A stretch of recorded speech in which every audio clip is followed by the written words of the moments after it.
sauce, boy, shit. What you want me to prove? Spacey got the sauce on.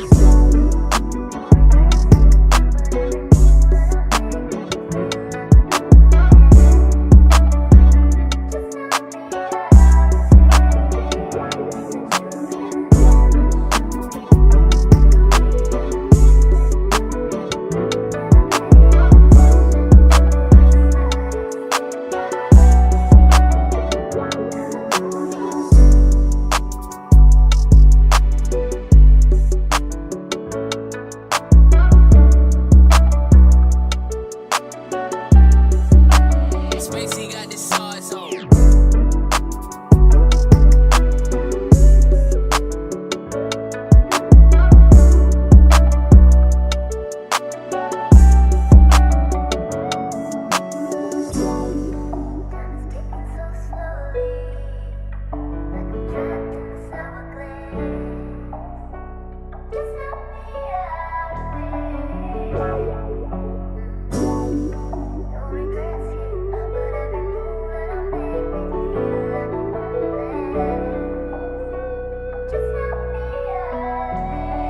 Spacey got the sauce on.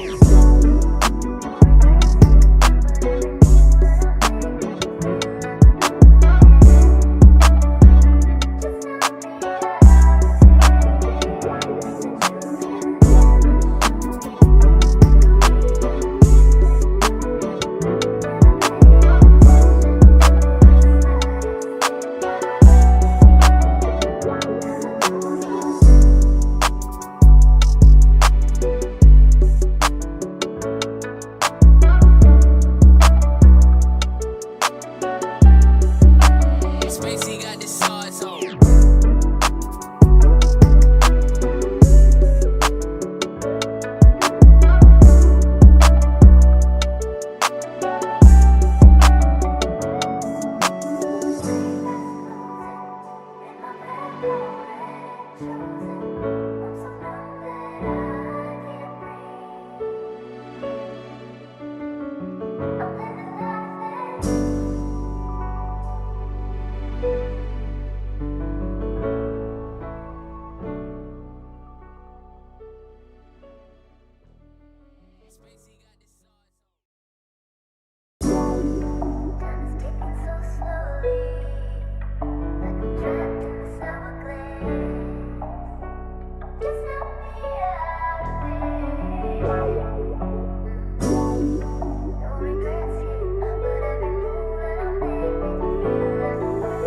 Sauce, boy, shit. What you want me to prove? Spacey got the sauce on.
Hey, bro, I appreciate you, man. Listen, man, go sub to my boy, man. Listen, man, go sub to my boy, No Cap-tivity, man. He's a good dude, man.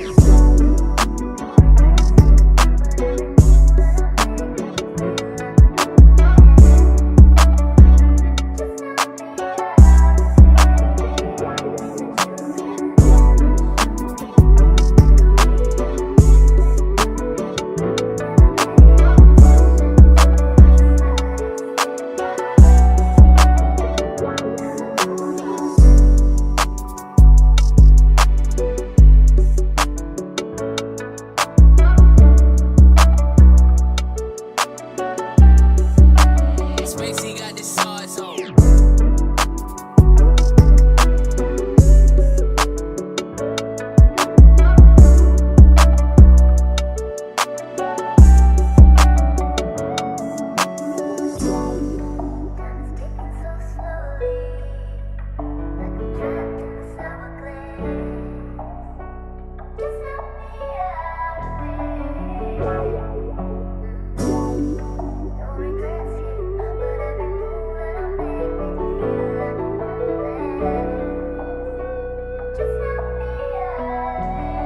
Spacey got the sauce on.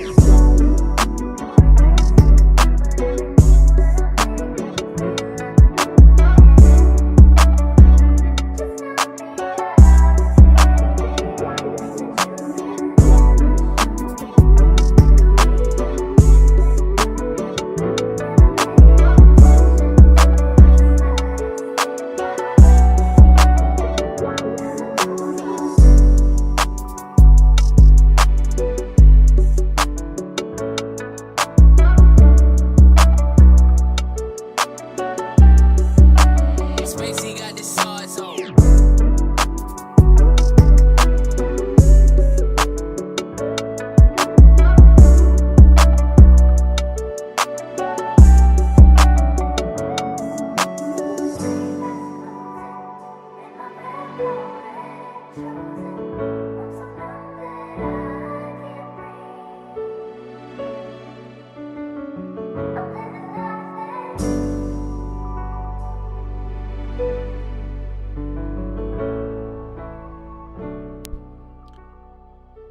Just a little over a minute before showtime.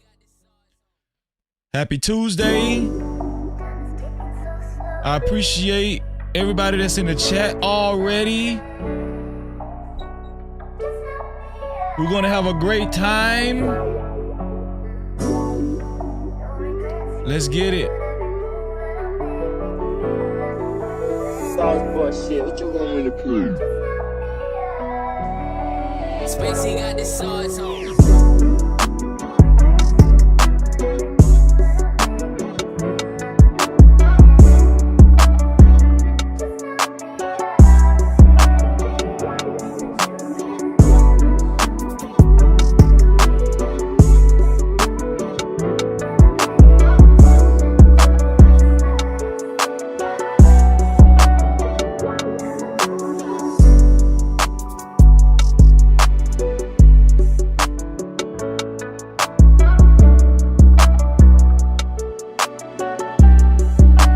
Spacey got the sauce on.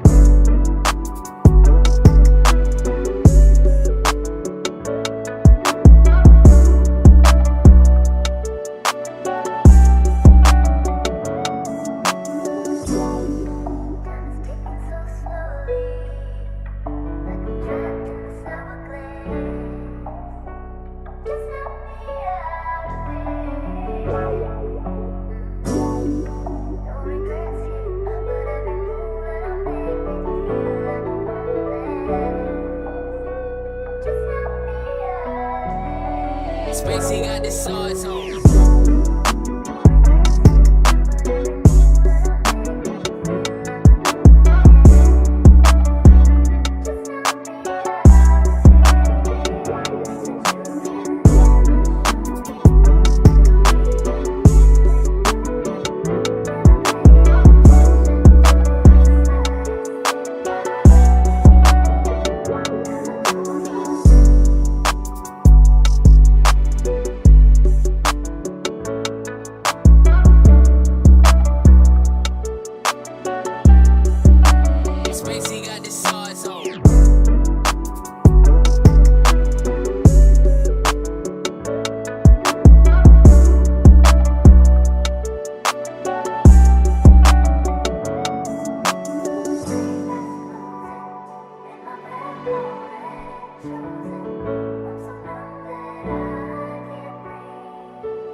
Times in our life, You got time to sing on it. You sing. we all have pain.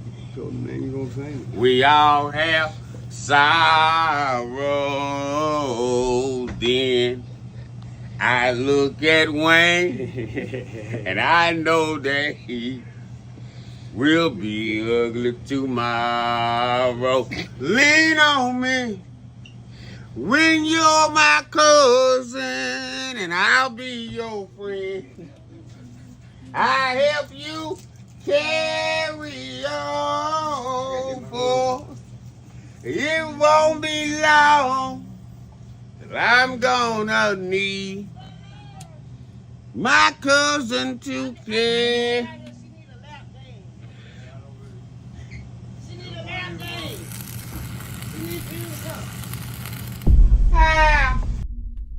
No captivity. Freezy, freezy.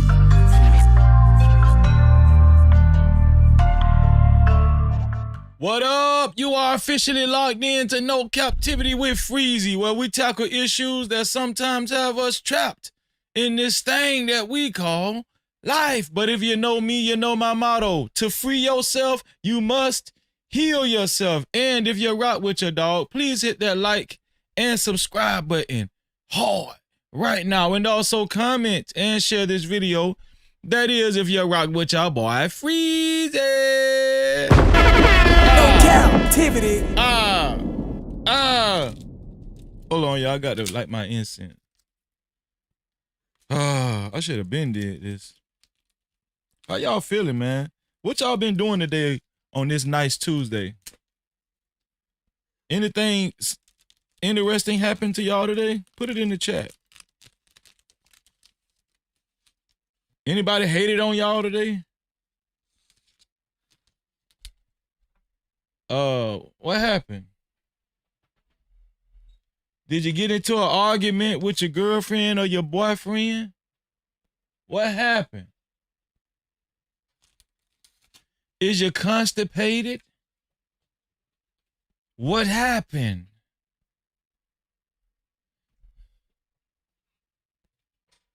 Did you have tacos today on a Tuesday? What happened?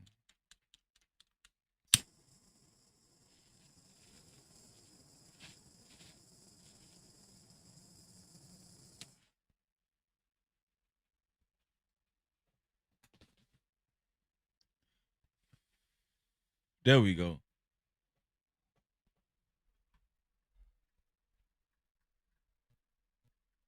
Hold on, y'all.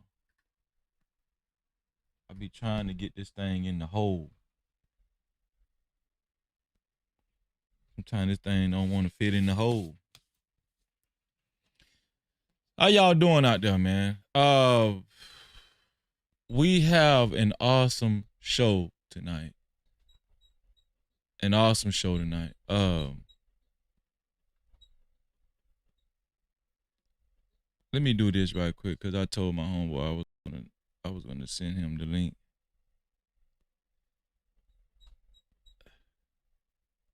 Living Humbly say, what flavor incense you burning, Freezy? That's cinnamon, man. You know, the Bible gives attention to a select few fragrances. I know, especially to ward off demons, is cinnamon, also frankincense and myrrh, and also hyssop. Yeah. So I'm always constantly burning those fragrances, you know. Where my homeboy at? Let me see where he at.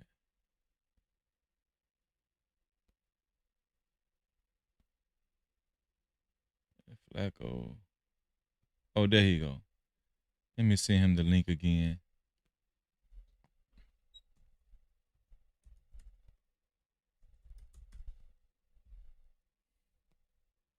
Okay. Feel good I did that. But yeah. Also, we're going to be talking about Stephen A. Smith and the comments that he made about Jasmine Crockett.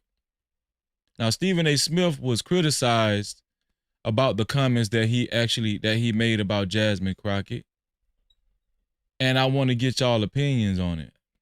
I don't know how long this live stream is gonna be. But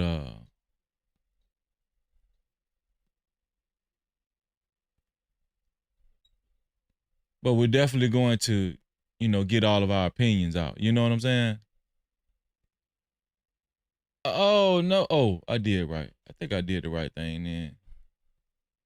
Yeah, and I want to hear from y'all about this. I got the videos just in case you guys aren't really familiar with what I'm talking about as far as Stephen A. Smith and the comments he made about Jasmine Crockett. He was heavily criticized, especially from liberals and people on the left and Democrats and stuff. He was heavily criticized.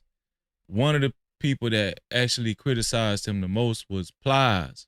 Plies made a video on Instagram today, and he did not hesitate giving his opinion on Stephen A. Smith. So we're going to talk about that. And hold on. What I need to do? Where is this thing at? I'm trying to set this up, y'all. I'm so down behind. Hold on, y'all. Let me get rid of this one here. Delete that one there. And then put this one up here. Put that right there. And then you go in and you and you put that on and right and you put that thing on like it right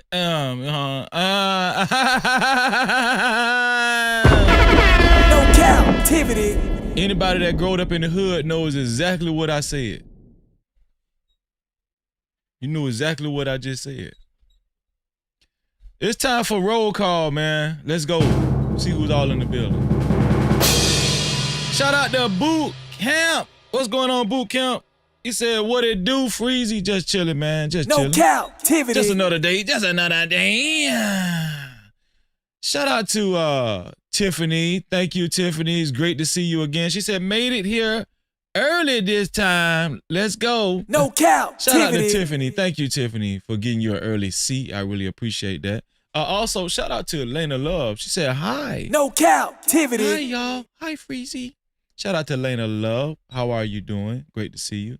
Shout out to my brother, Living Humbly. He said, what it do, Freezy, and No Cap Grill. No Cap-tivity. What's going on, Living Humbly?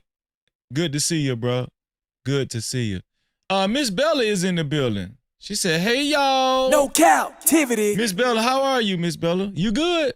Miss Bella always good. Miss Bella be balling, man. You know what I'm saying? Just like my sister. Just like my other sister, Sherelle in the building. She said, hey, Freezy.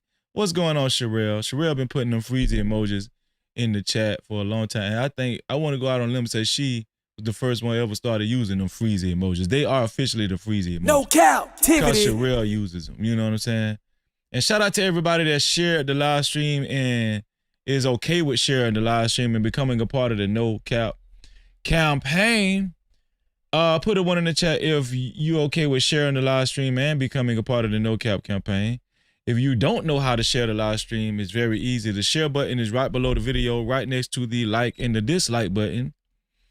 And as soon as you hit that share button, it gives you an option to share it out to any one of your favorite social media platforms, or you can copy the link and share it out to any one of your close friends and family. Either way, thank you for being a part of the No Cap campaign.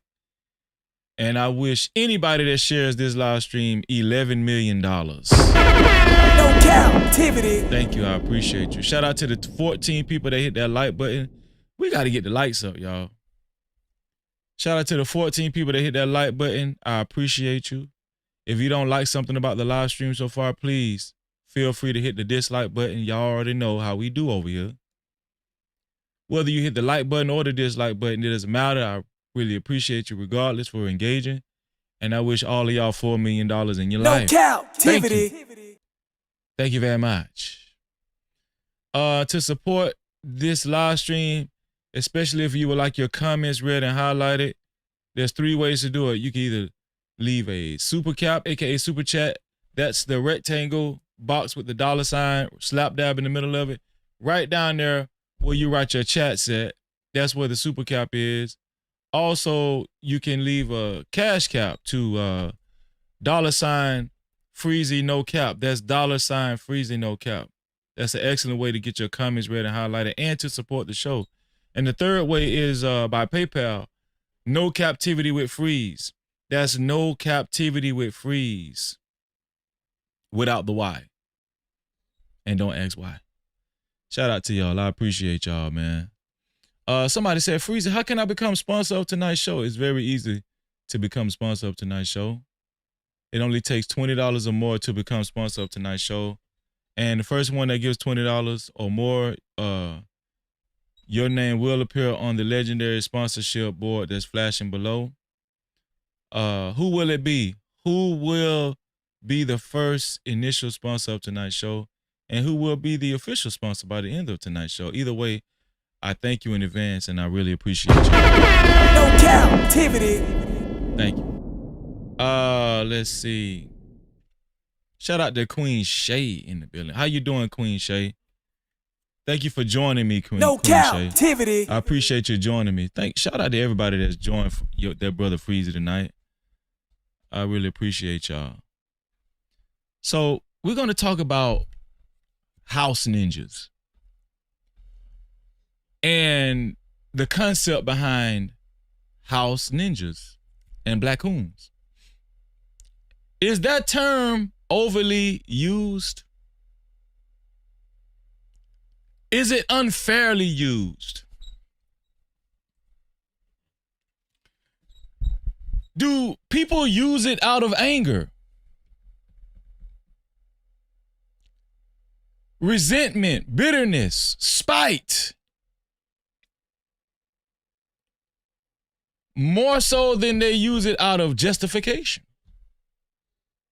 Is it even justified to call somebody a house ninja or a black hoon?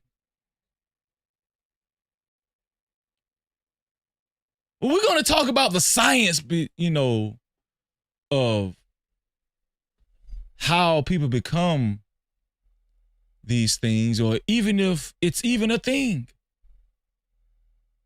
That's what I wanted to tackle tonight. And I'm going to be honest with y'all. I'm exploring just like you guys.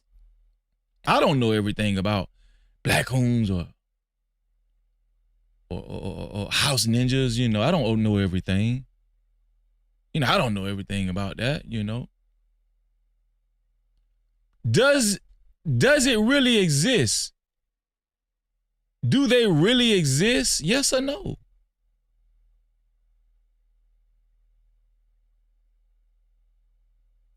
Are there black people that are actually brainwashed and have, for the most part, lost their identity? I know there are people that don't want you to call them black. They want you to call them American. I've met people like that. Should we criticize them for having pride in their country? Something to think about, Because I'm going to tell y'all something. One thing about me, I'm a fair guy. I don't want to just disparage anyone out of spite or just for the hell of it. I don't think that's right. I don't think that's right to do that. I don't think people should be slandered because of their opinion, simply. I don't think that's right either. I think people have a right to their opinion. And, they should be able to actually have dialogue with anybody, as long as it's respectful. Is that where the lines are crossed? The disrespect? I don't think nobody likes disrespect. I don't care what walk of life you come from. I don't think the majority of people living likes disrespect. I don't think people, are okay with that. Let's see who all else came through the building, man. Shout out to my brother Purge the BS. What's going on, No Purge? Cap-tivity. What's going on? Shout out to Andrea in the building. Andrea O in the building. Thank you, sis. Great to see you. No Cap-tivity. Shout out to Country Boy. Country Boy in the building. No Cap-tivity. Thank you for being here. My sister, Kimberly Johnson. She said, hey, Freezy. No Cap-tivity. What's going on, Kim? Great to see you. Shalom, Swathi. No Cap-tivity. What's going on, Swathi? Great to see you, my brother. Great to see you. I think it's going to be an interesting conversation tonight. Can I tell y'all something, man? The more and more I've been on YouTube, I've developed more of a skill to think and process things in real time. I developed that skill, to think and process things in real time, and that's what I'm gonna be doing tonight. Now, I'm gonna just be honest with y'all. Y'all know anybody can come to the front of the congregation, even Freezy. I will even put myself to the front of the congregation if I have been unfair and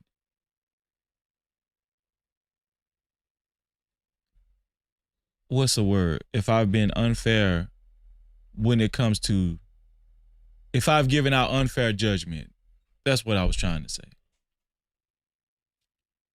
I don't care about that. I don't care about coming to the front of the congregation. I want to evaluate house ninjas and black hoons tonight. I want to do it. I want to evaluate this stuff because, it's not good to just be throwing out frivolous claims. You know what I'm saying?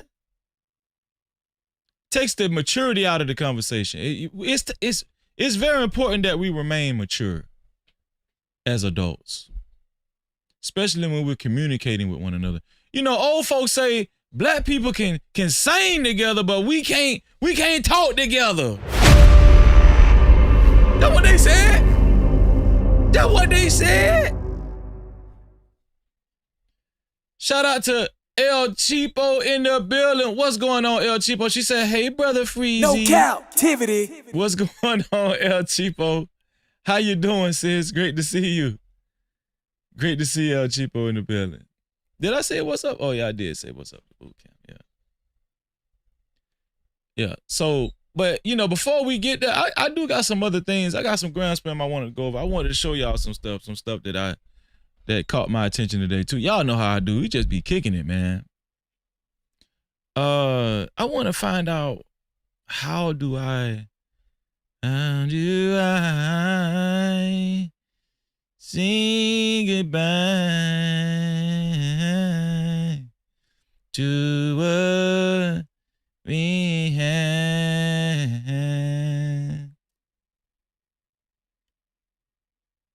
The good time that made us laugh. Oh, my bad, y'all. What's the next line? We been back.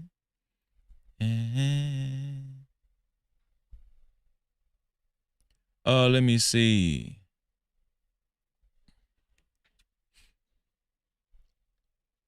Now, how do I? Oh. So hold on. Is it on all the screens?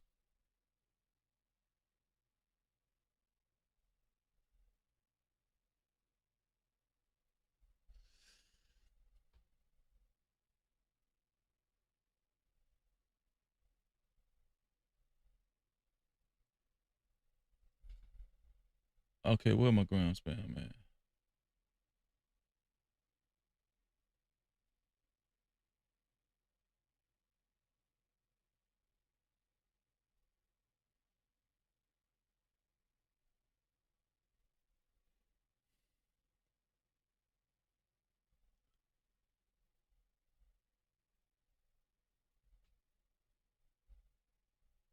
Okay, here we go.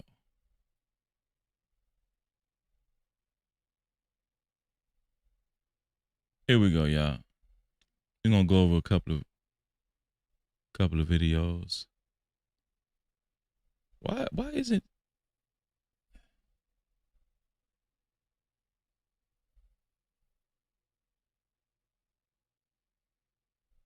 let me go back to this screen. Okay, it did it right there.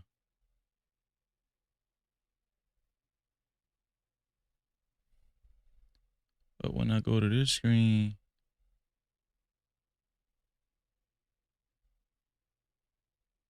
it's not doing it.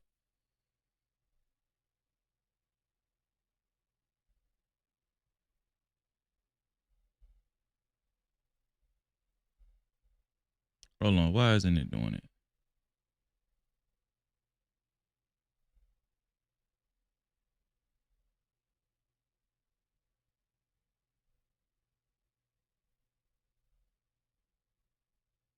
I don't know. Something's weird. I don't know why it's not doing it, y'all.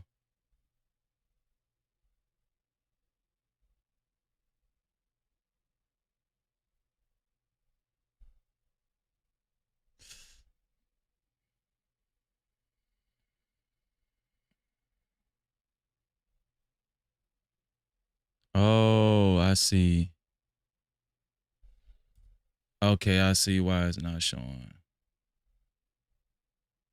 That's weird.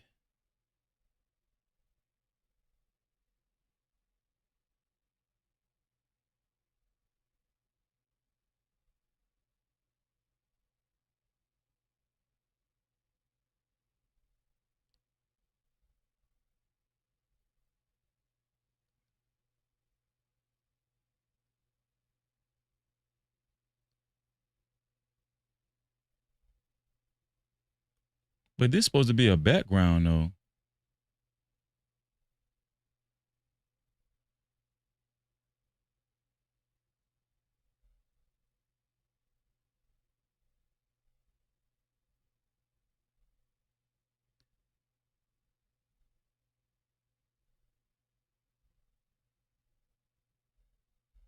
Oh, okay, gotcha. That's why. Okay. That's why. Shout out to my brother Lord ADS in the building. What's going on, Lord ADS? He said, "What up?" Shout out to you, Lord ADS. Y'all ready to get this party started, man? First off, I want to say R.I.P., right? R.I.P. to D'Angelo, man. Y'all, I ain't gonna lie. This one here, I ain't like this one here, y'all. I didn't like, hearing about D'Angelo passing away. D'Angelo is one of those staples in black music, black culture. D'Angelo is when we're talking about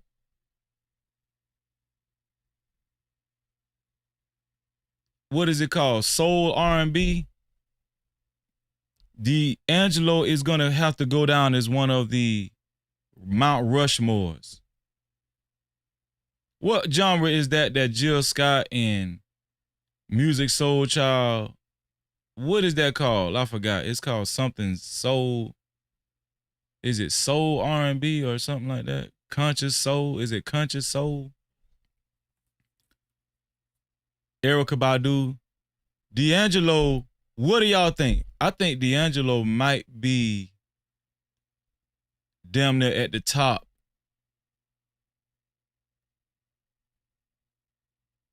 Erykah Badu might be at the very top. Jill Scott, D'Angelo, I don't know, man. D'Angelo is like a legend. D'Angelo is a legend. And I did not know D'Angelo was battling cancer. Neo Soul, thank you. Thank you, Living It's Neo Soul, that's what it's called, Neo Soul. I did not know that D'Angelo was battling cancer. Did y'all know that D'Angelo was battling cancer? I did not know D'Angelo was battling cancer. It just came out of nowhere. I was talking to my wife too. She was like, "Are you sure D'Angelo was battling cancer?" I was like, "That's what they said on the article." I was like, "This is my first time hearing of that." I said, "You know what? Now that you mention it, it's my first time hearing about D'Angelo battling cancer too." I did not know that. I did not know he was battling. I'm gonna tell y'all something, man. I don't mean to sound like a conspiracy theorist, but what do y'all think about this? It might be something up with, because y'all know Angie Stone died earlier this year too. Angie Stone died this year and D'Angelo died this year. Do y'all think they knew something? Do y'all think the powers that be felt like they had to take these people out? Is this a coincidence? Or was it planned? Because that's creepy for D'Angelo and Angie Stone to die in the same year. And nobody knew D'Angelo had cancer. He just died of cancer out of the blue. Now, maybe I'm wrong. Maybe, you know, it was in tabloids, or maybe it was publicized before and I just don't know. But I'm telling you, I'm on social media all the time looking for stuff to talk about, and I've never heard that D'Angelo had cancer. I just never heard it. I'm just being honest with y'all. I never heard it, man. What about y'all? Living Humbly said, right, Freezy, I was thinking the same thing. It's a crazy coincidence that they both died in the same year. Yeah! Yes! Shout out to Rush Enterprise Stars in the building. What's going on, Rush? Great to see you. No Cap-tivity. I mean, no matter how it, you know, no matter how it is, man, RIP to a legend. D'Angelo was a legend, man. Neo Soul, when it come down to Neo Soul, because I classify him being bigger than Neo Soul.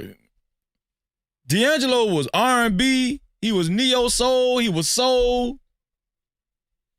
He was all that stuff, man. You know, ain't too many guys, especially in that soul category, ain't too many people better than D'Angelo. I think D'Angelo was the best. And it's just sad to see D'Angelo go, man. I know he was dealing with like drug addiction. He had gained some weight. Then I think he kind of lost weight too.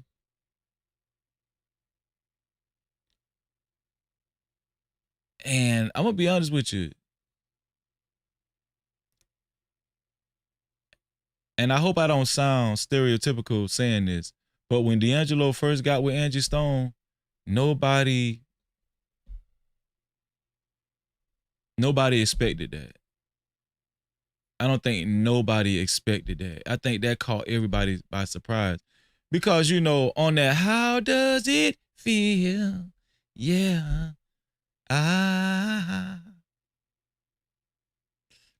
You know, D'Angelo was considered like a sex symbol because he had his shirt off and everything. And then you would think D'Angelo could have had any woman in the world. You know, all the ladies was going crazy for D'Angelo. And then we ended up finding out that him and Angie Stone was together. And you know, I know all the women was like, Angie Stone? What the hell? You know what I'm saying? I know a lot of women was on that type of time. And, you know, just to be fair, I know a lot of men probably was like, Angie Stone? But you know what? You never know, man. Angie Stone obviously was real good to him, and she provided solace for him. She provided a peace of mind for him. And it just goes to show you, it don't matter what you look like a lot of times. If you could give somebody peace, something that they're not even used to getting or experiencing in their life, man, it don't even matter, you know. Come here, give me a hug. Let's make a house together. Come on, let's make a family. You know what I'm saying? A lot of people done did that before. That's why a lot of these conversations aren't realistic. When it comes to feelings and emotions, a lot of times looks is not a big factor. When I say look, because everybody's beautiful in their own right, but when I say looks, I'm talking about like the socially accepted facial feature or phenotype and stuff like that. You know, it goes out the window when it comes to falling in love and somebody actually, you know, bringing you a huge source of comfort that you usually don't experience or get, you know. You're going to throw a lot of that stuff out the window. Kimberly said, Freezy, what was wrong with Angie? I think Angie died from a car accident, you know. I think Angie Stone died from a car accident, which was kind of weird, right? Because she recorded herself right before that talking about how her record labels was screwing her over and how she had to try to fight to get her rights back and everything with the music, and how she was basically, all her money was gone and she had went broke, and she was just telling it all. And then right after that, she mysteriously got into a car accident. Yeah, that was crazy. That was real crazy, man. What my damn music at, man? Hold on. Let me see.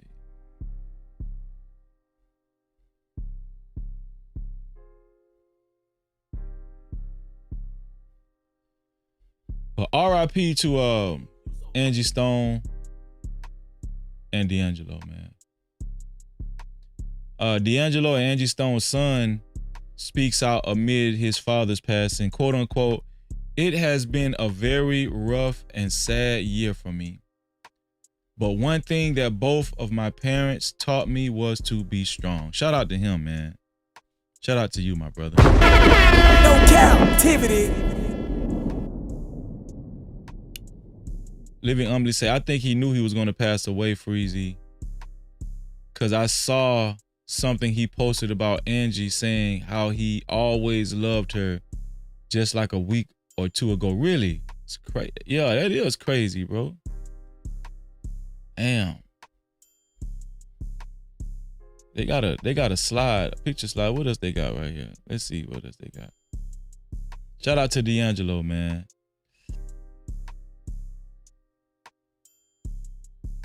They say he had pancreatic cancer. That's what the news report said. He had pancreatic cancer, man. So, you know, that's all we can really go by. But I don't know. I'm still saying to myself, it's kind of weird and strange. Kind of weird and strange. That's what I'm saying, man. I don't know, y'all. Dealing with this industry, you just never know. But RIP to our brother D'Angelo, and condolences to his entire family, especially his son. Let's see. What else we dealing with here?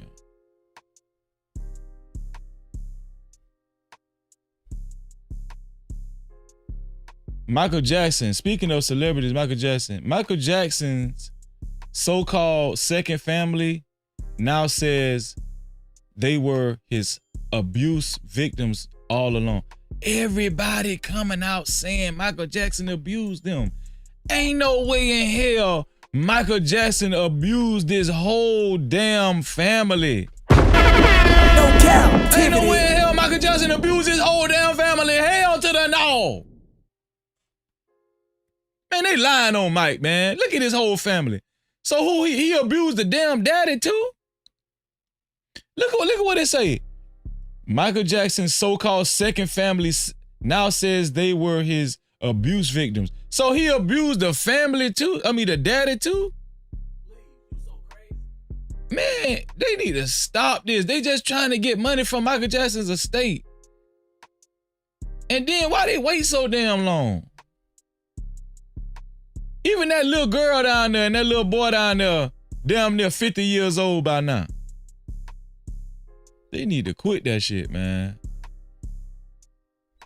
For real. What did it say? New lawsuit just hit the Jackson estate accusing Michael of grooming and abusing an entire family. Hold on, am I reading this correctly? A new lawsuit just hit the Jackson estate accusing Michael Jackson of grooming and abusing an entire family he was close to for over 2 decades. The family behind the claims, the Cascios, the same folks he used to call his second family. From what's being said, Michael first met Dominic Cascio back in the 80s when Dominic was managing a hotel in New York.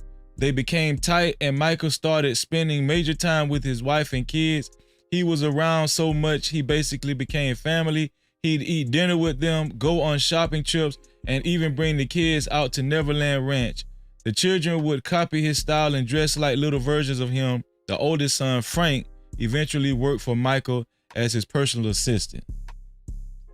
Now, years later, that same family is accusing Michael of something much darker. Court paper filed in California. Court papers filed in California claim he didn't just act like family. The lawsuit says he manipulated, brainwashed, and sexually abused all 5 siblings for years, starting back in the 80s and continuing up until 2009. The documents mention hundreds of alleged incidents. All 5, bro, if all of this is true, Michael Jackson got to be the biggest PDF file in history. Man, I don't believe this stuff about Mike, man. The Cascios are also claiming that in 2020, the Jackson estate tried to keep them quiet with a secret multi-million-dollar deal. Frank, who once praised Michael in a whole book and called him an incredible man, is now saying he was also manipulated into protecting him. Man, look what they saying in the chat. We still love Michael. Whoop-de-doo.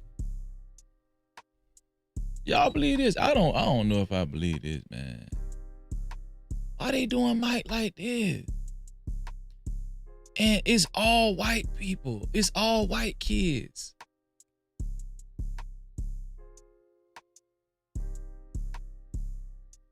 It's too many white kids, man. Why they doing Mike like this, man?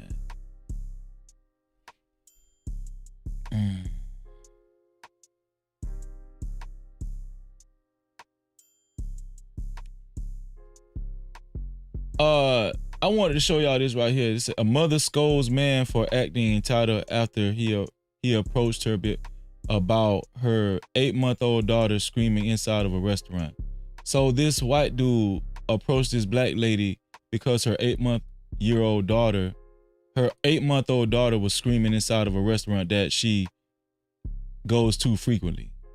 Look at this. Gentleman here is telling me to tell my. Here we go. So this gentleman here is telling me to tell my 8-month-old to stop screaming because he has sensitive ears. I know it's loud, but he's an adult. He can leave, and he chooses not to leave. He's choosing me to tell me to take my baby out because he has sensitive ears. You need to learn to be respectful. She's a child, sir. It's not me. I didn't do anything. You're causing this whole restaurant to have to hear our discussion. They don't want to eat that. They want to eat their food. You came to me about my child, did you not? He with a black girl too.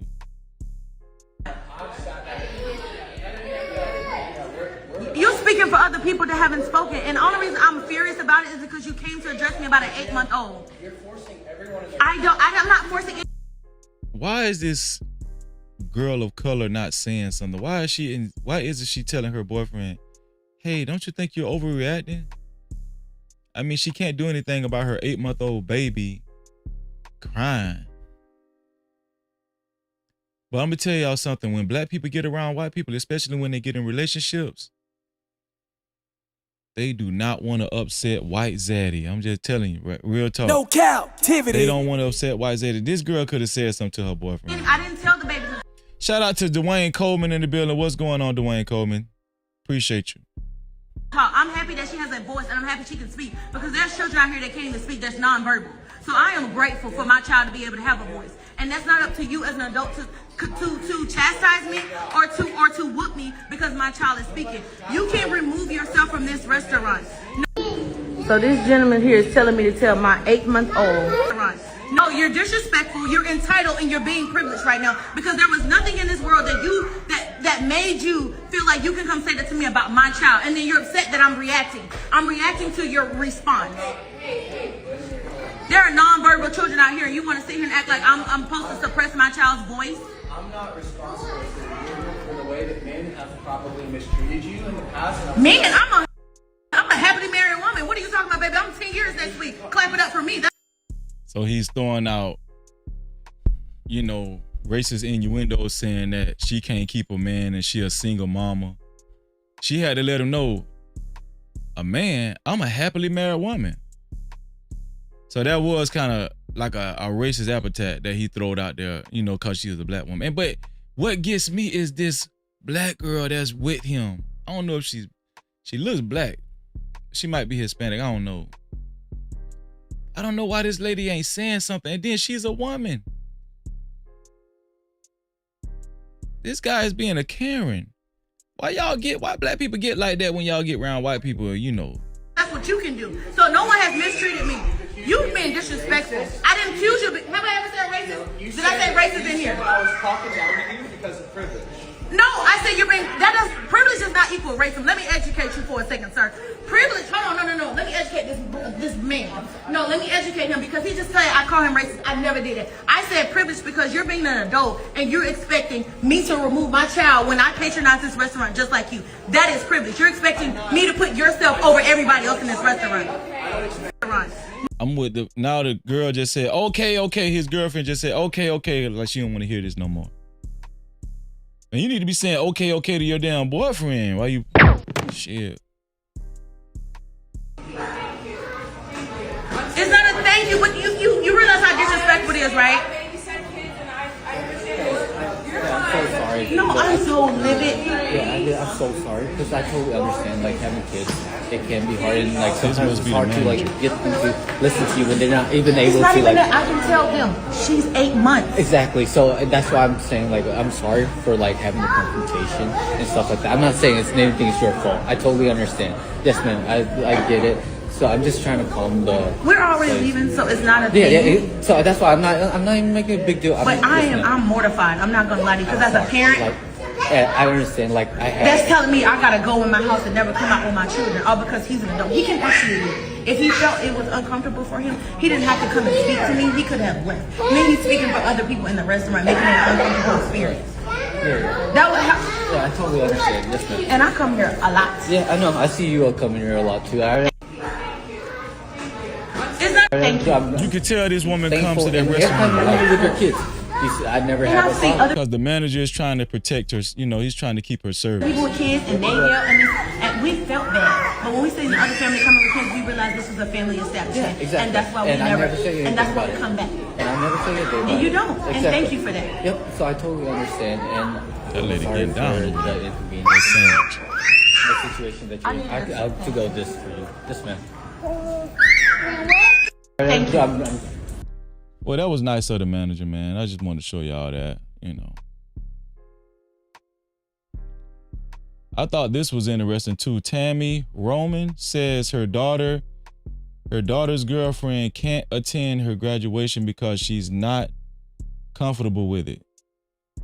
Let's see why. Let me say this. I'm graduating, right?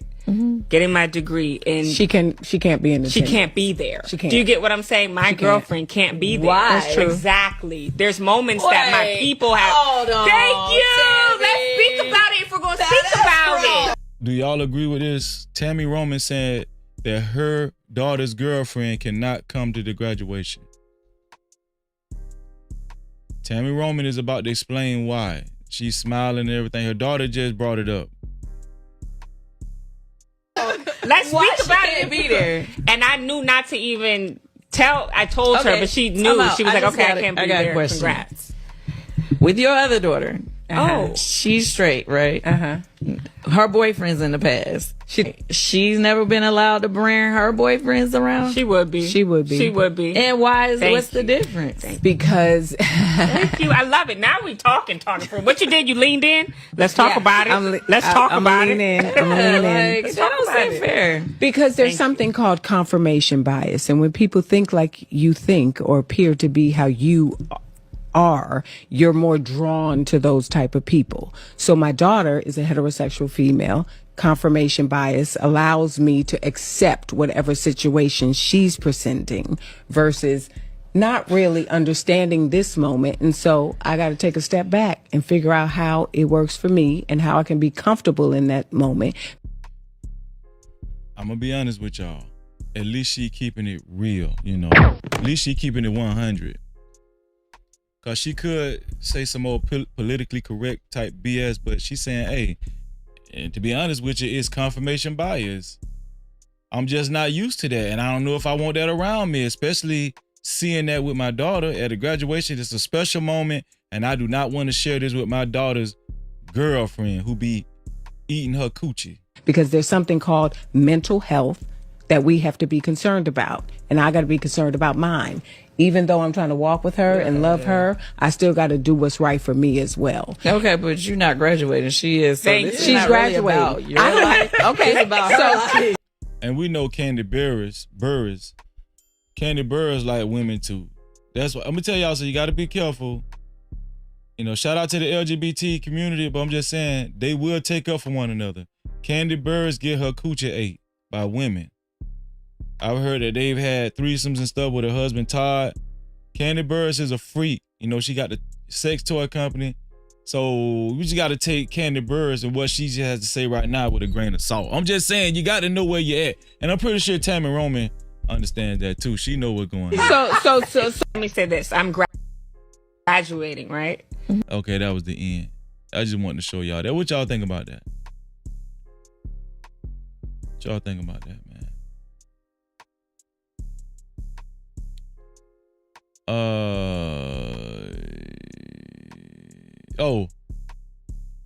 Let's see what Donald Trump had to say. Donald Trump said, it said Trump boasts about not getting shot at Charlie Kirk's memorial due to turning point.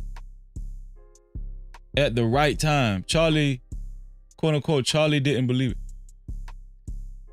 You mean to tell me Donald Trump boasted about not getting shot at a damn Charlie Kirk memorial? This man ain't got no coof. Law enforcement fired sniper rifles at ICE agents and me, you know. But I made a turn at a good time.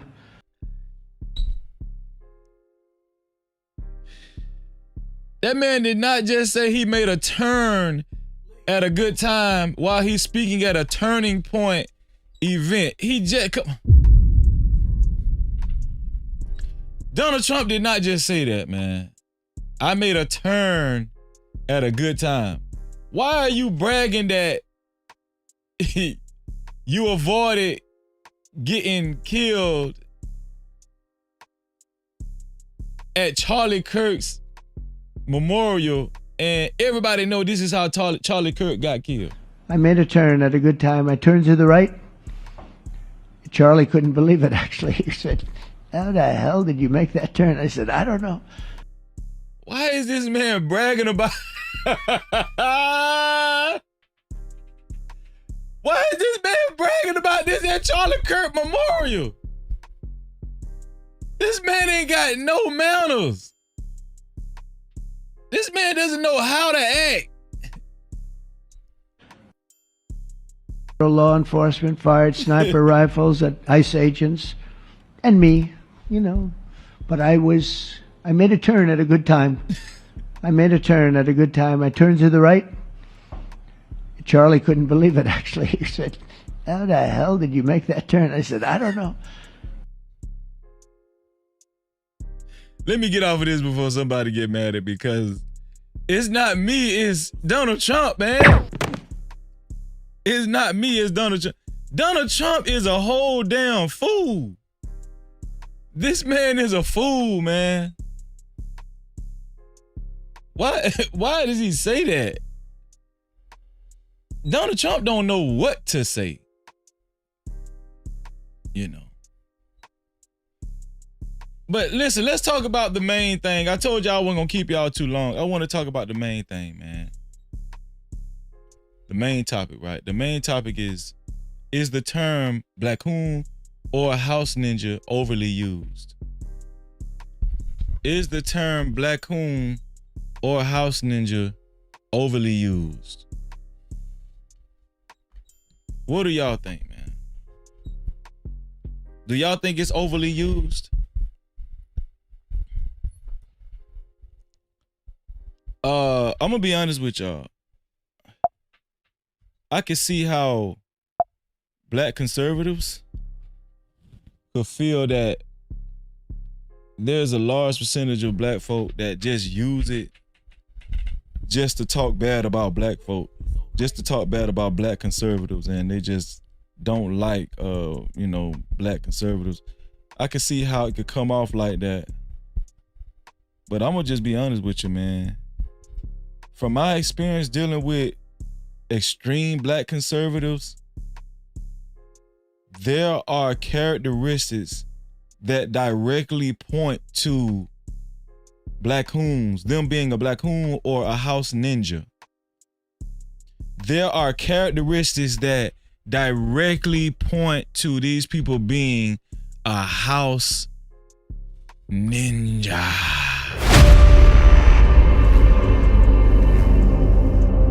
Right? But that's just from my experience. Hold on, y'all. Let me put this up here. I was charging my ball up. I'm sorry, y'all. That sounded kind of weird.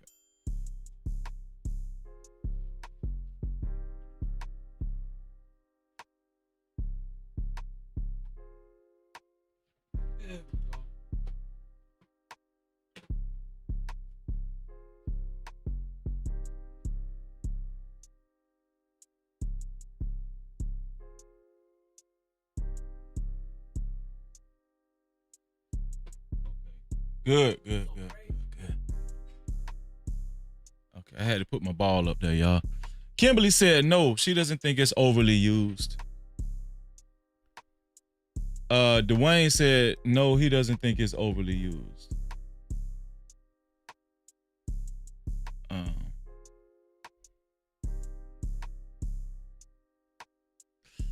What Lord Idiot said, he said everyone talking at these brothers and ain't nobody talking to them.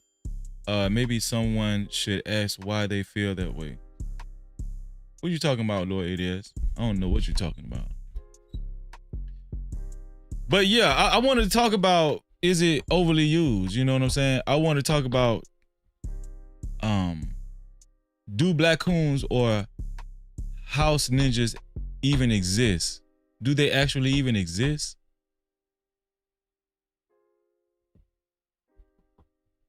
What y'all think, man? I've had conversations with black people who consider themselves conservatives, and I'm gonna tell you something. When they lean right, they lean far right.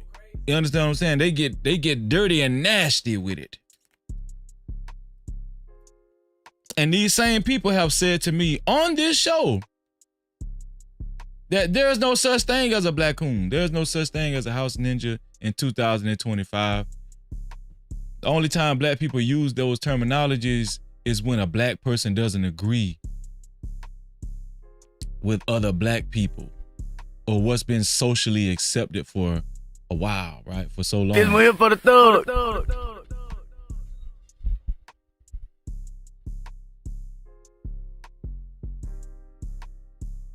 Oh, okay. Lord Idiot said the brothers who have gone far right. Lord Idiot say everyone talking at these brothers and ain't nobody talking to them. Maybe someone should ask why they feel the way. Okay, gotcha. Thank you for clearing that up.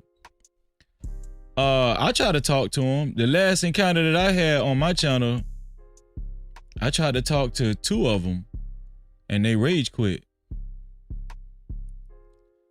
They rage quit, and they just, you know what I'm saying? And I was having a respectful dialogue with them and everything, but they just rage quit. They just wanted to have the last word. They went to yelling and screaming. I wasn't even yelling. They went to yelling and screaming, and then they rage quit, you know. They exemplified the same characteristics that they say these degenerate ninjas exemplify, you know, or how they behave. And then they just rage quit, and then before you know it, and then next thing you know, I'm not saying they did it, but my channel got a warning, you know. Somebody reported me, you know what I'm saying? So it's just, sometimes, Lord Idiot, to be fair, there is no talking to these people. I'm just saying. To be fair. No Cap-tivity. Sometimes there is no talking to them. Sometimes, you know, some people on the right, a lot of black people on the right, they lead with insults and they lead with narcissism. I mean, that's my experience. I can't speak for anybody else, but a lot of times they lead with know-it-allism. And they're just right because, you know, they're conservative, or that's how they want to be viewed. It ain't no different from church people. You know, they want to be looked at as church people and godly and Christian. But behind closed doors, you know what I'm saying? They sticking dildos up their ass and stuff. You know, I'm just... No Cap-tivity. I'm just saying, you know how it go. You know what they doing with that Hennessy, VOP. You know, them conservatives, they will drink, you know, they'll drink wine, red wine in public. But behind closed doors, when they're trying to do the do, they break out that E and J, you know what I'm saying? They break out that E and J with a quickness. It's all about perception to me. That's how I look at it. It's all about perception, man. How people want to be viewed, especially in the eyes of white folk. I think it's a lot of that going on. You know? Now, that's just my opinion. That's why I wanted to do the live stream, you know. But I do think it's psychological. I do think it's psychological, and I do think that there's an element of low self-esteem and insecurity amongst some of these people. Not all. You know, I got to say it like Jesse Lee Peterson. I got to get my Jesse Lee Peterson on tonight. But, you know, I've seen it, though. Shout out to PJ in the building. What's going on, PJ? No Cap-tivity. PJ Austin in the building. What's going on, my brother? I'm gonna show a video, right? Dealing with your boy, Stephen A. Smith. Stephen A. Smith made some comments about Jasmine Crockett, and a lot of people did not like what he said about Jasmine Crockett. The reason why I got Plies up there is because Plies responded on his Instagram channel, on his Instagram platform rather, and he has some choice words for Stephen A. Smith. And I'm gonna show y'all what Plies said. And it's all gonna tie into the question of the night, man. Is Black Coon or House Ninja overly used? What do y'all think? Is it overly used? Is it? let's see what Stephen A. Smith had to say on his show about Jasmine Crockett and all of the backlash that Stephen A. Smith actually ended up getting. Here we go, y'all. Where's that? I think That's due. You just heard that. You know, Jasmine Crockett, she's supposed to be there to represent. Chooses. Okay. That's due. You just heard. Start from the You know, beginning. Jasmine Crockett chooses to express herself. I'm like, is that going to help your district in Texas? Aren't you there to find a way to get stuff done as opposed to just being an impediment to what Trump wants? How much work goes into that? I'm just going to go off about Trump, cuss him out every chance I get, say the most derogatory, incendiary things imaginable, and that's my day's work. So this is what I don't understand about people like Stephen A. Smith and conservatives. Why can't people have their own opinion? I just never understand. Why can't people have their own opinion? This is America. Sometimes I think these people forget that. All kinds of people fought and died for people's freedom and rights in America. Why can't Jasmine Crockett have her own opinions about Donald Trump or anybody else for that matter? Why can't she have her own opinions about her own damn daddy or mama? You know, I mean, why do conservatives police black people and what they have to say about white people? Like when Charlie Kirk passed away, these ninjas came out of the woodworks defending Charlie Kirk. You never seen this many ninjas defending somebody as much as they defended Charlie Kirk. They don't even defend Malcolm X and Martin Luther King that much. It was crazy. The same way Stephen A. Smith is going hard right now. That ain't work. Work is saying that's the man in power.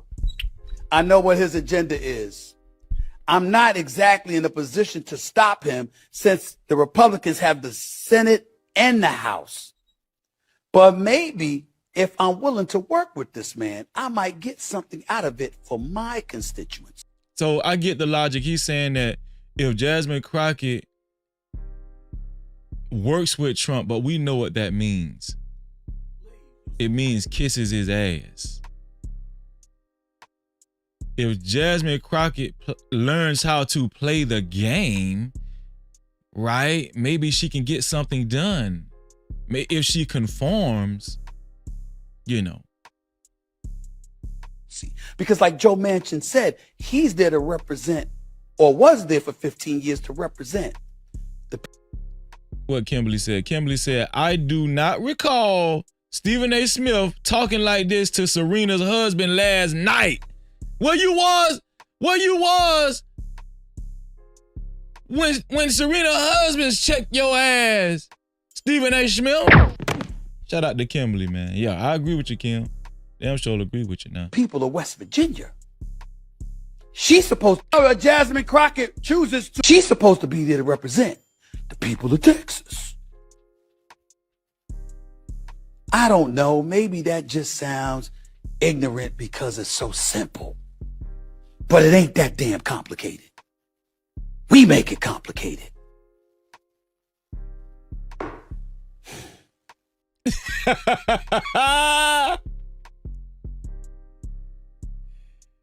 Hey, boy, these guys will go hard. They will go hard to defend White Zaddy. Why don't black people show that type of energy for their own, like for their own? Bro, you done hated on so many black athletes. It's a damn shame, bro. This dude done hated on so many. Bro, Stephen A. Smith, you have been called a professional hater. And I don't know if Stephen A. Smith is trying to prepare for a political run, or he's trying to run for office, something, or probably governor, or what. I don't know what he's trying to do. But it just seems to me that black people can't find a happy median in actually, you know, preserving relationships within the Black community and respecting their own people and preserving like just the collectivism amongst Black folk, and then at the same time operating in their own, you know, own little world, even if it does involve white people or, you know, Republicans or far right. But there's a way to represent yourself as a Republican or Black conservative and still be respectful to your own people and respect their views and values. And all of us agree to disagree, and still come together and work together. But all of this talking down and this condescending rhetoric, I'm telling you right now, most of the time, Black conservatives talk down. They don't talk to you. They talk down to you. A lot of times. Has been not all Black conservatives, not all. Just Lee Peterson. But I'm telling you, a lot of them that I've encountered, that's how they talk, man. You have to let them know. You have to kind of put them in their damn place. It really can be. She's supposed to be there to represent. Okay, all right, bro. So, Stephen A. Smith caught a lot of backlash. Matter of fact, let's go to TikTok and see what's the backlash that Stephen A. Smith had got about Jasmine Crockett.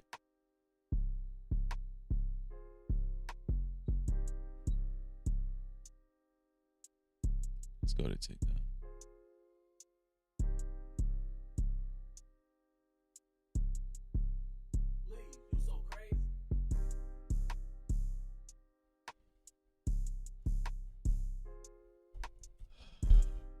Stephen A. Smith, Jasmine Crockett.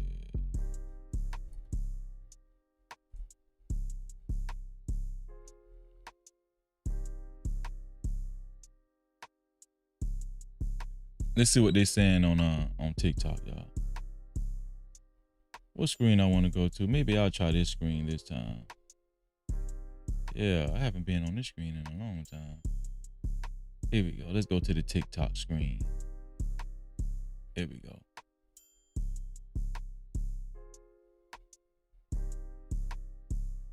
Oh, wait. Where's the volume at? Okay. Or self-hating, little dick energy.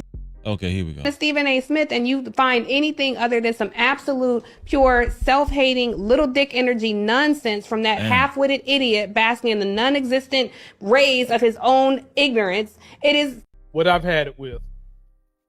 I've had it with Stephen A. Smith coming for our Black sisters. I've had it. Jasmine Crockett ain't the only sister he came for. He came for some other ones. When Stephen A. Smith first popped on the scene with Skip Bayless, I actually liked the dude. I thought that he was doing a good job of balancing his position of talking about sports and bringing into it the issues that minorities face in dealing with sports and in life in general, and the policies around what shape life for minorities. And then somewhere along the way, that versed, helpful brother turned into a shucking driver as if he was a team member. Miss Bella, you know what, Miss Bella? I would love for you to hit the link one day and come talk to me.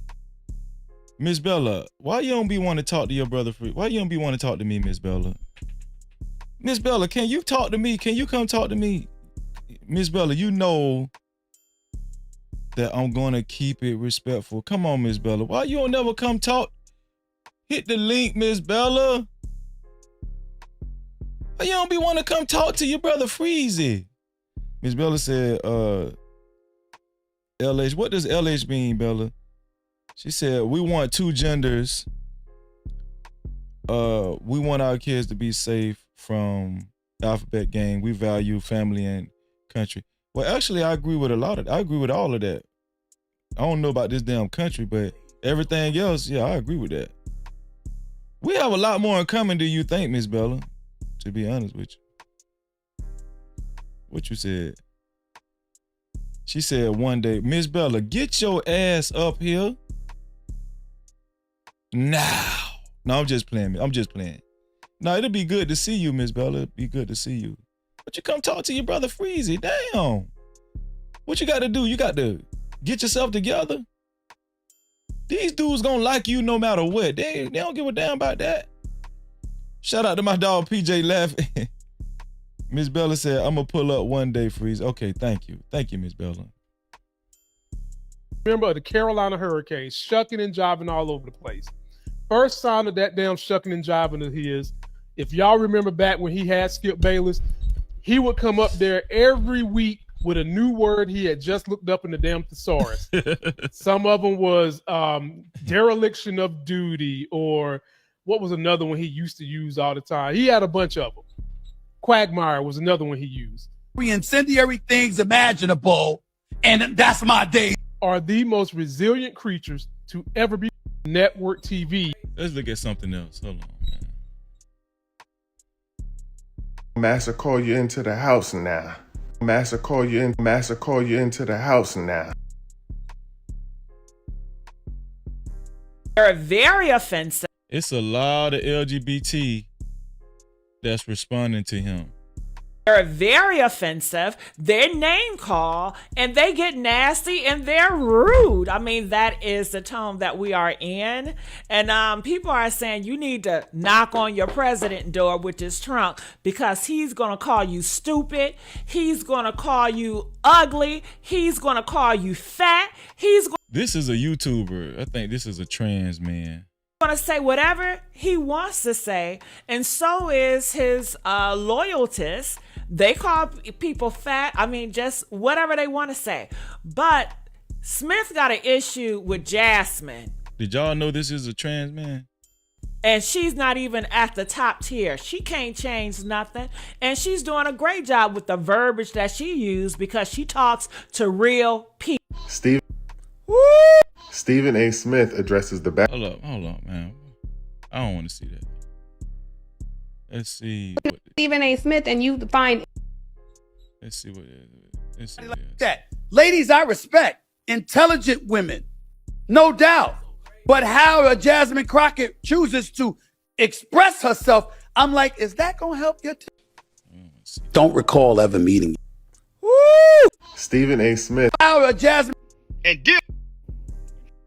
What did he say that was so wrong? All he said was they need to be more accountable and they need to be more responsible instead of just spending all of their time going back and forth and trying to throw Trump under the bus and having all of these negative dispositions. They actually should probably work across the aisle because it would suit them better instead of being used as a mouthpiece and being showcased and being ghetto. What did he say that was off?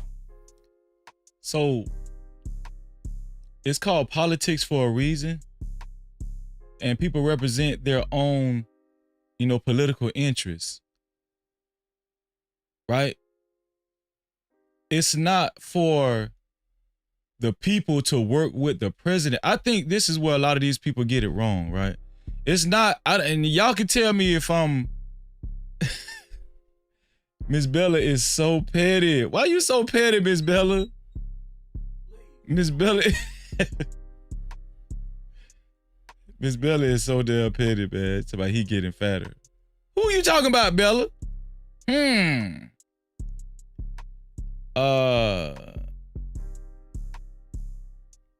Bella say the Democrats on my ass, Freeze. I gotta stay low.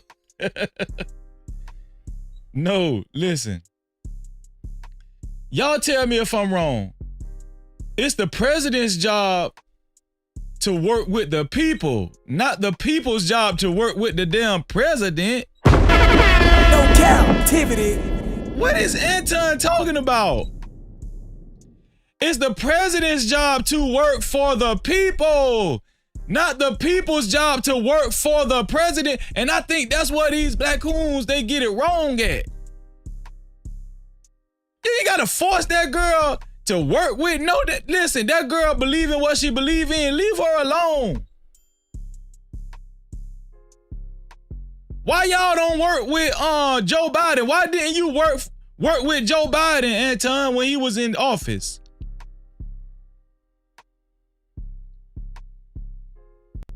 Why don't you express some of your views that you agree with when it comes to injunction of Kamala Harris? Tell me, she'll get more done if she works with Donald Trump. Man, listen, man. Leave that girl alone.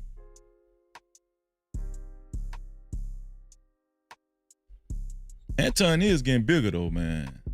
You need to leave them down. You need to leave that damn potted meat alone. What did Stephen A say? That liver cheese. Anton looking like he eating liver cheese, not on. Y'all ever had liver cheese before? That liver cheese is what, you know, we used to eat with crackers and stuff when we was when we used to go fishing on the bank and stuff. You know, we had liver cheese and uncooked hot dogs. That's what Anton look like he eating right now. Uncooked hot dogs and liver cheese, potted meat, hog head cheese. Anton need to slow down, man. That was off. What did he say that was wrong? What did he say that was so mean and uneducated and not informed and that was so incendiary? What did he say that was off? Honestly, I'm genuinely curious. Can somebody give me some insight on what he said that was wrong? And she is ghetto. She ghetto as hell. She got the butterfly eyelashes. Can I tell y'all something? I know Anton, man.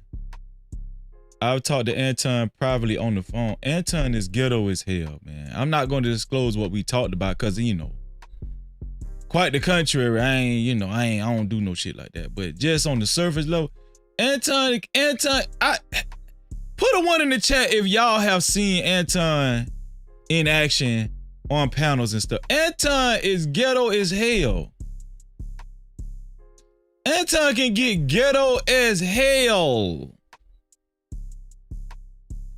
That's what get me about a lot of these black conservatives. Them people be ghetto as hell.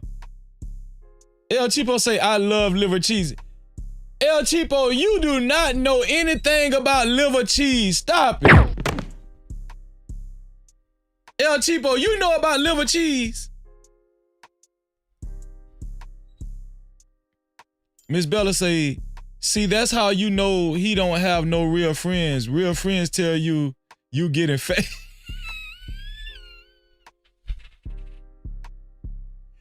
Why you made me read that, Bella? Why you made me read that comment? I wasn't trying to read that. Not if finna think that I'm hating on this man. Damn.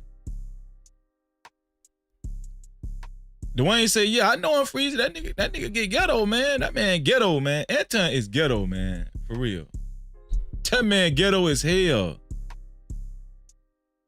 That man is ghetto. And he ain't sitting up here talking about Jasmine Crockett ghetto. No, Anton is ghetto.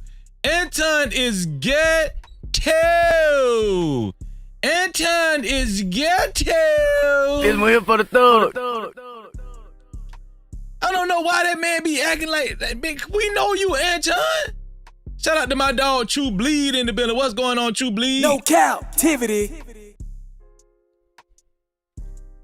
Venus, where you at? Where you been at, Venus?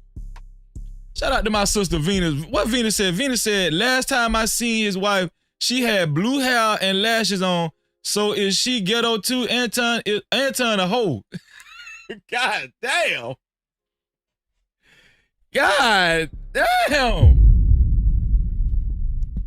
You know, we ain't gonna talk about his wife. We ain't talk about his wife, but we do know she do be wearing that blue hair and that yellow hair and that fuchsia.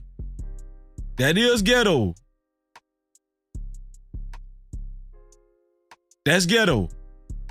I mean, we just got to call it like it is. We just, you know, because listen, Jasmine Crockett might be somebody's wife too. So you can't just think that you can just say anything about anybody, any female, what up, male, call people ghetto, dusty and all that, and dusty.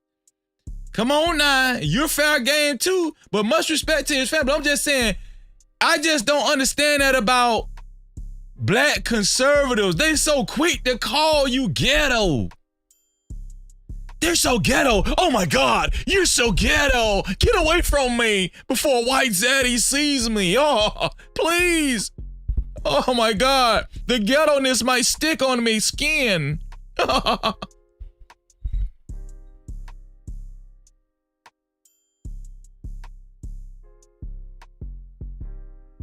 Shout out to LaJuan Shaheed in the building. What's going on, LaJuan? How you feeling, man? You good?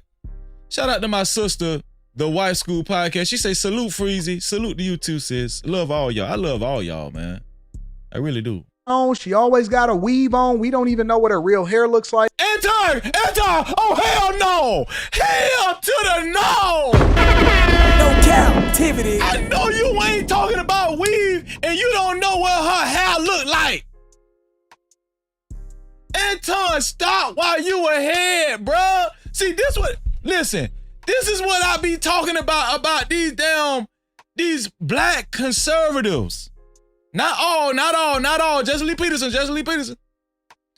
Shout out to Sunshine in the building. She say, what started this show? You read the title, Sunshine?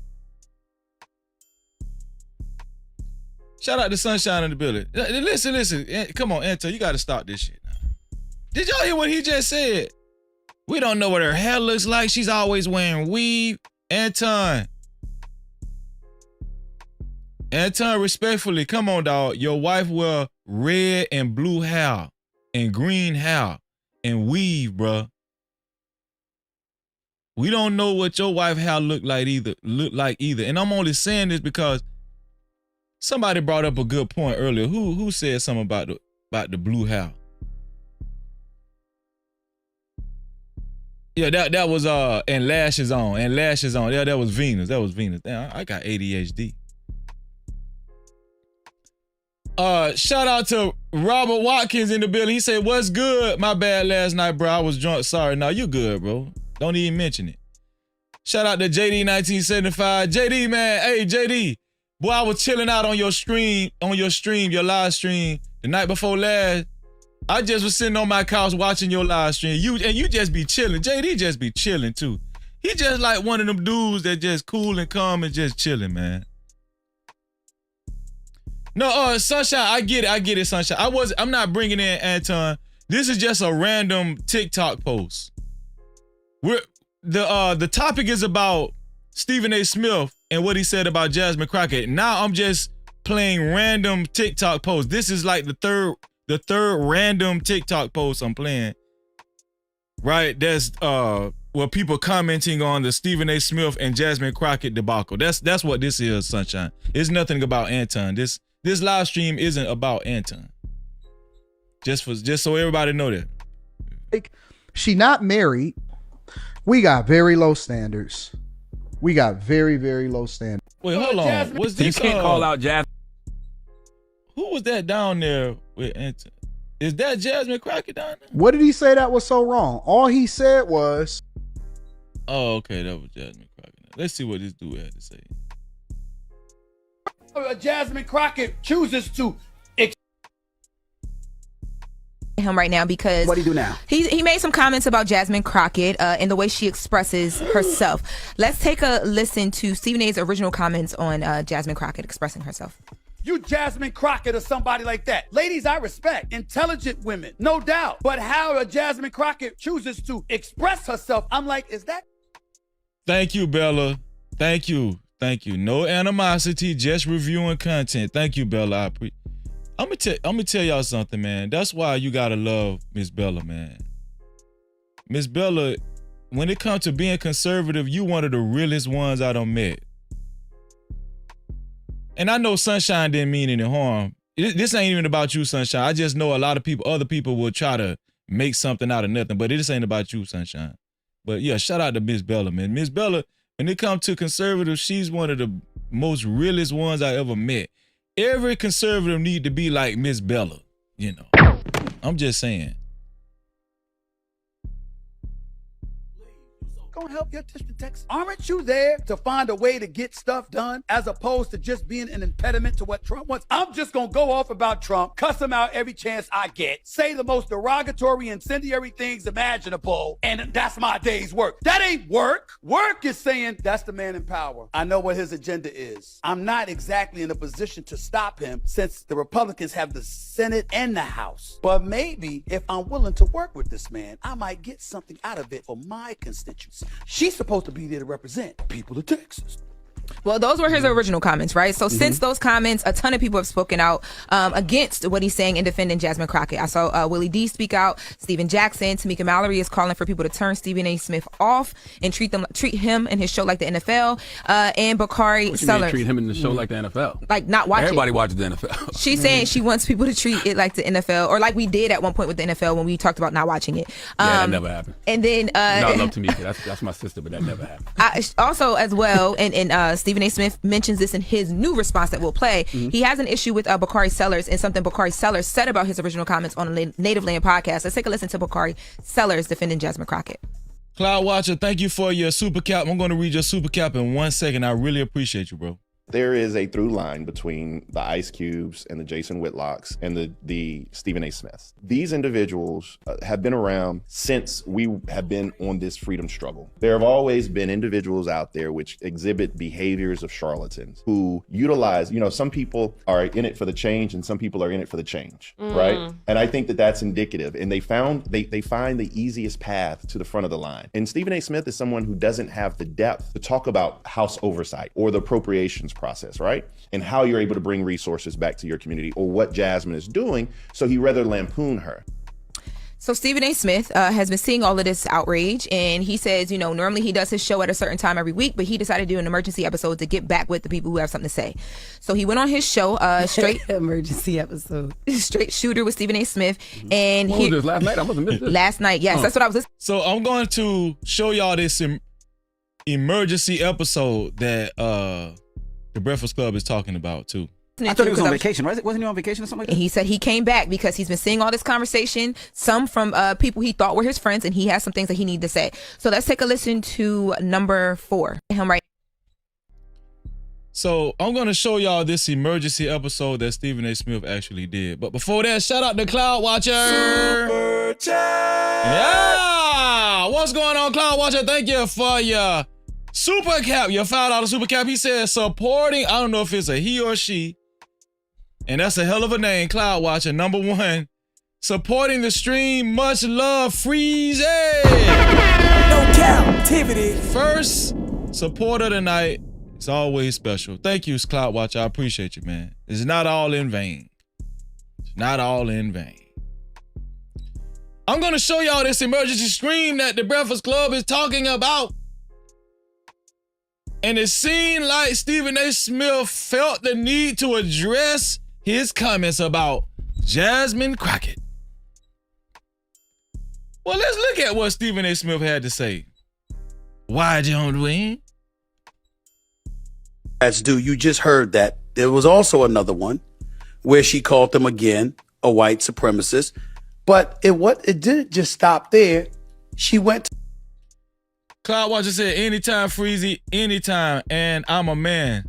LOL. I just want to make sure, because I don't want to, I just have to make sure first, because I don't want to disrespect you. You know what I'm saying? That's why I said that. But shout out to you. Shout out to you, dog. Shoo. Shout out to my dog. Cloud Watcher. Let's get it. To her own governor of the state of Texas, who's in a wheelchair, by the way. Keep that in mind. Hold on, let's and listen to what. Yeah, that's due. You just heard that. There was also another one where she called them again a white supremacist. But it didn't just stop there. She went to her own governor of the state of Texas, who's in a wheelchair, by the way. Why are you coming at Jasmine Crockett for calling Trump a white supremacist when that's very probable? What is wrong with these guys? Bro, sit your ass. What's wrong with these people? Bro, this man, one of this man's favorite books is by Hitler. His poems. He used to sleep by his bedside. Did you know that, Stephen A. Smith? Have you ever heard of Project 2025? This man has actually defended white nationalists and white racists. She has every right to feel that way. What's wrong with these people? Keep that in mind. And listen to what she said about him. We in these hot ass Texas streets, honey. Y'all know we got Governor Hot Wheels down there. Come on now. And the only thing hot about him is that he is a hot ass mess, honey. So yes. Governor Hot Wheels. And the only thing that is hot about him is that he's a hot ass mess. And that's going to serve 750,000 constituency in the 30th District of Texas. That is what I was saying. That's due. You just heard that. There was also another one.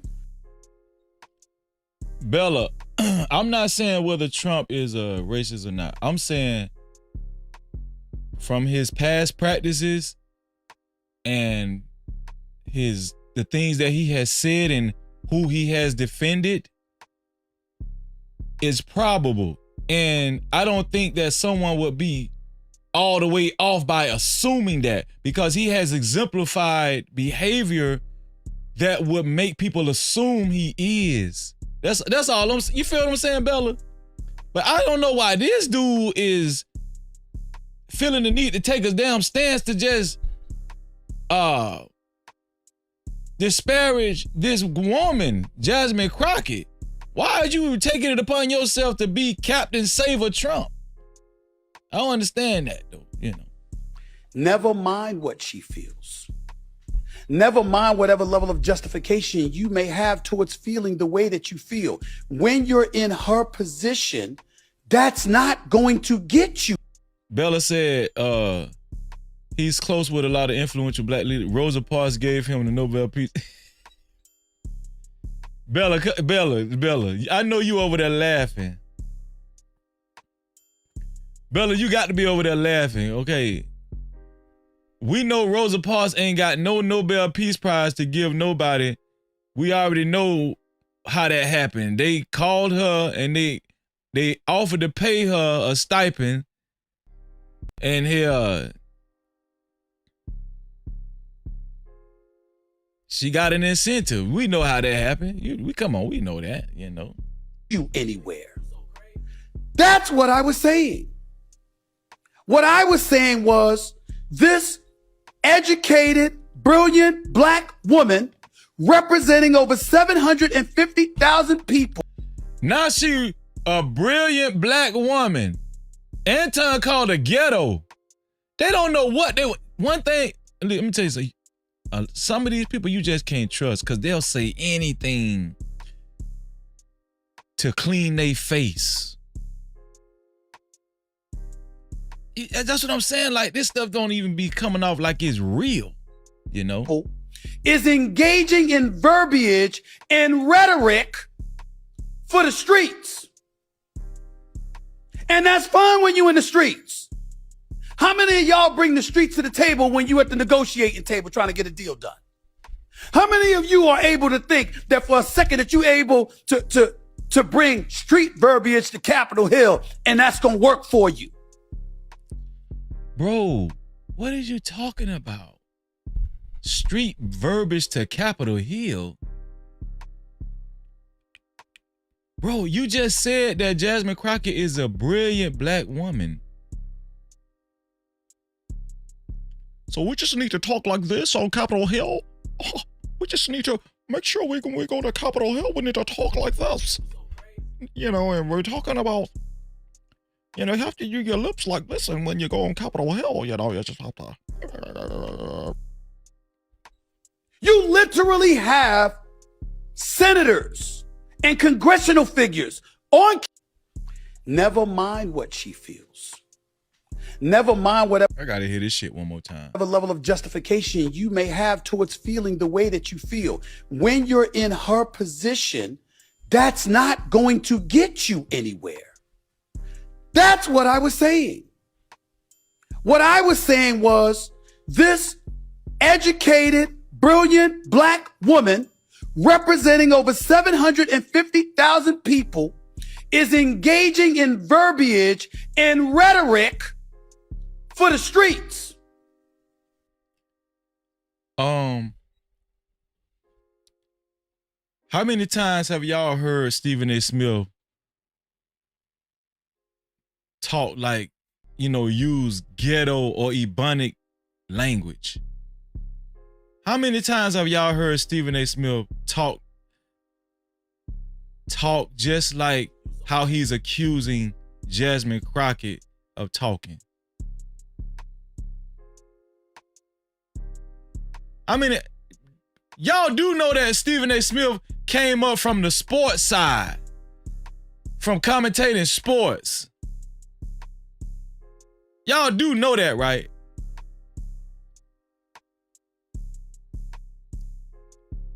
Stephen A. Smith, sit your ass down. Sit your ass down, man. Steven, you must forgot we know you. We know who you is. Bruh.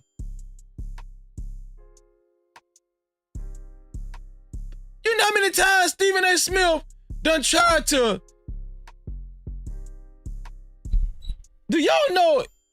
I'm going to tell y'all something about some of these black conservatives. They will use their black card when it's convenient. You know what I'm saying? They will use their black card when they need to. Everybody do it.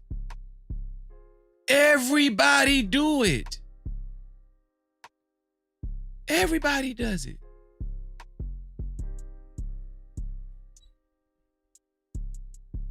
I know when I was younger, when I used to try to get them little jobs, I used to go to my job interview, I get my proper on, yes. Yes, and I really appreciate the opportunity for you having me here. I'm glad that you're even considering me for the job. Thank you. Well, if hired, I plan on giving it all I got. Yeah. I'm very respectful, and I used come on, man. Everybody do that, man. Everybody do that. Come on, man. Stop. And that's fine when you in the streets. Nah, that's fine when you're in the street. Why you don't wait till you get in the street, Stephen A. Smith? And Miss Bella say he definitely be cussing. Yeah. Yeah.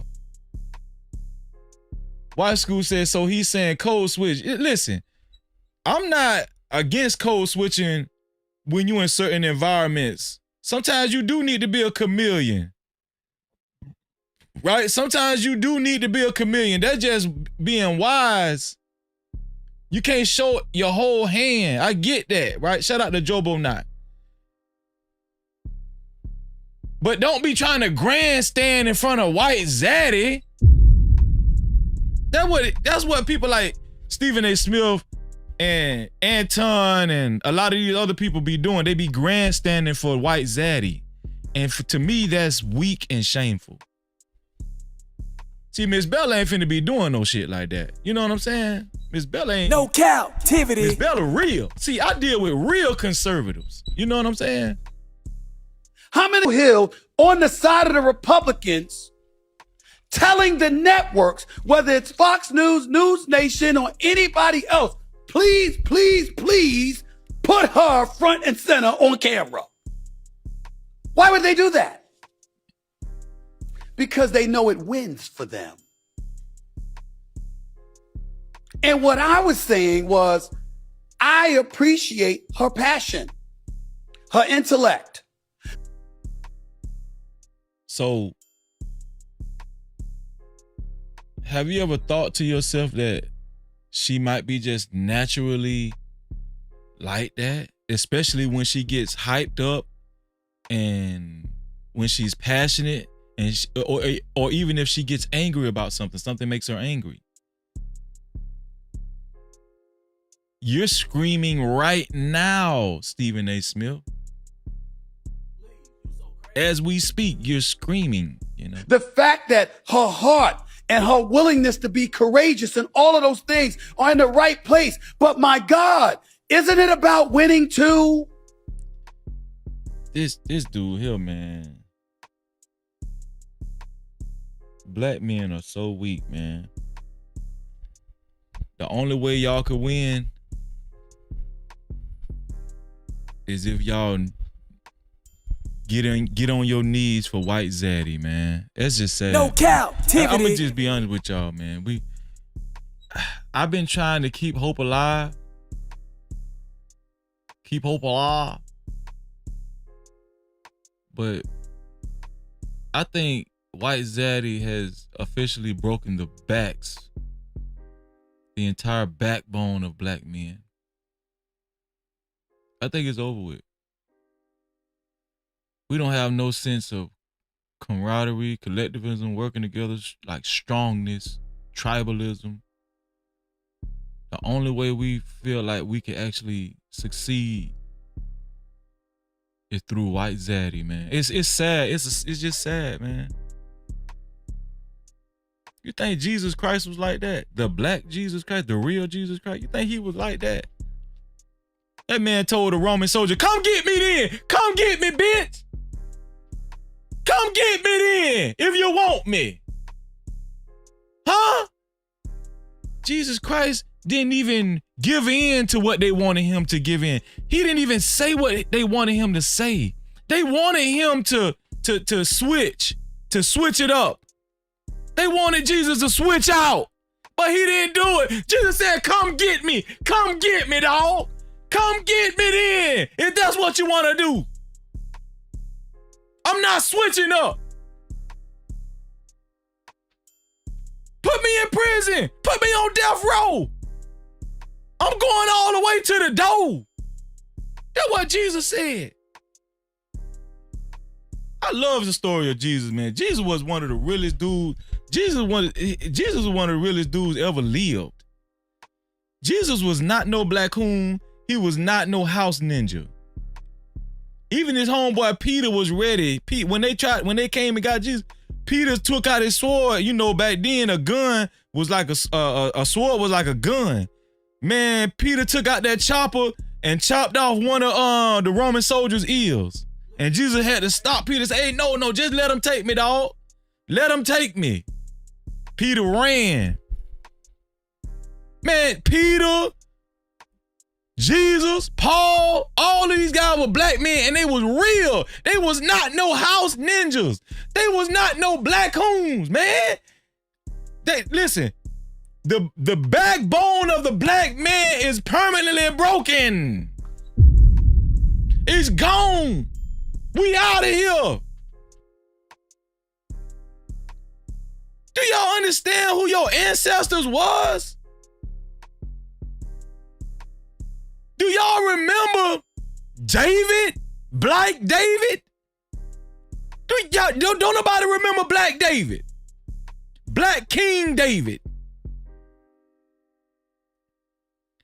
Man, we done lost it. I love reading about our ancestors in the Bible and how they used to be like this here, huh? Yeah, you can't break me. You can't break me, dog.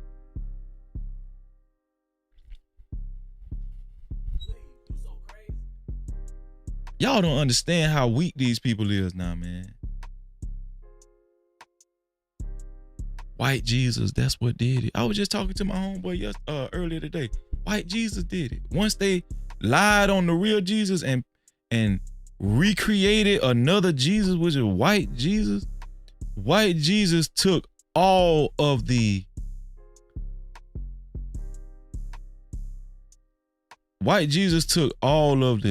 self-respect and courage that we had.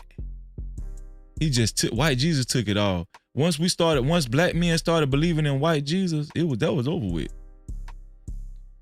They completely got rid of the real Jesus. They completely got rid of the real Jesus and the real God. And once they painted everything white, man, black men been messed up ever since, man. I'm trying to tell you. No Cap-tivity. I guarantee you, Stephen A. Smith, if he do go to church, he make sure he go to a church that's where the pastor is white, cause it's good for networking purposes, And they preaching about white Jesus and Easter, the white Easter bunny, and Christmas, and then Anton. We know Anton go to a white church, predominantly white. That's what they do.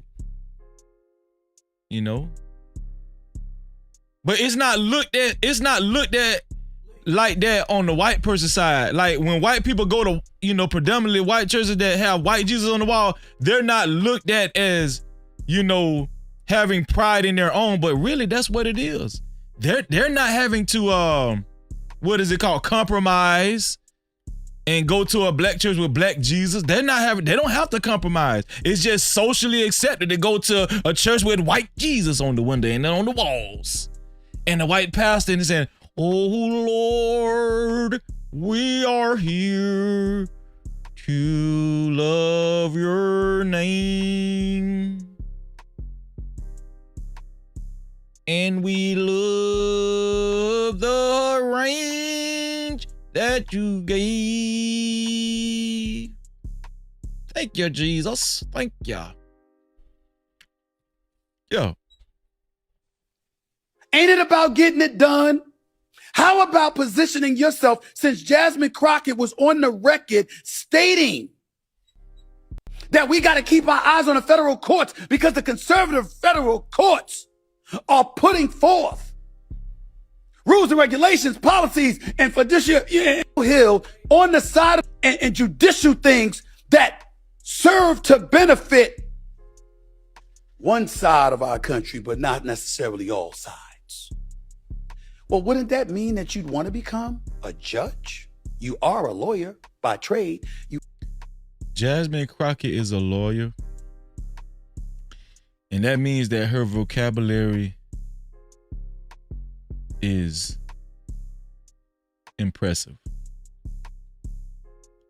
That's why Jasmine Crockett ain't trying to hear what the hell they got to say, because the girl is brilliant, just like Stephen A. Smith said, That girl ain't trying to hear none of what they got to say. Because she got too much sense, You She are got a lot of it. licensed to practice law in Texas, Arkansas, and the federal courts. Wouldn't you be somebody that we'd want on the courts, or at least on committees, having a strong arm towards dictating who ends up on the courts? Not just the Supreme Court, but federal courts throughout this country? Because that's what senators do, right? Wouldn't you want to position yourself to be able to beat a Ted Cruz or a Senator Cornyn? I'm talking about winning. I'm talking about winning. It dude crazy, man. And judicial things that serve to benefit one side of our country, but not necessarily all sides. Well, wouldn't that mean that you'd want to become a judge? You are a lawyer by trade. You are licensed to practice law in Texas, Arkansas, and the federal courts. Wouldn't you be somebody that we'd want? So how do people get elected, Stephen A. Smith? They get elected by the people, not the listen. They get elected by the people. How do judges get elected? Judges are appointed? I don't want to speak about something I really don't know. I know the President of the United States appoints Supreme State judges, Supreme Court. Wait, doesn't the President of the United States appoints Supreme, not Supreme State, what I said, Supreme State? Supreme Court judges, that's what I meant to say. But judges are elected for the most part, right? If people are elected and this is a democracy, what the hell is Stephen A.? These people catapult white people like so high. And I'm gonna tell you something. Black conservatives' rhetoric is always, you gotta play the game. You gotta play the game. You gotta play the game. You're ruining for us. You're ruining for us. You gotta play the game. You're ruining it for us. A shout out to my sister, the Lockhart perspective in the building. No Cap-tivity. Miss Lockhart, one of these days I would love for you to hit the link, especially on subject matter like this, because, you know, I've heard you speak several times from the class. Miss Lockhart, I don't really, you know, come on a lot of, you know, platforms and stuff, like actually on panels and stuff, because I've learned my lesson. But yeah, I love your intellect, Lockhart. Shout out to you. And she said he nominates them. Yeah, so he nominates them. He doesn't appoint them. Thank you for educating me, you know. Yeah. I know it was something, you know. But don't they get elected too? Don't some of these Supreme Court judges get elected too? You know. And I think that Jasmine Crockett actually, you know, she believes in democracy for the people, you know. On the courts, or at least on committees, having a strong arm towards dictating who ends up on the courts, not Nightburger said most judges are appointed. Okay, gotcha. Just the Supreme Court, but federal courts throughout this country, because that's what senators do, right? Wouldn't you want to position yourself to be able to beat a Ted Cruz or a Senator Cornyn? I'm talking about winning. You know how they can make. I might have to soundbite that. I'm talking about winning. I might have to soundbite that. Make anybody look if you say the wrong things, particularly when you're an elected official. If you're coming across as belligerent, undisciplined, and a loose cannon, how do you then get to say what Trump is?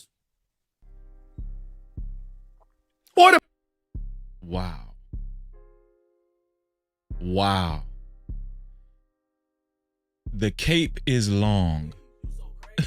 The cape for Trump is like terribly long right now. People under him. Black men, I have a question. I see a lot of great commentary from many of you on Stephen A. Smith's ignorant statements time and time again. This time he disrespected a powerful black woman who's putting her life in danger, fighting for U.S. At what point will you all lead the charge? Active belligerent. You know how they can make anybody look if you say the wrong things, particularly when you're an elected official. If you're coming across as belligerent, undisciplined, and a loose cannon, or a Jasmine Crockett. Okay, so that was Stephen A. Smith's his emergency stream that he had to make to actually do some, what is it called? He had to do some cleanup, right? After all of the backlash that he received for actually criticizing Jasmine Crockett. Right? He had to actually do some recourse or whatnot. But people still had something to say about Stephen A. Smith. Shout out to Cloud Watcher for another $5 super cap. Shout out to Cloud Watcher. Thank you, Cloud Watcher, for the $5 super cap. He said, random questions, Freezy. Are you and your brother identical twins, and are you too close? Much love, Cloud Watcher. Cloud, who are you, Cloud Watcher? You scaring me now. But yeah, I've gone on record saying that we're identical twins. And yeah, we are close. I love my brother, man. Shout out to my brother, man. No Cap-tivity. And shout out to you, Cloud Watcher, for another $5 super cap. I appreciate that. But yeah, so listen, man. And listen, anybody that wants to support the show, anybody that wants their comments read and highlighted specifically by moi, you can either do what Cloud Watcher did by sending a super cap, aka super chat, or you can send a cash cap, aka cash app, to $Freezy no cap. That's $Freezy no cap. Or you can send a PayPal to No Cap-tivity with Freeze. That's No Cap-tivity with Freeze without the Y. I appreciate you. No Cap-tivity. I appreciate y'all a lot. So let's talk about Stephen A. Smith, right? Stephen A. Smith is on the chopping block, and people are coming at Stephen A. Smith. A lot of people are voicing their opinions about Stephen A. Smith. A lot of people want to castrate Stephen A. Smith, you know. And I want to talk about what definitively is a house ninja and a black coon. Definitively, what is that? Because, you know, I've used it. Well, I've made up the term black coon you know, because, you know,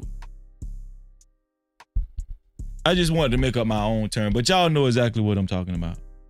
But is it overly used? Is it overly used? What do y'all say? Shout out to my brother Brandon Nesbitt in the building. Thank you for being here, Brandon Nesbitt. I appreciate you. I appreciate you. You say, not trying to scare you, Freezy. LOL, you're welcome. No, I'm just saying. Nah, you good, man. Ms. Lockhart said, it is under Article 2, Section 2 of the U.S. Constitution. He has the power to nominate the candidates for the Supreme Court. Gotcha. Thank you, Ms. Lockhart. I appreciate you. Nightbreaker said, I've been waiting on this. I'm gonna have to call. Call in, Nightbreaker. Breaker 19. Stephen A. Smith has gotten a lot of backlash, and I want to talk about this house ninja stuff and this black coon stuff. And is it really real? Is it real? Have I been saying it? Have I been misusing it? Have I been abusing it? Has other people been abusing it? Has Jasmine Crockett been abusing it? Has pro-black leaders been abusing it? Is it even real? Is there a such thing? Matter of fact, let me put that in the let me use that. Let me put that as a poll. Let me see. Is there a such thing as a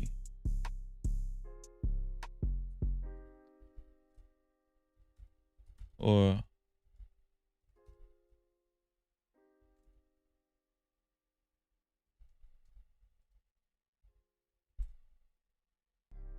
house ninja? Is there a such thing as a COON or a house ninja? I want y'all to vote on the poll, man. Is there even such a thing? I want y'all to vote. Is there even such a thing, or is it just overly used for no reason? Is there such a thing? Well, there's a very popular rapper out of Florida by the name of Plies that felt the need to respond to Stephen A. Smith. Plies has been very involved in the political arena and giving his opinion on it, right?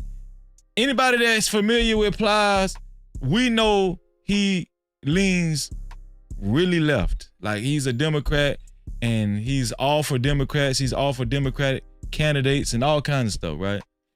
I was just talking to my brother earlier, and shout out to 2G. I was just talking to my brother earlier, and I was telling him, this is why I don't really get involved on either side. I don't claim either side, left or right, you know, whatever. Not even a little bit. You know, I represent the Bible. I represent what God wants, not what this country want, or not what the president want, or, you know, not what the people. I represent what God wants. And so I purposely take that stance. And I think God is pleased with me taking that stance. I think everybody should take that stance. I don't think God cares about whether you're a Republican or a Democrat. I don't think God cares about that. That's just my personal opinion. Maybe, you know, some of y'all live and eat and breathe and shit Republican or Democrat, you know. But I want to show y'all what Plies had to say about Stephen A. Smith. And y'all can tell me what you feel about Stephen A. You tell me what y'all feel about what Plies said, and I want y'all to tell me what y'all feel about the question of tonight. Let's cue up Plies, man. See what Plies had to say about Stephen A. Smith. Here we go. And dear motherfucking house niggas. Yeah, motherfucking house niggas. Stop getting motherfucking mad at everybody else, because everybody else don't want to be a motherfucking house nigga like you. Damn. Fuck nigga, be happy you a house nigga. Damn. Be glad it worked out for you and your family, puss ass nigga. But everybody don't want to be no motherfucking house nigga. Oh, you ought to be nice to master. You ought to get along with master to get. Fuck nigga, everybody don't want to get along with master, nigga. Some motherfucking people still got motherfucking principles out here, nigga. You's ought to get along with master. Fuck nigga, you don't say nothing when master out here talking to everybody crazy. Bitch ass nigga. It's cool for motherfucking master to talk to everybody crazy. I think Plies made a great point because Donald Trump, there's been some crazy stuff that done came out of Donald Trump's mouth. No Cap-tivity. Donald Trump don't give a damn what he say.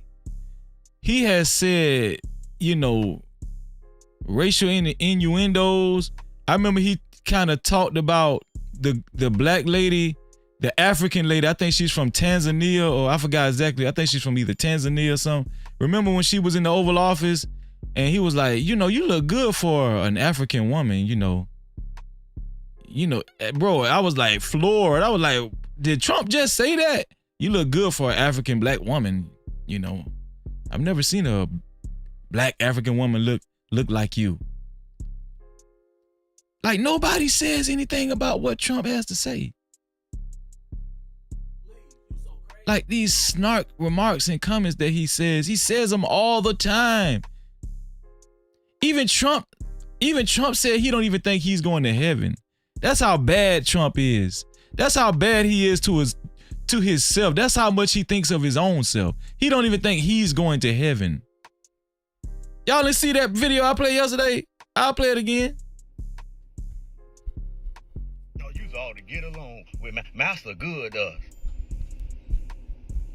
So sick of you fuck niggas don't know what to do, nigga. Mad cause everybody else don't want to be no motherfucking house nigga like you. Be happy you a house nigga. Fuck nigga.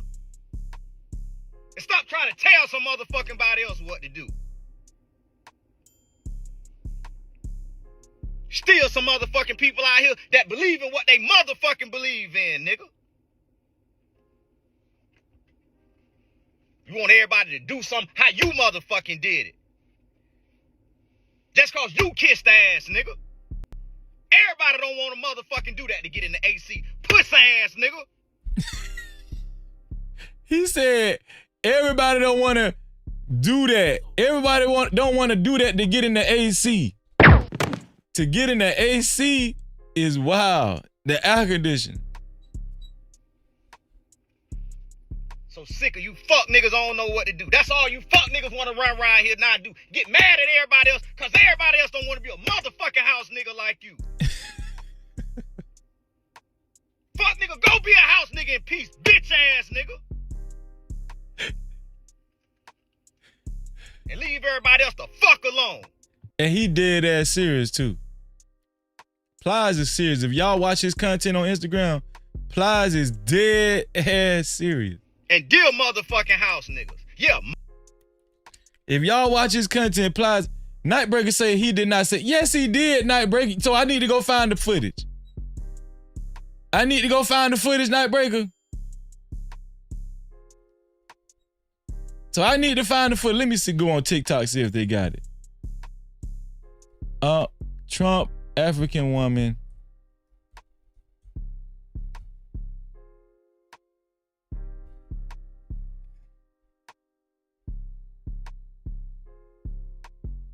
Oh, let's see. Here we go.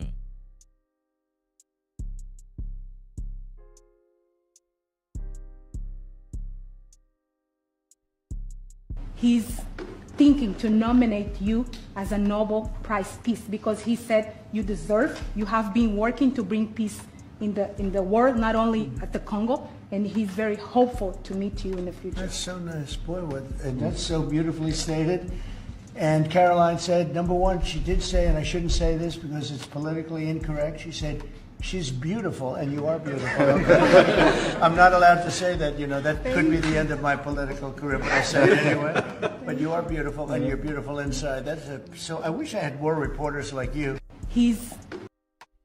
Hold up. That's not the one. He called her beautiful. That's the one he was flirting with. That's the one he was flirting with. It was another one. My bad. You might got me, Nightbreaker. You might got me. Told her she was pretty for an, she was pretty for an African. Yes. Something like that. It was something like that. Hold on. Let me see.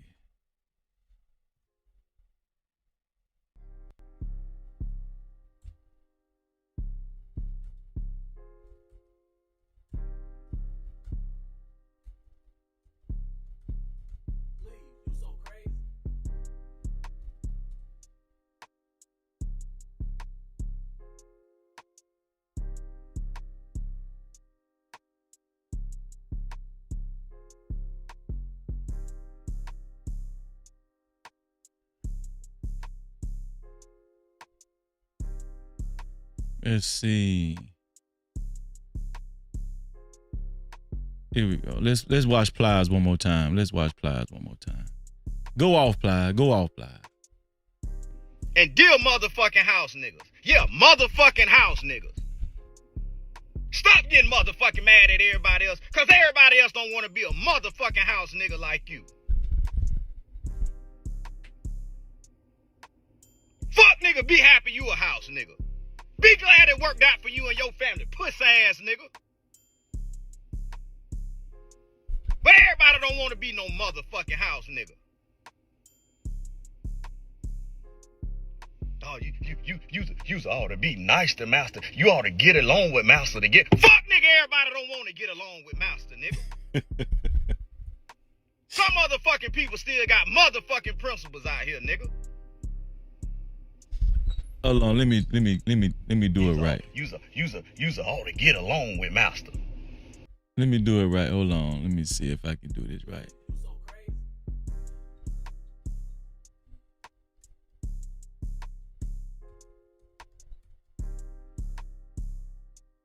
Let me see if I can do this one right here. Hold on, here we go. Let's add some entertainment to this right here. Yeah, let's add some entertainment to this right here.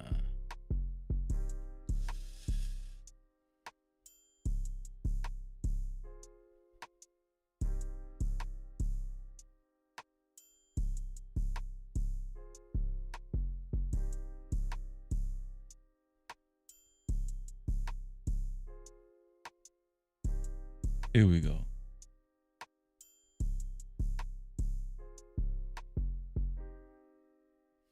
Transparent.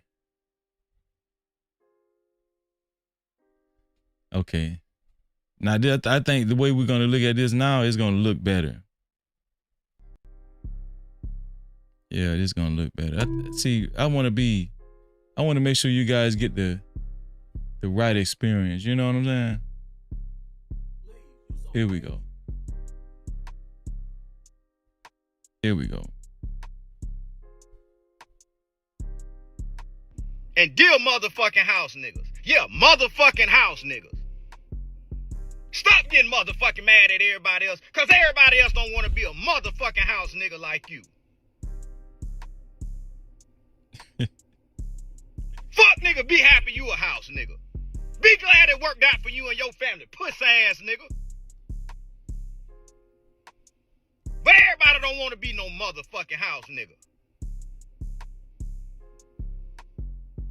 Oh, you ought to be nice to master. You ought to get along with master to get. Fuck nigga, everybody don't want to get along with master nigga. Some motherfucking people still got motherfucking principles out here, nigga. You's ought to get along with master. Fuck Fuck nigga, you don't say nothing when Master out here talking to everybody crazy. Bitch ass nigga. It's cool for motherfucking Master to talk to everybody crazy. No, you's all to get along with Master good does. So sick of you fuck niggas don't know what to do, nigga. Mad cause everybody else don't want to be no motherfucking house nigga like you. Be happy you a house nigga. Fuck nigga. And stop trying to tell some motherfucking body else what to do. Still some motherfucking people out here that believe in what they motherfucking believe in, nigga. You want everybody to do something how you motherfucking did it. Just cause you kissed the ass, nigga. Everybody don't want to motherfucking do that to get in the AC. Pussy ass, nigga.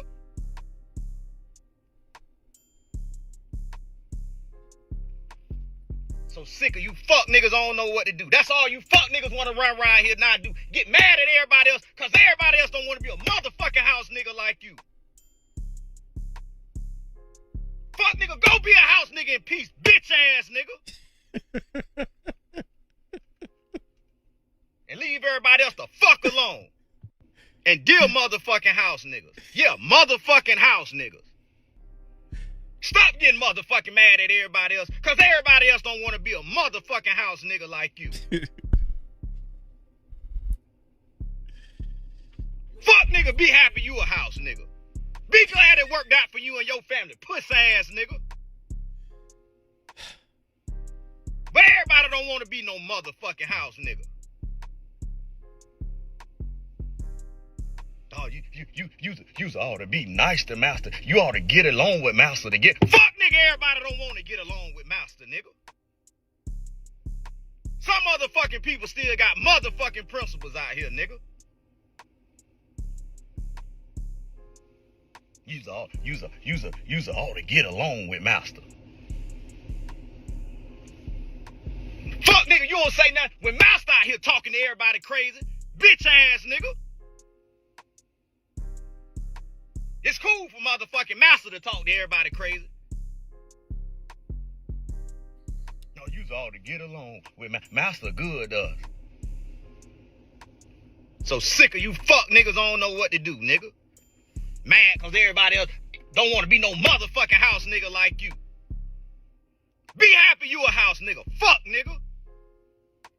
And stop trying to tell some motherfucking body else what to do. Still some motherfucking people out here that believe in what they motherfucking believe in, nigga. You want everybody to do something how you motherfucking did it. Just cause you kissed the ass, nigga. Everybody don't want to motherfucking do that to get in the AC. Pussy ass, nigga.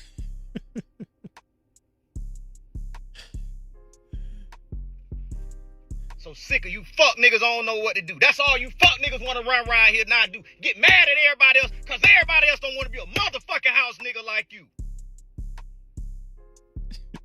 Fuck nigga, go be a house nigga in peace, bitch ass nigga. And leave everybody else the fuck alone. And deal motherfucking house niggas. Yeah, motherfucking house niggas. Stop getting motherfucking mad at everybody else, cause everybody else don't want to be a motherfucking house nigga like you. Fuck nigga, be happy you a house nigga. Be glad it worked out for you and your family, pussy ass nigga. But everybody don't want to be no motherfucking house nigga. Oh, you ought to be nice to Master. You ought to get along with Master to get. Fuck nigga, everybody don't want to get along with Master, nigga. Some motherfucking people still got motherfucking principles out here, nigga. You's ought to get along with Master. Fuck nigga, you don't say nothing when Master out here talking to everybody crazy. Bitch ass nigga. It's cool for motherfucking Master to talk to everybody crazy. No, you's ought to get along with Master good does. So sick of you fuck niggas don't know what to do, nigga. Mad cause everybody else don't want to be no motherfucking house nigga like you. Be happy you a house nigga. Fuck nigga. And stop trying to tell some motherfucking body else what to do. Still some motherfucking people out here that believe in what they motherfucking believe in, nigga. You want everybody to do something how you motherfucking did it.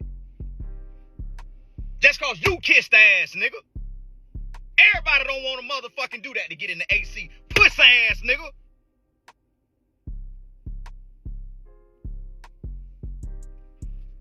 So sick of you fuck niggas don't know what to do. That's all you fuck niggas want to run around here now do. Get mad at everybody else cause everybody else don't want to be a motherfucking house nigga like you. Fuck nigga, go be a house nigga in peace, bitch ass nigga. And leave everybody else the fuck alone. And deal motherfucking house niggas. Yeah, motherfucking house niggas. Stop getting motherfucking mad at everybody else, cause everybody else don't want to be a motherfucking house nigga like you. Fuck nigga, be happy you a house nigga. Be glad it worked out for you and your family, pussy ass nigga. But everybody don't want to be no motherfucking house nigga. Oh, you ought to be nice to master. You ought to get along with master to get. Fuck nigga, everybody don't want to get along with master, nigga. Some motherfucking people still got motherfucking principles out here, nigga. You's ought to get along with master. Fuck nigga, you don't say nothing when master out here talking to everybody crazy. Bitch ass nigga. It's cool for motherfucking master to talk to everybody crazy. No, you's ought to get along with master good to us. So sick of you fuck niggas don't know what to do, nigga. Mad cause everybody else don't want to be no motherfucking house nigga like you. Be happy you a house nigga. Fuck nigga. And stop trying to tell some motherfucking body else what to do. Still some motherfucking people out here that believe in what they motherfucking believe in, nigga. You want everybody to do something how you motherfucking did it. Just cause you kissed the ass, nigga. Everybody don't want to motherfucking do that to get in the AC. Pussy ass, nigga.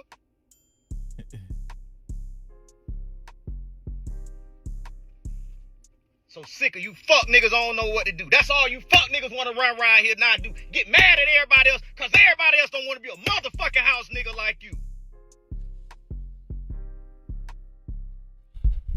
See, some of y'all don't know what he meant by everybody don't want to be in the AC. That's what house ninjas, that's that's one of the things that house ninjas, they wanted to be in the house where it was cooler. They didn't want to be out in the field. That's what Plies was insinuating, right? Everybody don't want to just, big master to be in the house, to be where it's cooler. So you won't be out in the field with the rest of us working together, And I get that concept though. But I want to know, is this overly used? Is it blown up? Will somebody call in? Will somebody call in and give their opinion?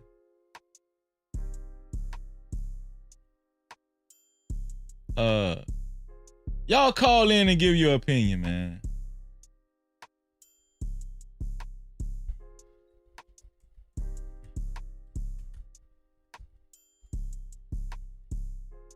Let me see.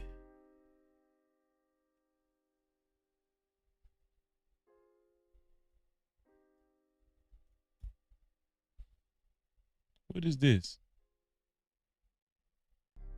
Trump makes. Yeah.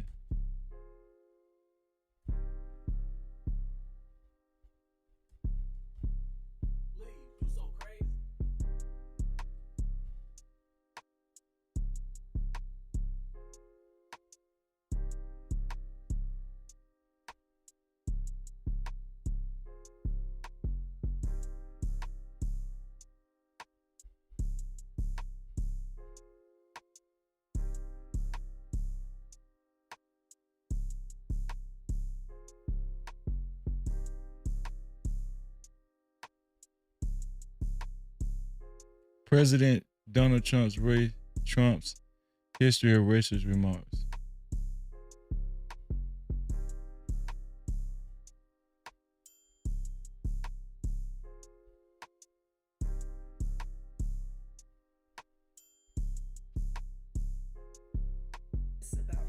People. Is this you? We're going to judge people by whether they have Indian blood, whether they're qualified to run a gaming casino or not? They don't look like Indians to me, and they don't look like Indians to Indians. He said Nigerians wouldn't go back to their huts once they saw America. While speaking at the Jewish Republican Coalition in 2015, he told Jewish Americans, I'm a negotiator like you folks. We're negotiators. These aren't people. These are animals. Is how he referred to undocumented immigrants. Trump said you have to treat women like shit and disabled Americans should just die. And if you're thinking, oh, Trump hasn't said anything about my community. He said disabled Americans should just die. Disabled Americans should just die?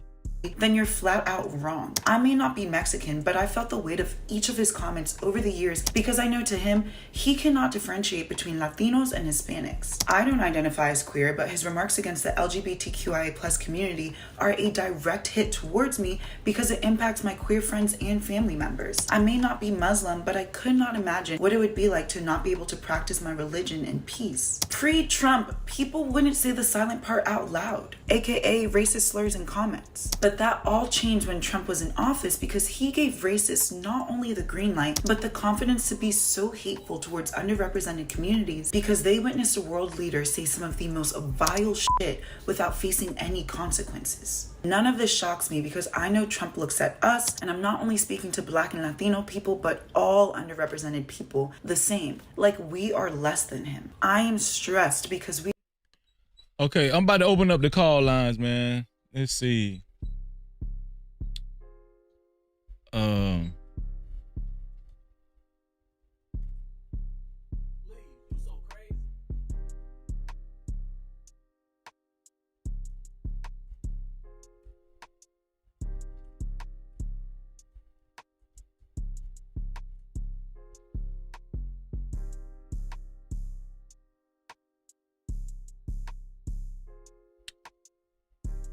Here we go.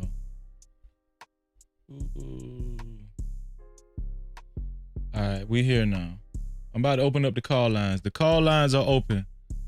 This is the number, y'all. Call in.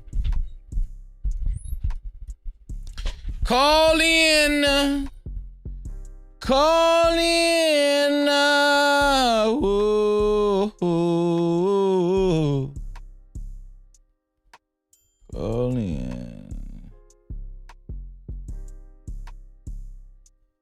Let's see. Let me see if I can find a good image.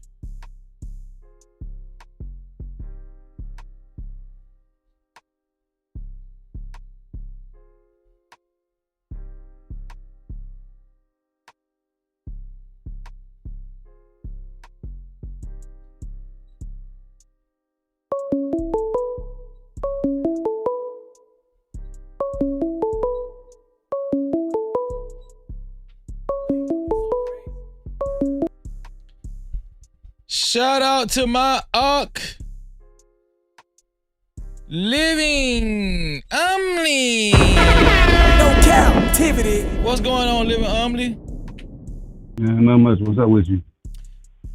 I'm just sitting up here chilling and I'm just trying to get to the bottom of, is the word Black Hoon and House Ninja overly used? Or do they even exist at all? What do you think, Living Umley? I think it exists for sure. Is it overly used? I say by certain people. By certain people, yeah. You know, but a lot of people do be acting like coons, you know, house ninjas. So, you know, but I ain't really got too much to say on it. I really was just coming up to say what up. I saw you put the number up. I had just hopped back on the stream. Hey man, how you been doing, man? Man, doing good, man. You know, you sound good, bro. You sound damn good compared to a few days ago. You know. Oh yeah, man. You know, life be life, but you know, gotta push through it. That's good, man. God is good, man. Shit, you know, I'm gonna be back at it tomorrow. Headed back out to get the money tomorrow.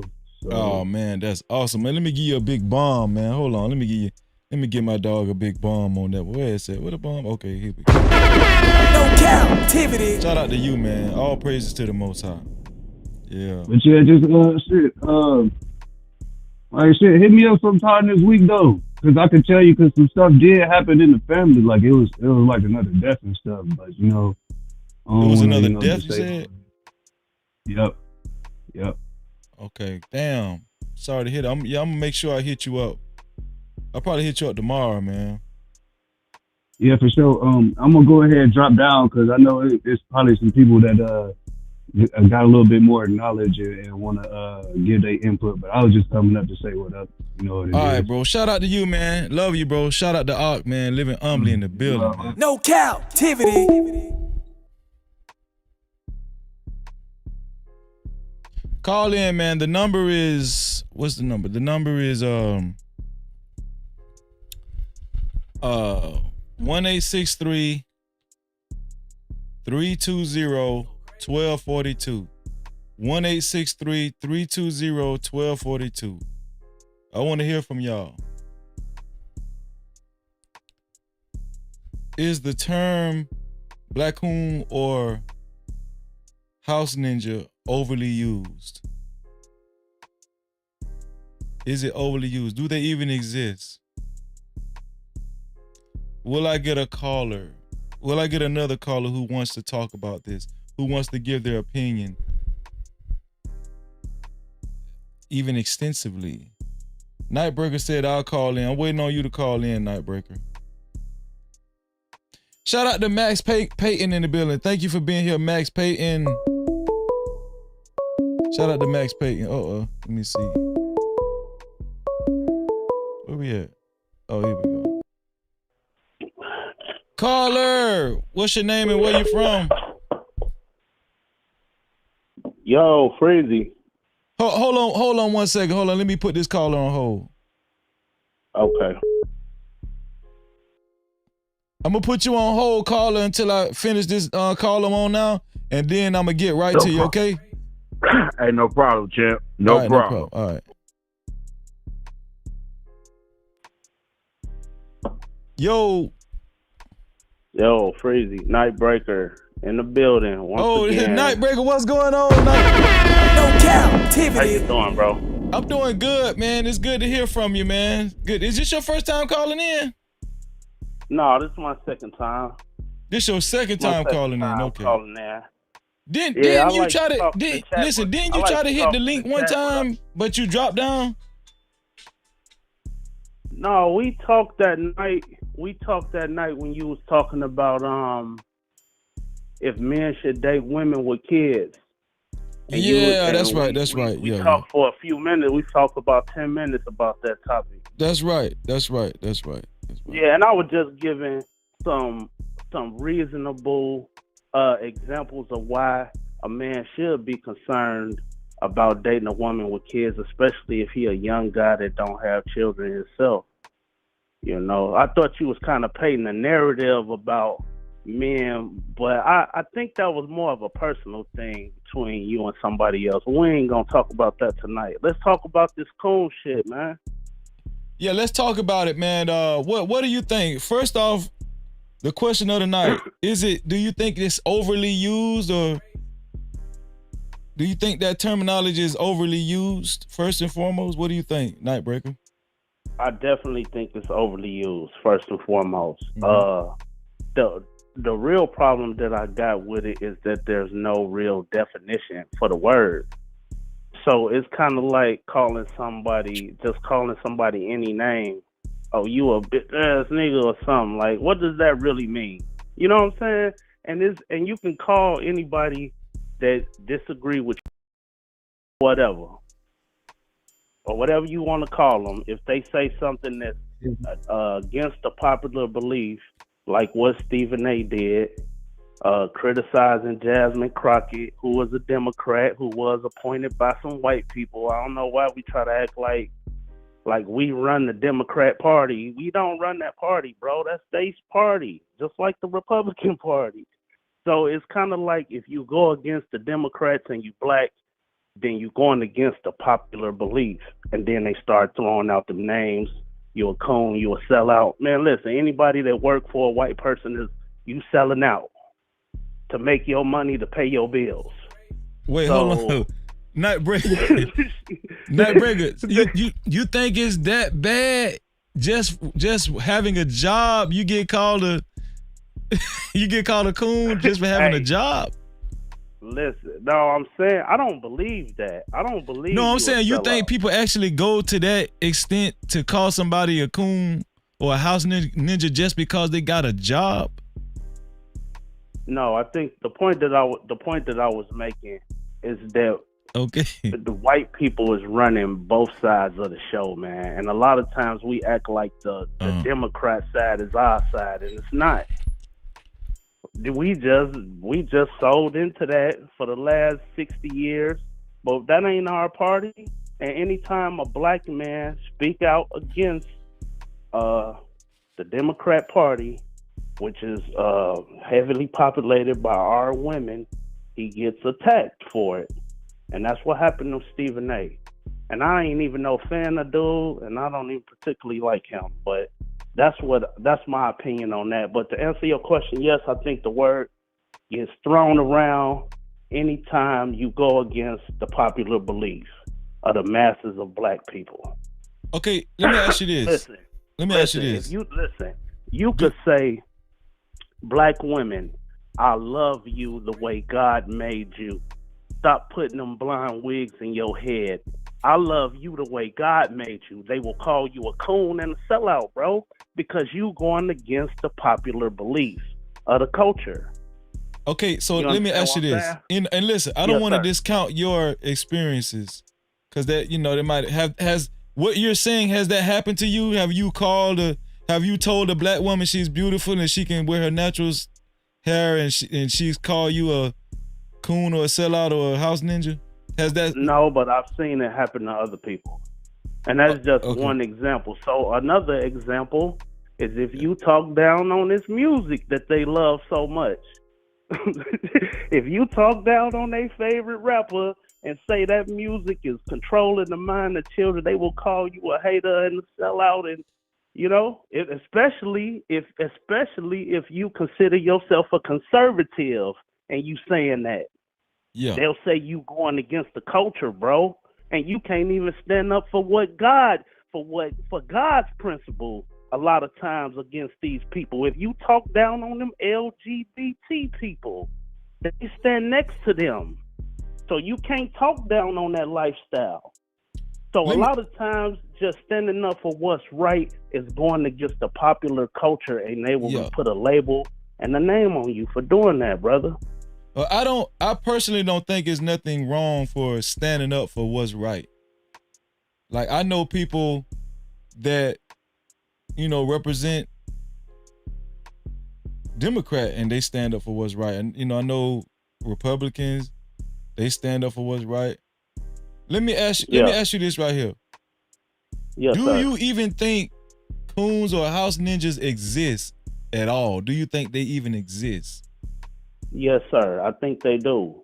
And to me, let me tell you what a coon or a house nigga is. It's somebody that's willing to sell something that shouldn't be sold.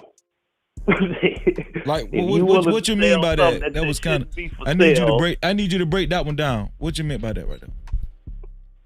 So, for example, area code 870, we coming right to you after Nightbreaker. Go ahead, Nightbreaker. Break it down, that coon and that house ninja. All right, bet. I'm from Chicago, bro. I'm from the west side of Chicago. Yeah, I remember you said that. The one thing that I grew up around was heroin, bro. Heroin was everywhere in the 80s and the 90s in Chicago on the west side. And the one thing that I noticed even as a young kid that if you're willing to sell drugs to a person that you love, I've seen people sell drugs to their mama, bro, to their brother. And to me, doing something like that, you selling something that you shouldn't be selling. And if you understand what I'm saying. And listen, if we look around, bro, a lot of this culture, man, we already done been desensitized to cooning, brother. NWA already desensitized us to cooning. Hold on. Wait. Back up. Wait. Yes, sir. So your definition of a coon or house ninja is a dude that sell drugs to his own people? No, what I'm saying is that was just an example of. No, a I was person. asking you you say you do believe that coons and house ninjas exist. So what is your definition of a coon or a house ninja? If you feel like they do exist and you feel like it's overly used, what's your specific definition? What would Okay, I understand what you. What would be a me. legitimate reason to call somebody a coon or a house ninja?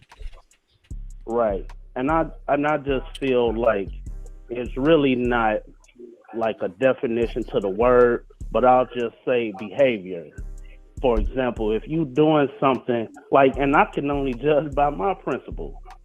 So if you do something that's a detriment to even to yourself or the people around you, then I can consider you to be a sellout or something like that. But to put a label on you to say you're this, I don't really believe that's real, bro. That's just some bullshit, because look, you can do real shit for 6 days out the week and then do some coon shit on the 7th day. So, like, just to say you're that, I think that's a little unrealistic. But to say that behavior was kind of like some coon shit. Is that just basically a person that'll take the trinkets to sell out their people, and to sell drugs to your own mother to get that $20 is an example of a person that kind of sold out their own people to get the trinket. And that's, to me, is what cooning is. But I couldn't put that label on somebody because they could coon one day and not do it the next day, or they might not feel like they sold out their integrity. They could be a part-time coon, huh? Listen to what I'm telling you. When Plies was selling us that gangster image, my nigga, that's cooning. You getting millions of dollars to sell this image to children. This is what I'm trying to say to you. I see what you did. Okay, so I see what you. So that was your. He's saying that his definition of a coon is a person that sells his own people out, like a drug dealer that's, might sell something to, sell drugs in his own community. That's his definition of a coon. So he's kind of. I'm just saying. You kind of flipped it. You kind of. Yeah. Cause look. Damn, them guys can't catch a break. They degenerates, coons. They get all the titles. They thugs, coons. What I'm get telling everything. you, Freezy, is that degenerate behavior is degenerate behavior, and whether you disrespecting a black woman on ESPN or you selling drugs to a person, like what, like. Come on, man. Yeah, I'm gonna tell you what you just did. So much no, listen. Behavior hold on, night breaker. Hold on. Listen, hold on. Okay, I got you, ahead, night breaker. I got you. I'm gonna tell you what you did, bro. We're talking about coons and we're talking about house ninja. Yeah. What you did was you put the microscope right back on what you felt like was black degeneracy. You did not deal with the true definition of a coon or a house ninja. And I don't know why that is. I don't know why, but I'm just saying, like, okay, let me help you out. I agree with you.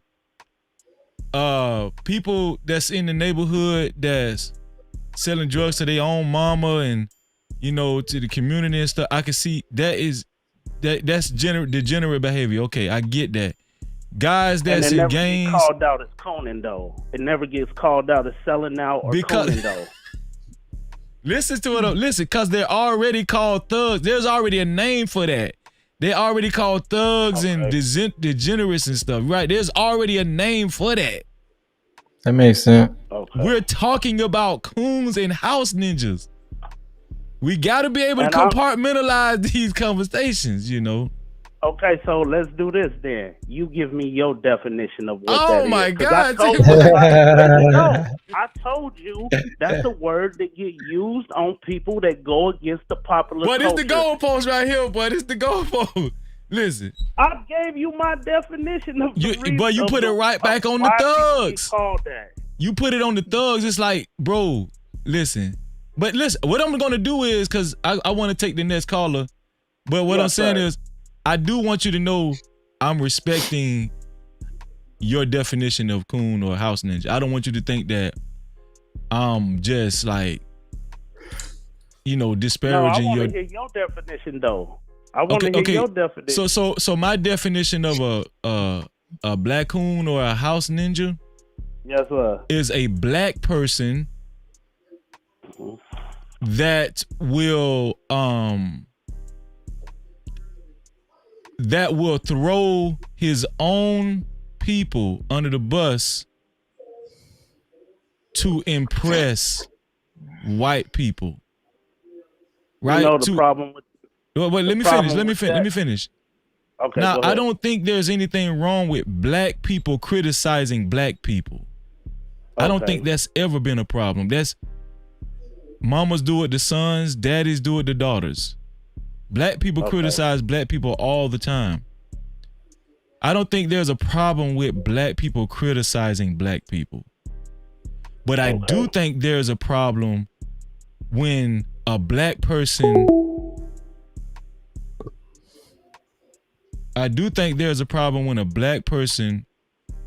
criticizes black people on a stage where they know white people are listening, and a big reason why they're doing it is to either grow their white demographic or to get in a position, to get in a higher position that they feel like white people can put them in.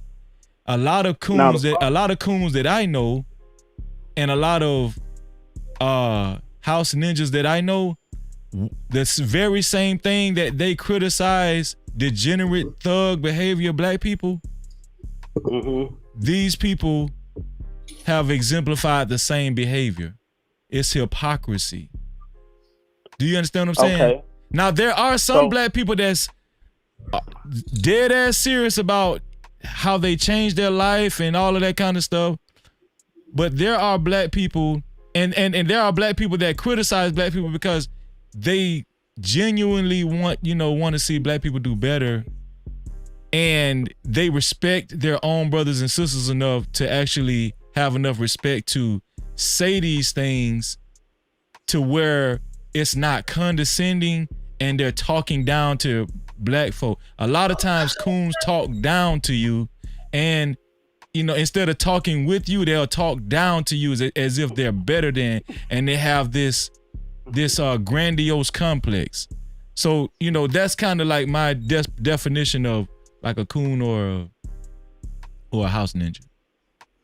Now, the problem with your definition is that you're assuming that they're doing this to impress white people or to try to get ahead or whatever. So, for example, if I feel like Donald Trump policies are the best policies for black people, and a person the perfect example is Stephen A. criticizing Jasmine Crockett and somewhat kind of taking up for Trump, right? Yeah. So he's being called a coon for doing that. What are you talking about? Right. So let me ask you a question. How do you know? Yes, sir. How do you know when somebody is a serial killer? There's a difference between somebody who has killed and a serial killer. How do you know the difference between a killer and a serial killer? A serial killer has a lot of bodies. A serial killer has a pattern. Okay. So we know a coon because of their pattern. The pattern of behavior that they... No, but there's never a time where you can guess the reason why they're doing it. Because you said they're doing it to impress white people and to get ahead. Stephen A. already been on ESPN for 20 years. He already paid Okay. So this is what I'm telling you. That he, we don't know what his plans is for the future. We don't know if he's trying to stay in good graces.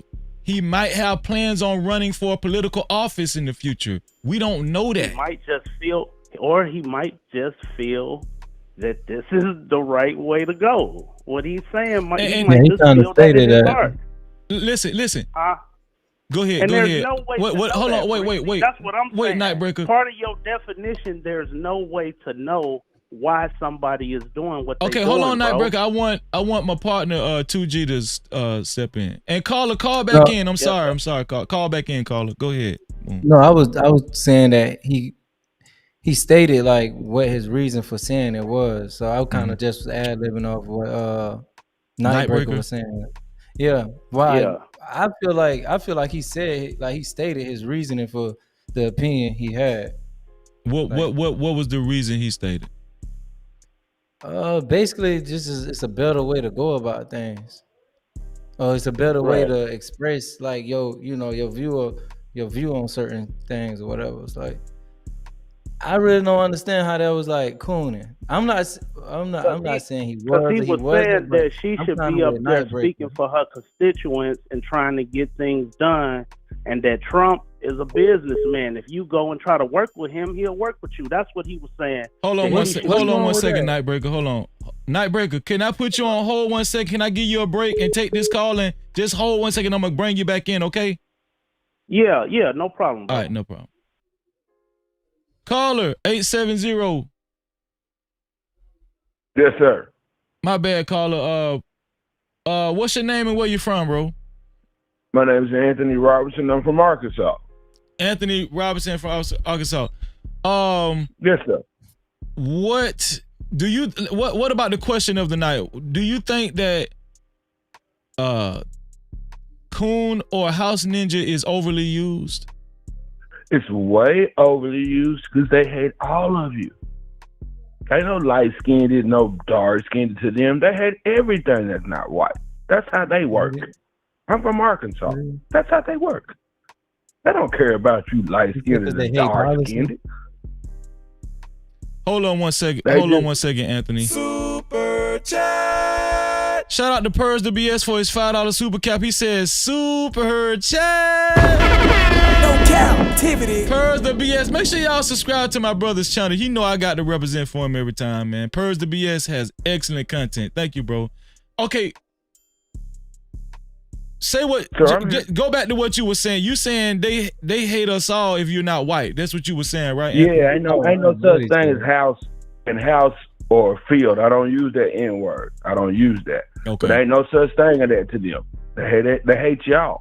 They hate you Mexican. They hate you. If you ain't white, they hate you. That's it. Ain't no discrimination with white people. Ain't no discrimination between colors. Do you think all black people realize what you're saying? Well, you got to understand that people have to survive. I don't blame people for that. Even if they have to sell their own people out. People have to survive. I don't blame people. If you're hungry, so he said that the word coon is overly used. Right? I'm not gonna go that far on that. But he did say that. He said it's overly used. Yeah. But I'm just saying that's overly used because they hate you. Let me ask you something. Do you believe everybody is an individual, or do you believe that? How do you believe politics work? Do you think politics works by everybody's individual vote, or politics works by interest groups and groups lobbying and stuff? I think it's more of a regional thing. Okay. It's more of a regional. That don't make them not smarter than the Nebraska boys. I'm from Arkansas. We done took care of them their whole life. They still hate us. So what's the fix? So I'm gonna say this. I'm gonna ask 2G. Do you think it's okay? Do you agree with him, 2G? Do you think it's okay to, even if you have to throw your own brother up under the bus to move up the ladder, you think that's okay? I don't Who think that, said though. it? I'm not saying they I was about doing to it. say, I'm not who said saying they that? doing Hold it. on, I'm Anthony. not You saying taking they it doing back. You walking it back. Okay. Don't Okay. take it back. It's already recorded. Oh, you think that's what I I said? think he said they So what gotta did I say? survive, right? Well, You I say they said got to black- survive. what did I say? You said they got to survive, and however they got to survive, you ain't gonna criticize nobody for that. Oh yeah, okay, yeah. I stand behind that. Okay. What do you I think? stand Do you behind agree with yeah, that, bitch 2G? suck a dick for to take care of babies. Yeah, that's right. Yeah, I get that. I stand behind what I said with that. Shout out to Fear No Mortars in the building and Big Bad Bull. Do you agree with that, 2G? What do you think about that? Do I agree with Cooney? No, what he said, like if you have to throw your own people up under the bus or just take advantage of your own people to, to move up the ladder with white folk. I don't think they do that though. They come back. Listen, man. All these people been light-skinned people. Hold on, Anthony. We gonna do one at a time. Let my Okay. dog 2G get in there. Apologize. Go ahead, 2G. I apologize. I'm listening. You okay? You okay? What's the question one more time?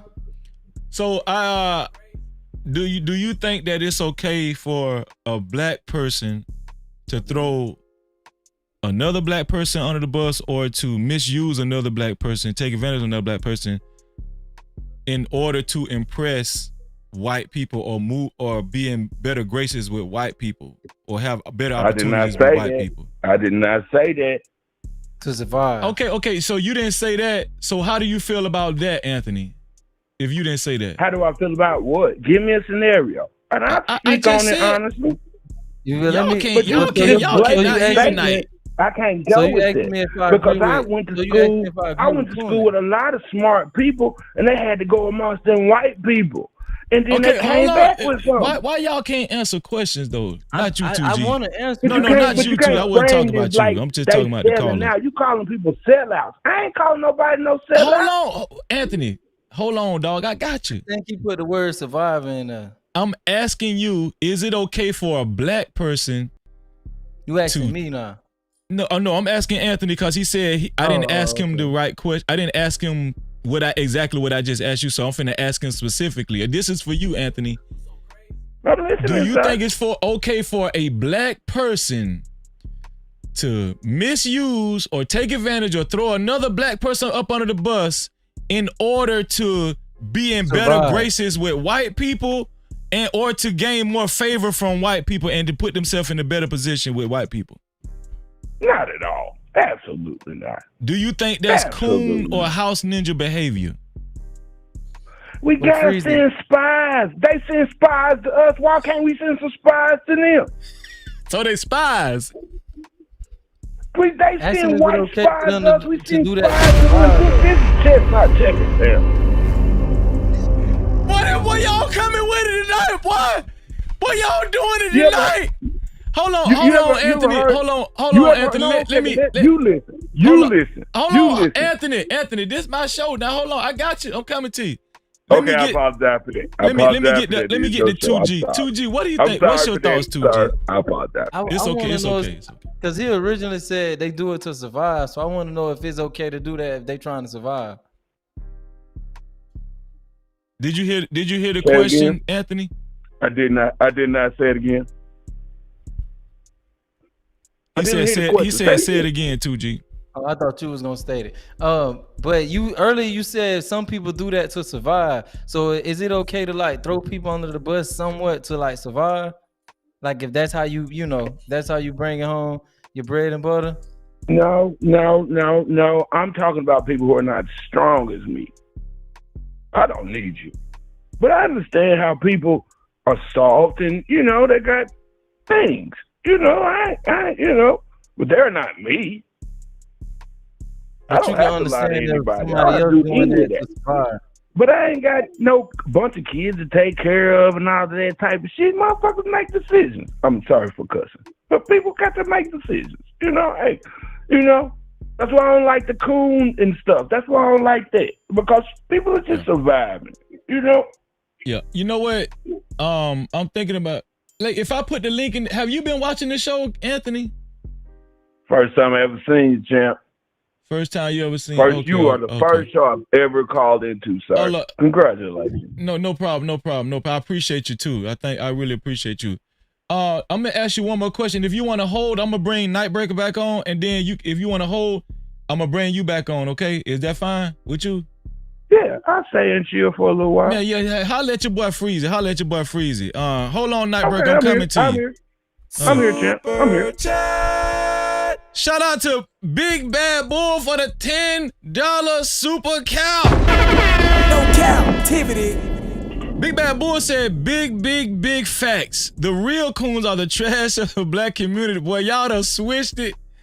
Those that poison and delete their own people for that almighty white dollar, and those that lay up in white zaddy's section 8. Hey, bro. No captivity. Shout out to Big Bad Bull, man. Appreciate that, Big Bad Bull. Man, listen, if you want your comments read and highlighted, you can either send a super cap like Big Bad Bull did, or you can send a cash cap to Freezy, $Freezy no cap, $Freezy no cap, or PayPal. The PayPal is no captivity with Freeze, no captivity with Freeze without the Y. Go ahead, 2G. Man, I'm confused, man. This YouTube shit, bro. Like, people like weird, bro. Like, I ain't talking about nobody specifically, but I'm saying speak I your really mind. I don't really get how they like conflating. Like, I agree with what you said. Like, you got thugs, you got gangsters, you got hood people, whatever. Degenerates. We got I don't degenerates. really understand what they got to do with being a coon.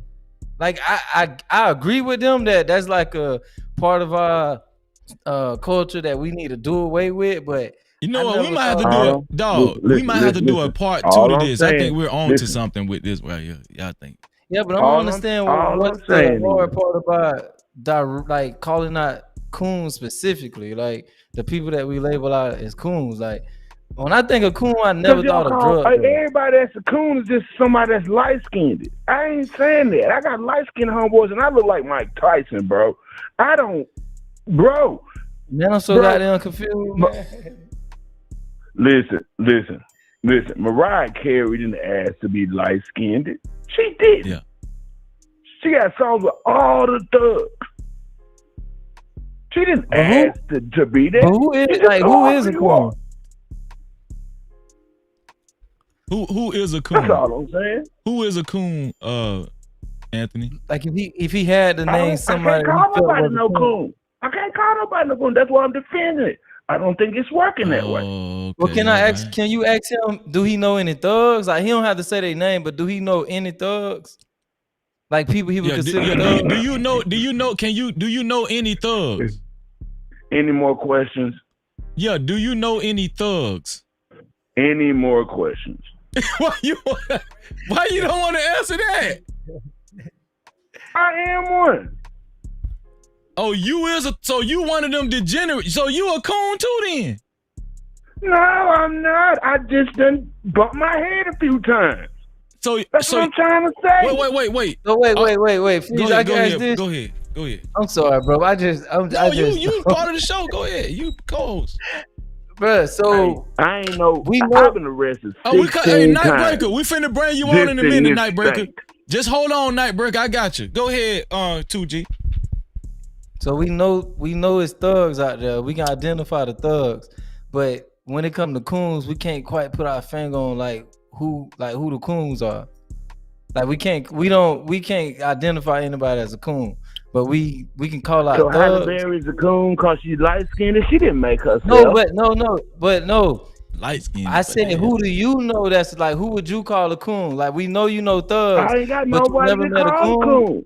Everybody just working.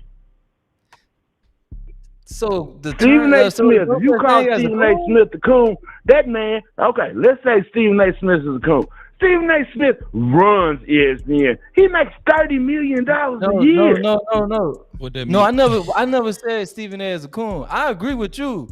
The word get overly used, but I see what it is. It just is overly used. But come on, bro, it's kind of extreme to say nobody is a coon. Ain't no come on, bro. What you saying? I'm listening to you. I'm on here listening to you. I'll be quiet. Hold on, wait. Speak to me. Get your last word in with him, 2G, and we're gonna bring Nightbreaker back. And just hold up in the back. I'm listening. Just hold up in the back when I put you on hold, Anthony. Go ahead, 2G. Okay, no problem. I was just saying. I never said who. I never identified anybody as a coon, but I'm saying. Basically, he's saying coons don't exist. He's saying nobody is a coon. Like, how is that possible? He said he don't know none. But he said he know thugs, though. He knows some thugs. He said he one. But the confusing thing about it is they said the coons is the thugs. Right. So that's why I said, so you a coon too? Right? I'm listening. I'm gonna put you on hold. Anthony, I'm gonna put you on hold. I got you, Anthony. I'm finna put you on hold. I'll bring you right back. Bro, why everybody mentioning drug dealers, dog? Nightbreaker. This is a great conversation. That's what I'm trying. Nightbreaker back in the building. What's up, Nightbreaker? No Cap-tivity. You there, Nightbreaker? Yo, Nightbreaker. Are you there, Nightbreaker? Bruh. Okay, let's bring Anthony back. Nightbreaker, I don't know if you stepped away, Nightbreaker, but I tried to bring you in. Shout out to Hot Sauce, Anthony. You back on stage, yes, man. Shout out to Hot Sauce in the building.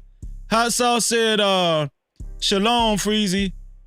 And drug dealers are coons by definition. If you drop a link, I will come up.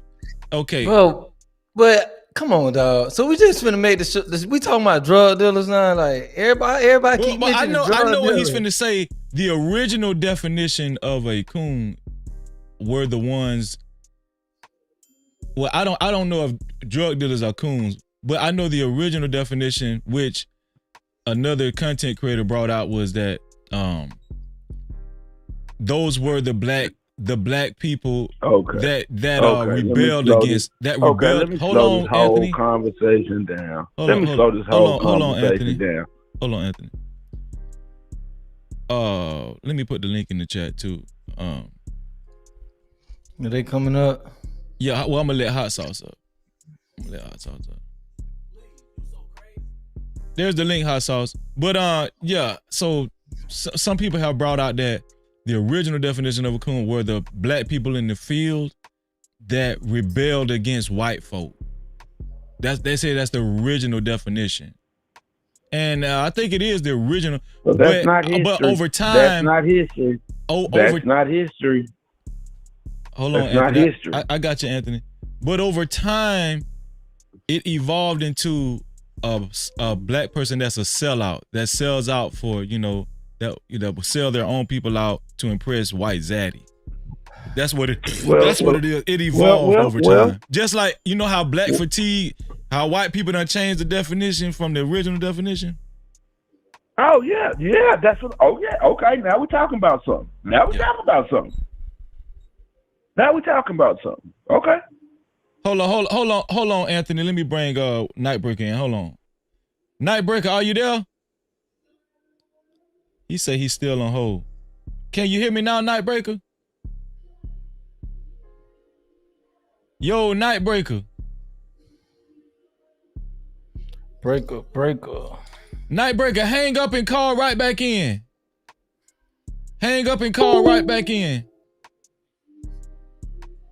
Okay. So Anthony, let's do this, Anthony, because is it safe to say, 2G, that this conversation is very, very confusing? Hold on, Anthony. Hold on 1 second. Hold on. Nightbreaker, are you there? Yeah, this me. Can you hear me? Yeah, I hear you. Go ahead, Nightbreaker. It seemed like you had something on your mind, man. Yeah, the last thing I wanted to say is we saw one public example of a man clearly cooning. And it was when Charlemagne the God was interviewing Joe Biden. If you ever watch The Breakfast Club, Charlemagne talked that black shit every single day. But when he had white supremacy right in his face, telling him that if you don't vote for me, then you ain't black, he did not stand up for black people. He didn't even stand up for himself because he didn't want to piss off the white people that he worked for. That was a clear example of cooning, and that was the last thing I wanted to say. Peace, brother. Thank you, Nightbreaker, for conveniently saying, going to the Democrats and saying that, he was a coon. That's basically what you just did, man. I don't know why they Yeah, do that. because I don't agree with what Charlamagne did during that interview, but I didn't see it as cooning though. Nah, that's political game banging. A black person is why so much of that go on in these spaces, bro? It's like this is either you on this side or this side, and both sides just extreme as fuck. Pay attention to this though, 2G. You're a coon if you do it from the Democrat side, not the Republican side. Do you see? Like, that's why I don't get involved too tough in that Republican. But I agree with that. But on the flip side, Democrats only believe, like black Democrats only believe you can be a coon if you Republican. Like, they don't believe that Democrat and coon can go hand in hand. They don't believe it's a such thing. It's like both sides extreme as fuck, bro. Y'all have no understanding of how history went. Y'all sound crazy. Y'all have no understanding how history went. The South was all Democrat, and then whiteness came to. Then they switched over to Republican. What are y'all talking about? Oh, we didn't know that. What are y'all talking? Do y'all not know? Do y'all not know why the Tulsa massacre happened? They owned the fucking place. I thought we were talking about cooning. What the hell? The Tulsa Black Wall Street massacre happened in Tulsa because they owned the fucking place. What does that have to do with what we're talking about? That's because y'all don't understand that. Y'all don't understand that coon stuff and all of that stuff. That's just hate. That's hate? That's just hate. Calling a black man a coon, calling a black man a field nigga, all that's hate. Let me ask you something. Do you think that there are black people that will sell their own people out to impress white people? Do you think those type of people exist? There are some, but not that many. Not as many as you think. Okay, so hold on, wait, stop. Not that many. I got you. So even if there are some, is it one? No. Would you classify that some? And shout out to my brother Hemp. So you're saying, is it a majority or a minority of people you think that make up that category?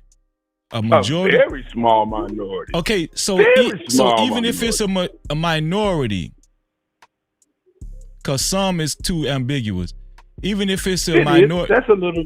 Even if it's a minority, that very small minority that you're saying, would you call them coons or house ninjas? Nah, I wouldn't. Well, what are they? The small. I wouldn't call Condoleezza Rice. Listen, I wouldn't call Condoleezza Rice a coon. No, I wouldn't. I don't think she is. Okay, so why did you say small minority? What are those small minority? Those people. Listen, if black people have to go in all of these white spaces, they coming back with something. They don't just leave and go and don't come back with nothing. They come back. You can't call them coons because they can blend in with white people a little bit. I am not the blend in with white people person. I promise. You say they come back. They come back where? Where do they come? Skinned, I got braids. I got all of that, bro. It's not, You say they come back. Where do they come back? They come back with what? They come back to the black community? They come back to the black community. So these sellouts you talking about, they sell. I ain't call nobody no sellout. Like I said, don't put words in my mouth. I ain't call nobody Anthony, no sellout. Anthony, are you listening to me? I'm listening. I asked you. But I ain't call nobody no sellout. Listen, I asked you, are there black people that will sell their own people out to move ahead with white people to impress white people?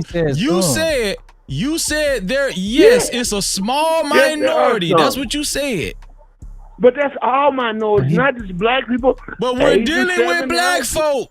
Mexicans selling out. It ain't just black people. Hold on, we're dealing with black folk right Everybody now. gets one. Listen, we're dealing with black folk. I think he got cut off. Do y'all see why this Kiss them white conversation is? people's asses. Hold on 1 second. Do y'all see why this conversation is so necessary? Do you see the Nah, this shit mentality? weird, bro. I'm showing y'all the mentality in real time. I've been dealing with this. That's what I'm I'm telling saying, you. what if he said his son? Why can't- No, but he not you, refused to Anthony. Not you, acknowledge his Anthony. son as Not you. I'm coon? just saying. What'd you say, 2G? Go ahead. I'm saying, so he acknowledged that there's some, but he don't view them as coons. Like I could have sworn you framed it as that some being coons and sellouts or whatever. Bro, it's like But- they're allergic. They're allergic to the calling somebody that. They don't want to do it. That Do you shit, see that's it? weird. That's weird. They don't even want to do No, it. because I don't feel that way. But you did But say I there don't are. argue no coons, I don't feel that way. You just said you feel You that gotta way. you gotta go out in the snake pit and get a pimp some shit, man. You can't just be out here saying, man, shit. They some coons. Sometimes you gotta send people out there to do things. So you're saying that these coons. Wait, okay. So you're not calling nobody a coon, right? Let me get this right. Of course right? not. But you're saying these same black folk who Sell will out. sell their own people out. Follow me. You're saying these same black folk who will sell their own people out to move up the ladder with, in a white dominated society or a white corporate structure. These same people are not coons, but they're not sellouts, even though they will sell their own people out. And these same people who will sell their own people out, once they make it to a certain position, they'll come back to the very same people they sold out. Okay, I'm listening to you. I graduated from the University of Arkansas. I am a United States military veteran, honorably discharged. I've dealt with people, and I've been all over the world. I don't see He's in these America. sellouts you're talking about. Yeah, I don't see motherfucking them. house niggas. Stop getting motherfucking mad at I see everybody people else, 'cause just everybody trying to else make don't their wanna way be in a the world. motherfucking house nigga like you. Hey, but Freezy, bro. Never mind, man. But I'm gonna be honest, bro. I honestly don't think Stephen A is a coon, but I think it's some coons out here though. Well, I never said. Did I say he was? Did I ever actually verbalize that he was a coon? Did I say that? No, you just asked a question, champ. No, you just asked a question, okay. champ. No, you just say that. You just say that. You just I was posed the kind of question. using I Stephen A. didn't say that. Smith as a I highlighted Stephen A. Smith because of the controversial thing he said about Jasmine Crockett and how. Hello, can you hear me? Oh, yeah, I hear you, Hot Sauce. I'm finna come. Too. My bad, Hot Sauce. Let me introduce Hot Sauce. Let me introduce Hot Sauce. I'm a huge fan of the beautiful Texas,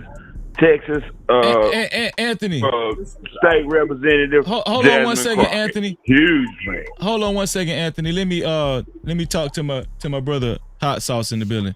Hot Sauce, how you feeling, man? And shout out to Just J in the building as well. Great to see you, sis. Shalom, man. Shalom, man. And this is the festival of Sukkot. Wasn't able to go back home for it, but anyway, man, I hope everybody's doing good on the feast days. Thank you, bro. You too, man. You too. Yeah. So the go ahead, Hot Sauce. What you think about what you've been hearing so far? So far, I'll answer the question first. I don't think coon is used that often. Most people be calling niggas dusty, you dusty niggas, shit like that. Like that's what we hear every day, right? I don't hear coon like that much no more. At least on social media and on the internet, right? People mostly will call you a brokey before they call you a coon. But what I say is this, man. Like, okay, if we go by the Urban Dictionary, y'all can Google it. A coon is a black person who is white worshiping and don't want to be considered to be black, like an Uncle Ruckus, right? No, coon is somebody by definition, a coon is somebody that stole from them. That's what they call black people coon. Anthony, we're gonna do one at a time. Anthony, let him finish his point. Let him finish his point. We got you, Anthony. I got you. I appreciate you being up here, Anthony. Go ahead, Hot Sauce. Yeah, that nigga on the sauce. And Come on, the man. second God. part is What? that in See, the origin. we got you, Anthony. No, he was just joking, Anthony. He was just joking. Go ahead, Hot Sauce. The origin of coon is what white people used to call black people, right? Back in the day, everybody was a coon, right? In the 1800s, right? Coon, get out my store. That was a racist derogatory term for black folk. Right. Coon and nigga were synonymous, right? They were synonymous, right? Yeah. Right. So I mean, now do I think Stephen A is a coon? No, I don't think Stephen A is about like he still identifies as part of the community, part of the culture. So by definition, I wouldn't say he's a coon. But I think that black people are too sensitive when it comes to people we hate. What? Okay.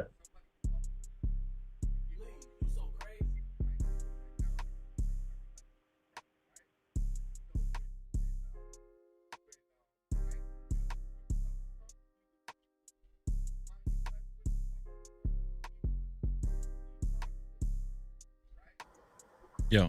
Everybody was a coon when they went to talk to Donald Trump. So it's more about us and our feelings about Trump than Stephen A. Smith. Because y'all remember that, right? It's not Trump about me. I don't fuck about Trump or any other president. I don't care nothing about Trump at all. Hold on.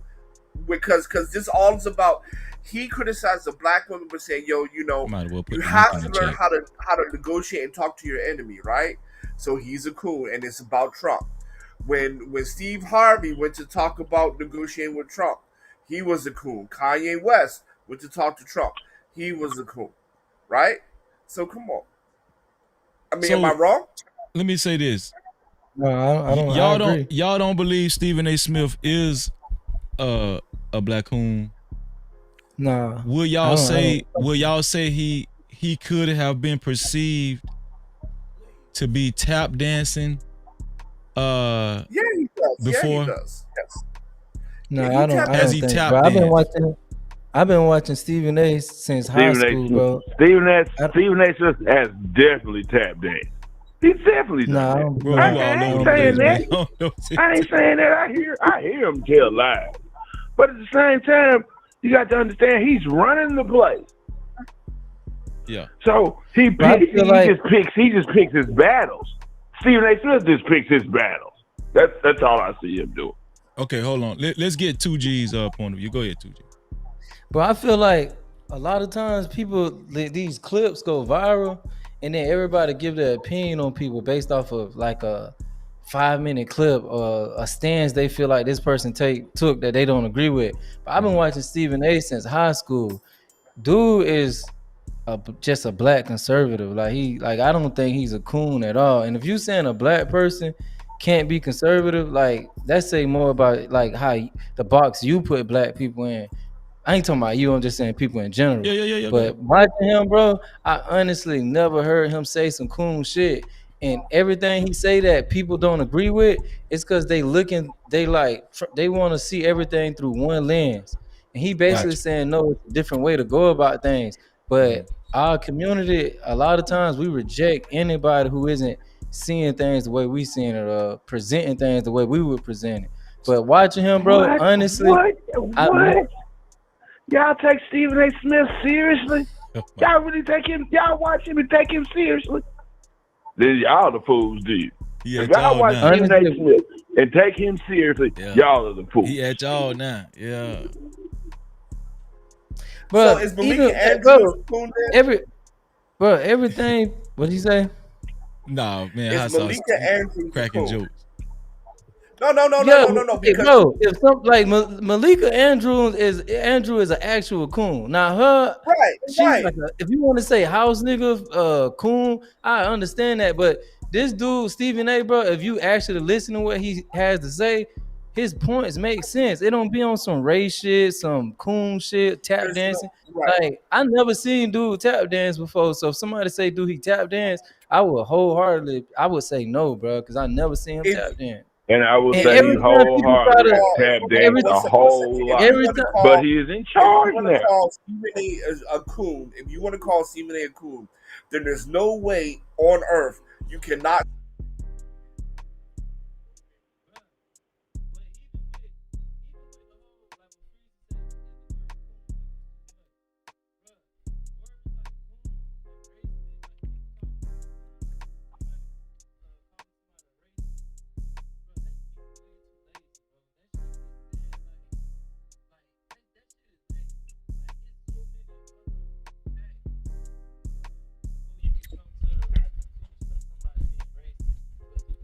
I am from East Arkansas, the Delta. Those Arkansas farmers are racist.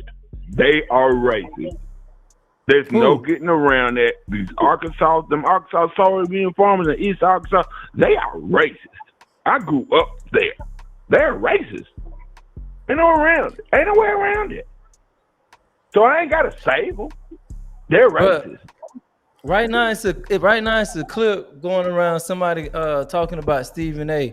And one of the people that's commenting on it is, what's the old boy that do the mama cooking thing?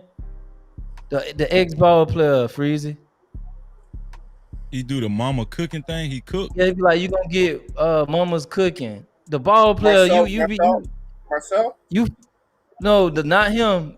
The ex-ball player used to play for Washington. The one that MJ made all the fun of. He was a buzz, bro. Everybody consider him a buzz. You talking about Kwame Brown? Kwame Brown. Kwame Brown. So they got this. What about Kwame? So he got this clip. Everybody talking about where they saying Stephen A. like he don't deal with black people the same way he deal with white people. Like in a Dana White situation, y'all remember Dana White put his hands on his wife? Yeah. Okay, they got footage of him doing that. So they got footage of him doing that. I'm not arguing that point. He does lean white racist. But that's it when he was coming up. He seems to be pretty strong now and telling the truth. Yeah, so it's a clip going around you ain't said nothing wrong. No, you ain't said nothing wrong because Dana White did beat his wife and they ain't say nothing. That's true. That's 100% true. So it's a clip going around about how Stephen A. responded to Dana White putting his hands on his wife versus how he responded to Von Miller putting his hands on his wife.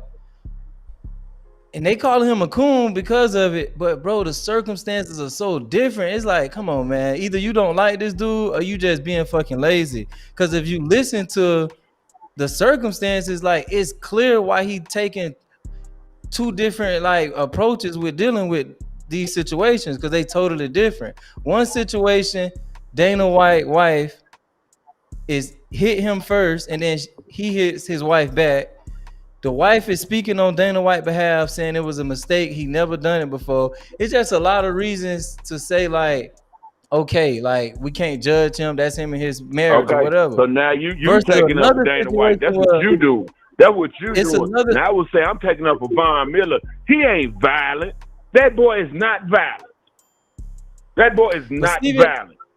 But Stephen A. God damn. Dana White is violent.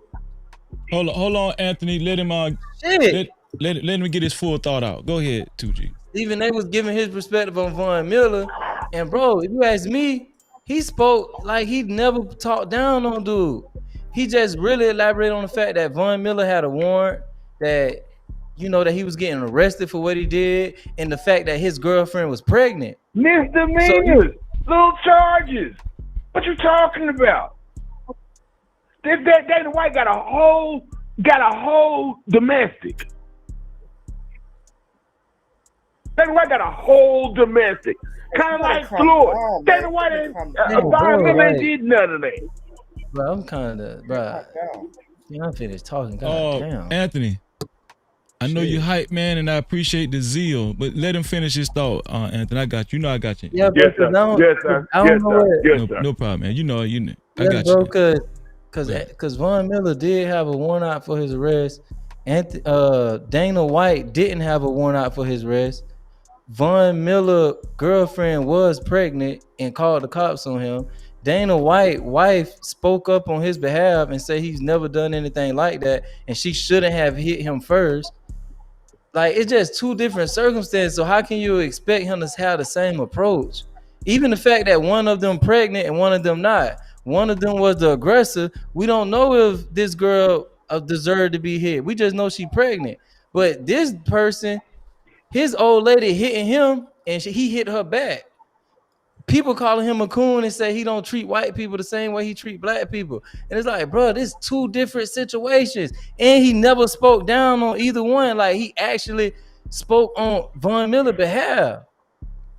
Like, Well, bro, I feel like when black people don't agree with you, if you say anything that they don't align with, they get real. They just quick to label you a coon or a racist. And it's like, the shit lazy as fuck. It's lazy, bro. I will agree, right? If you say something that black people don't like, it's definitely a mob mentality, right? They're gonna jump your ass, right?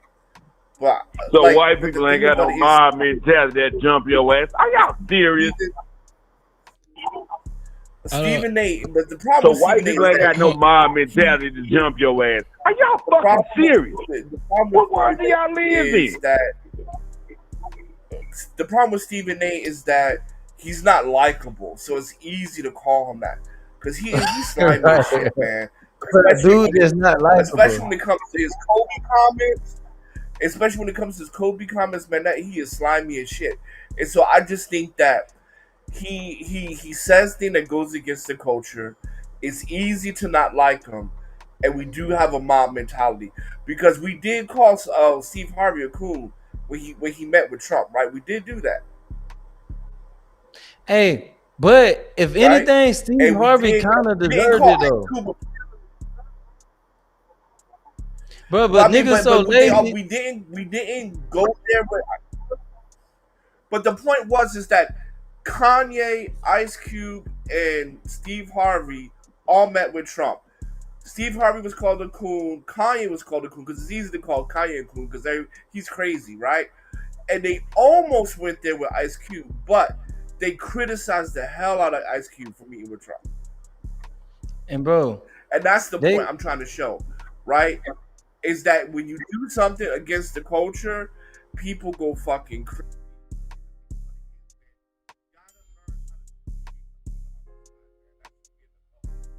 What are you talking about? White people lying? Okay, I'm listening. I'm sorry. I didn't mean to start. No, go ahead. Go ahead. You got it. I'm done. I'm listening. I apologize. I'm listening. You didn't know what you were about to say just then. Steve Harvey, I ain't got no. But we'll call Steve Harvey a coon for going to the White House. I think Steve Harvey a coon, but not because of the White House shit. I believe he a coon because when him and Monique was going through it, he told her straight up, hey, this the money game. You got to do what you got to do to get your money, to stay in good grace with certain people. Like, he told her that in front of the world, like, hey, this the money game. Either you get with it or get out the way. So basically, he letting her know, all that other shit you talking about, you better get with the program. You got to do what you got to do to make sure you can get your bag. I feel like that's some cool shit. To tell somebody to put their beliefs or their integrity to the side to make sure they can just get money. I feel like that was some sellout type shit. But niggas so lazy, they just quit to call you a coon about. What'd you say? I've only seen one coon my whole life. One coon, O.J. Simpson. Because when O.J. Simpson was going through the trial back in the day, he was like his lawyer said, you're a black man, blah blah blah, and he was like, I'm not black, I'm O.J. That was some coon shit. Because by definition, a coon is when you don't think you're black, right? That is the only person. What about when conservatives, especially black conservatives, say, I'm not black American. I'm not black American. I'm just American. Don't call me black American. What do you think about that? That's some cool shit. Have conservatives said that? I mean, if they said that, then it's cool. I've heard it several times. I've never heard a conservative say that. I've heard it so much since I've been on YouTube. I've heard that several times, bro. If you black but you American before, like if you American before black, you're a coon. Yeah, that crazy. That crazy right there. No captivity. That crazy. What you think? What you think about that, Anthony? What if somebody say, "I'm not"? Don't call me black. Don't call me Black American. Just call me American. You think Well, that's? them Dominicans say they ain't black and they black, so I understand all y'all confusion. Hold on. Wait, do you think that's some coon shit? I keep saying I don't use that word. But you use thug. But Dominicans say they ain't black and they clearly black. Then, bro, So bro it's said he clearly was in the some military, confusion. right? You was in the military, Anthony? Of course. Third generation. Very proud. You know, he said very proud. Hey, thank you for your service, by the way. Thank you for your service. Thank you for your service, Anthony. Appreciate you, gentlemen. Appreciate you, gentlemen. My Thank you for your grandfather, my service. father, and me. Third generation. Long line. You know, but there is like a connection with like military and like. Don't do that, Freeze. I'm just saying, like country pride. Oh, like having okay. pride for your country. Like nationalism a little bit. Yeah, kind of. You Now, know, just white boys is the only soldiers white boys is the only soldiers they think that served in the army. Well, my grandparents, my father been serving, but these white boys walk around with flags on. I never did shit. So I'm on your side a lot of stuff. I'm just saying what you're talking about. You're being a little confused about it. Nightburger said, bro, he said 30 years ago. How old you is, Anthony? No. They talking about something I else. turned They talking about 46 something else. this year. Oh, okay. But Talking no, about Ice Cube. I turned 46 in September. Oh, okay. But this is what I think. I think happy soon to be birthday, bro. Oh yeah. Happy. Yeah. What you said? Happy what? How's house? I said happy soon to be birthday, brother. Oh, happy soon to be birthday. Happy soon to be birthday to you too. Thank you, sir. Thank you, sir. Yeah, Thank you. but I'm tell you what I noticed, and shout out to Nightbreaker for calling in. Shout out to Anthony. Shout out to Anthony for calling in. We waiting on other people to call in and answer this question. But and have y'all noticed a pattern? Like everybody that's called in so far, they just refuse to say people are coons or house ninjas. I ain't gonna lie, it's kind of strange though. And not only are they, I said, no, not you, hot sauce, not you. I'm talking about the callers. Oh. And not even that, they took it as far as to say the people in the neighborhoods that sell drugs are the coons. Yeah, you the coon. Yeah, they said I was a coon. That's true though. It sound like we more cool. No, the drug dealers. I'm a coon. I'm a coon. Then, you know, hey man. Yeah, if you think killing your own people is something to entertain people with, you a coon. Oh, Living Humbly called in. My bad, Living Humbly. My bad, because I got caught up in our conversation. You right, Living Humbly. My bad. Go ahead, hot sauce. We heard you, Anthony. We heard your death. Go ahead. Sure. Go ahead, That's why I give you a lot of grace because man, because sometimes man, it's hard to rock with you, man, because you be saying some wild shit, but I know that you feel guilty, and a lot of stuff that you say is coming from a guilty heart from what the stuff you used to do. But bruh, like no shade, because I appreciate it, right? You want to amend, like it's good to amend from your past doings. It's the right and righteous thing to do, right? I'm being for real. Okay, he lied. But, bro, he lied. Can I finish? Bro, if you're literally selling drugs to the detriment of black community for the benefits of whites. He lying. This Mexican Latino motherfucker is lying. His people supplied the drugs. He lying. Hold on, Anthony. Bro, you can I ain't gonna let him come in here and try to disrespect the black community when it's his people that bring fentanyl in and then lie about it. He's not Dominican, Anthony. Yes, he is. He is Dominican. He's black. No, what y'all call it, Freezer? A tether? What y'all call it? Man, that man a tether. Get on him, Arkansas. Get on him, Arkansas. No, finish no, your, but the finish your the point, is, hot first sauce. of Get your all, full thought out, I'm hot sauce. black. Go ahead. Oh, yeah. So let me educate this brother real quick. So first of all, I'm not your son. Educate me, punk. Second of all, second is that selling cocaine and drugs to your people, to mothers and pregnant women and to children, to the detriment of your own community for the benefits of white. Ain't that what y'all doing in Mexico? It is. So what you talk? I'm not Mexican, nigga. Yeah, he is Mexican. He Mexican. I just told you what I'm talking about. I just found out how to mute the Fuck site. outta here. Go ahead. So you said No, I'm done. I'm done. I'm done. So you said people that sell drugs to their what now? To their community, to the people who sell drugs, to the black community, to the detriment of its future, for the benefits of white, right? Because when you're selling drugs, you're benefiting the white community, right?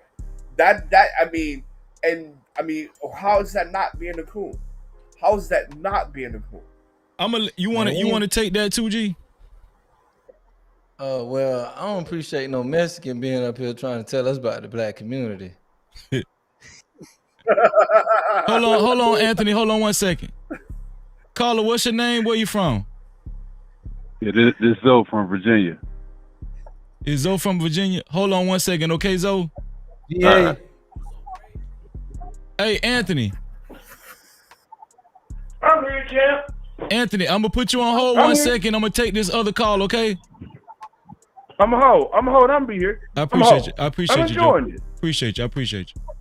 Man, where hot sauce at, man? He left. Nah, hot sauce there. Hot sauce there. I'm here. Okay. I'm just fucking with you, hot sauce. So, I Yeah, got you, caller. that's why I laugh. I'm coming right to you, Virginia. I'm coming right to you, bro. Hold on. So, hold on. What you said your name was again, caller? I'm sorry, man. I'm moving so fast. Zoe. Zoe. Hot sauce. So, I wouldn't classify a drug dealer as a coon, because I think when we do that, we're trying to conveniently place what has already been categorized as a coon onto a drug dealer. Right. And I understand what you're saying about how the drug dealer selling drugs in his own community, and it benefits the white man. I don't think drug dealers are purposely trying to impress white people when they sell drugs. I don't think white people are even on drug dealers, minds as far as not, but Freezy. Yeah, some as far as the fear. Hold on, let me finish. Let me land my plane. As far as the fear of white people not liking them, I think the only reason why a white person would be on a drug dealer's mind is not getting jammed up or caught or something like that. That's the only, that's the only way, So I think that's the stark difference between a coon and a house ninja and a drug dealer. So I'll make 2 points. Because hold on, before you go there, if you're gonna say a drug dealer is a coon, you might as well say, like black on black crime is coonish, or right? Or like gang violence is coonish. You can say gang but members it's still are but how is it different when it's still benefiting the white man? I'm gonna say. Go ahead. I'm going to say that right now because number one, white people bring in the cocaine and the guns, right? And tell them to go sell this to your own people, sell the guns to your own people, sell the drugs to your own people, and whether or not they care, whether or not, regardless of their opinion about white people, is benefiting them at the detriment to your own people. Right, I think drug dealers are absolutely coons because at the end of the day, you're not only destroying your community, but you're destroying your community at a benefit to another community. When we talk about black on black crime, like this dude killed that dude, whatever. That is a totally different situation. But when we're talking about selling drugs, that is structural. That is systematic. Black on black crime is not structural or systematic. Right. So I agree that it's at the detriment to the black community, and I don't, and I think me and 2G understands that, right? But to call them coons would mean that they are purposely doing it to be in better graces or in a better position in white society. So we got to be careful when we. Definition of coon. So yeah, the modern day, history, the modern day definition of a coon or a house ninja, not that textbook shit that y'all talking about, right? The modern day definition of read the modern urban. Okay. Let me say Zoe, call back in, Zoe. I was coming to get to you. But hot sauce, if somebody I'm tell you here. I'm still here. I ain't left. All right, I'm listening. I was talking about the other caller, Zoe. Call back in, Zoe. Go ahead. Hot sauce, if somebody tell you like, oh, dude is a coon, you not thinking drug dealer, bro. Like somebody be like, oh yeah, dude, for real. Like that's not what coming to your mind, bro. If somebody tell you, oh boy, coon. If somebody said dude is a coon, I would be like, why would happen? I wouldn't think anything. I would just ask what would happen. I would ask why would happen as well, but I wouldn't. I would ask why would happen. They say on average, the Mexican cartels kill 15,000 people a day. And you think black? Are you serious? We got you, Anthony. Go ahead, 2G. What are you talking about? Go ahead, 2G.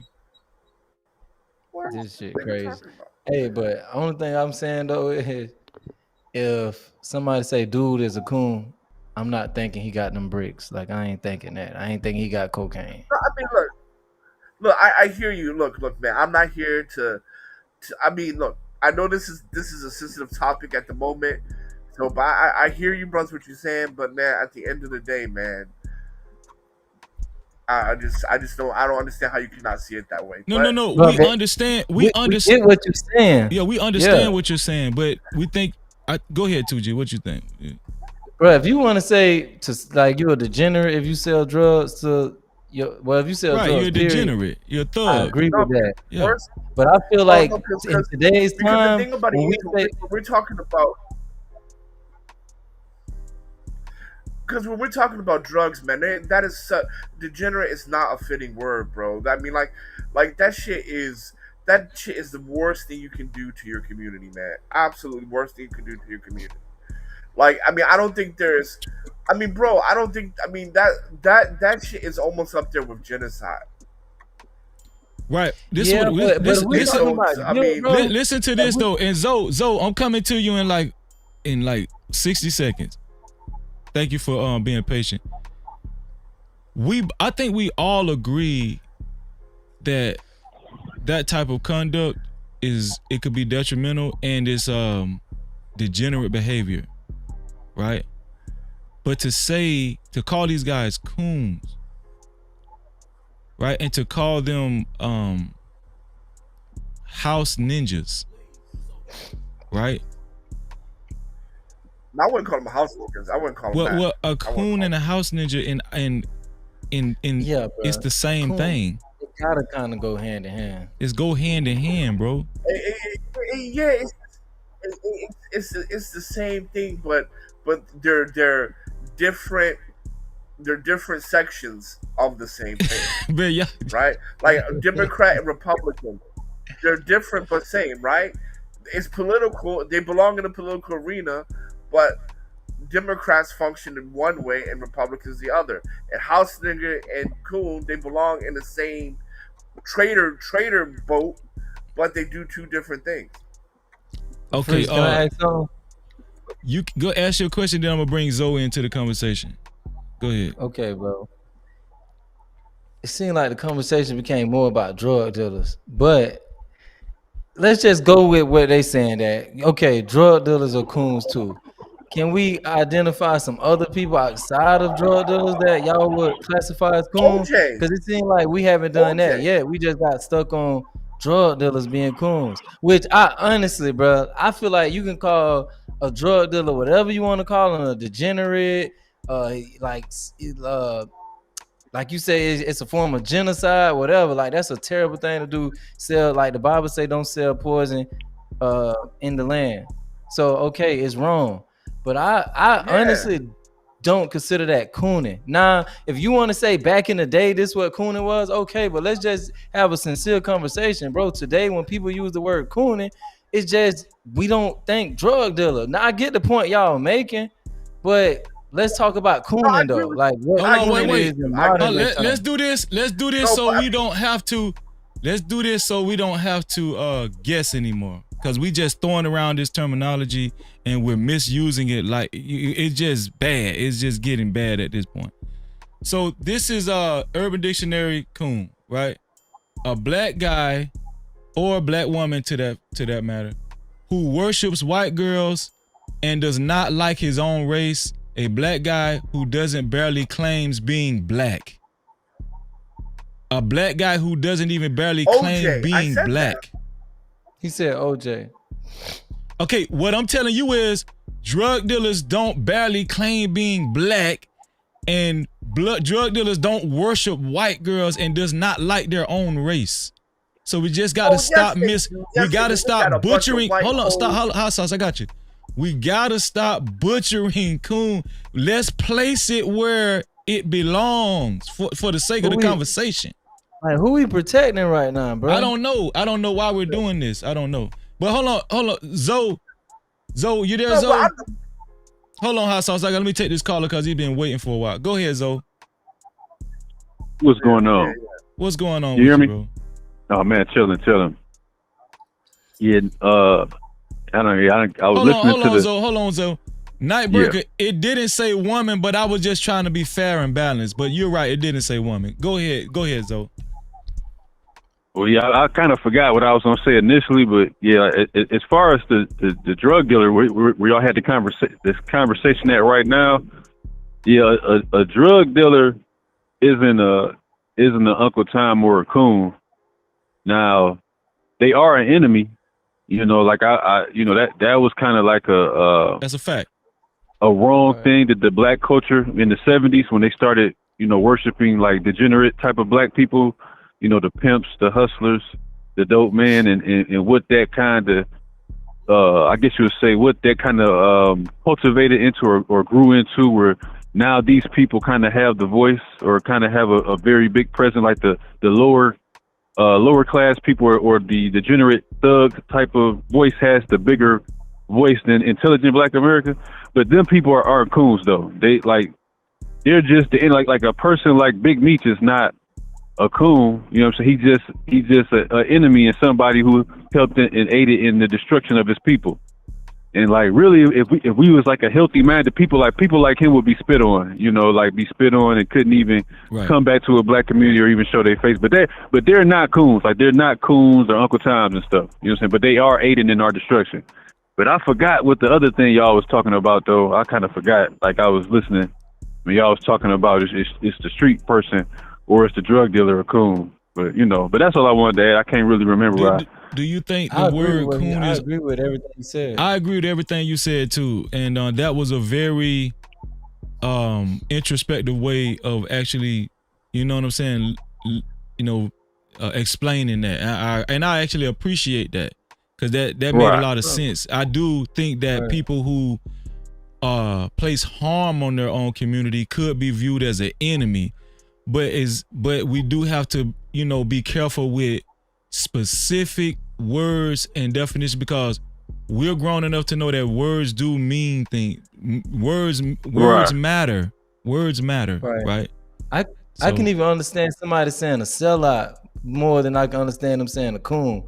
If you really, I can see somebody saying you selling your people, maybe. But I just can't understand how that. I can't see the coon part. I get what they're trying to say, but some of our heroes. I'm gonna tell you what they're doing single-handedly though, 2G. Not Hot Sauce, because he did admit that. I agree with Hot. Yeah, Hot he Sauce. He said that. what's his name? OJ. He felt like OJ was a coon, so he did place the word on a black person. But what they're doing is they are taking that accountability off of that specific type of black person. Right, which is weird, bro. That's crazy to me. It's crazy. Like, I ain't know shit be running that deep. I'm talking I ain't about. know that. I've never heard this many black folks say drug dealers was the coons. Bro, because we can have a conversation about We drug can have a dealers and conversation talk- about drug dealers if y'all want to. Right. That's crazy to me, though. You know. Well, the thing about it is you're trying to make it a either or, and what I'm saying it's an also. Like OJ is a coon, also a drug dealer. OJ is a coon, also. Well, I'm going to. But OJ is a coon, but also something else could be. Yeah, a coon, but right? to be fair, you look at what you said. You said you only knew of one coon in your life, and that was OJ. That was kind of crazy too. A person. That's kind of crazy too. That's kind of crazy to me, but you know what I'm saying? So a terrorist. That's So crazy. if you're a to me. terrorist, you're a coon too. That's crazy. No. Hey, you mind if I add something else too? Look, we can move away from the drug dealer. I would just say this. For example, Tiger Woods, people want to call him a coon, but he's not. But OJ would be a coon. Okay, it seemed like you got a lot of wind. It seemed like where you at in? No, because his mom is Thai. So it seemed like you got a lot of wind or something going on in the background. How it sounds like you in a kung fu movie or something. My bad. Hold on 1 second. Yeah, you in a kung fu movie. Go ahead, Zoe. Go ahead and add something, Zoe. Go ahead. Yeah. I wanted to say too. I kind of agree with dude in the one part about Tiger Woods. Yeah. See, the thing about it is I don't really consider people that maybe was raised, because I guess from what I know about Tiger Woods, you know, he was raised upper class Republican, you know, like upper class white Republican. So as far as somebody like him, when he was saying like he's blazing and maybe his what would you call it, his viewpoint of the black community, him not being raised in that reality, he didn't relate to it. So certain black people that I see that, and you have that now more so, you know, like they used to call it crossing over. They used to call black people like that back during the boomers. They used to call them like people that crossed over, right? Bro, what's bro's name, bro? What's his name? That's Zoe from VA, boy. Zoe. Keep going, Zoe. See, Zoe on the right track, man. Go ahead, Zoe. Yeah. So it's like I wouldn't consider them coons. I just say that they're culturally different. But I would consider like like a Charles Barkley, you know, like them type of black people that they only have something negative. Like matter of fact, I consider what's the one? It's on the Supreme Court. Is it you talking about Clarence Thomas? Yeah, Clarence Thomas. I kind of consider him a coon, like in a way, but not for the reasons that people say. I consider more so for things that he did, because he's a Gullah person from Georgia. So certain stuff that he said about that culture, I kind of look at him like that. But yeah, there's definitely, you know, people like that. But I don't think that how would I say? Certain people that they only have something negative to say, and I agree with that. But certain people that just weren't raised in the black community, maybe they was raised with Hispanics or they was raised with whites, I don't put them in that box. Mm-hmm. I mean, but he was raised Asian because he's half Asian. His mom is Asian. Here's the thing, right? It's kind of hard to have this Are y'all realizing it's hard to have this conversation? It's been kind of hard to, and shout out to Zoe, man. Really... Hold on, hot sauce. Shout out to Zoe for staying, for actually staying within the context, the true context of coon. right? Like, it's been hard to have the conversation when, because it seemed like throughout this live stream, the word coon has been morphed into a drug dealer, and it's weird. Because that's what I mean. No, I got your reasoning, hot sauce. But what I'm saying is, it's like, if we're talking about if we're talking about if somebody is let me see, what can I say? Let me use the right correlation. If somebody So then Michael Jordan is a coon then? I would say so. Of course, well, yeah, he's done some coon shit. Yeah, bro. You know how I feel about MJ Freeze. I never wore a pair of Jordans in my life. Period. Yeah, I know you. I can go with that. I mean, I don't know why 2G call him a coon, but I know why, like, older generation call him a coon. I know why the older generation. Right. So this is the context of the conversation, right? Like what 2G said. He said it perfectly. I'm pretty sure me and 2G, we could intellectually have a genuine conversation about disparities in the black community, in the hood, right? Drug dealers, gang violence, gun violence. We can have a conversation about that. But it's been widely known across the black community, and even among some of the white community and other races, what a coon really is. And I didn't want to turn this into, like, you're gonna say a coon, a drug dealer is a thug. So now the drug dealer is every word. A thug, degenerate, coon. Like, you just piling on words. You just piling on words with drug dealers, man. You know what I'm saying? I mean, but look, there can be multiple definitions for one thing, right? Something can be large. Well, you just kind of made that one up, then, though. You kind of freestyled. No, there could be, bro. There could be more. I mean, there's multiple definitions for one word. There's not only one. It would kind of word, right, but it would make more sense for y'all to do that if we were conversing about drug dealers, and you saying, like, and another thing, drug dealers are also coons. Then it'd be like, okay, well, tell us how they coons. Fact. But to take a conversation about coons and make it about drug dealers, that's strange, bro. Okay, so then maybe black people are now changing the definition again for it to be drug dealers. Then there you go. No, because obviously a lot of people. No, that what you just did. A lot of people. No Captivity. Let me let my play. A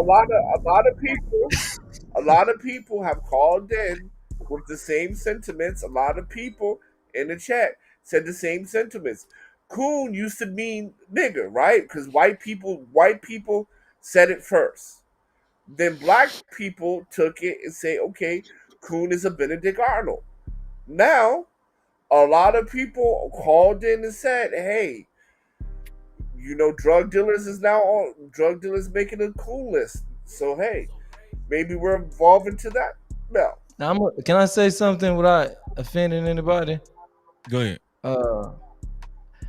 I think everybody that's making the argument that drug dealers are coons, I think they most likely probably like on the right side. They probably like, Republicans, conservatives, whatever, like, or served in the military or something, because that seemed pretty extreme, like you being biased if you take the word coon and make it about drug dealers, almost like they like defending something. I think the word coon usually get associated with conservatives, so maybe that's why a lot of them being biased right now and trying to like point out, right, oh, it's coons over there too, and they like being so extreme about it that they throwing it on drug dealers and all this other stuff. Versus, let's just be honest, bro, like, people usually do view people on the right side as coons, which I don't agree with.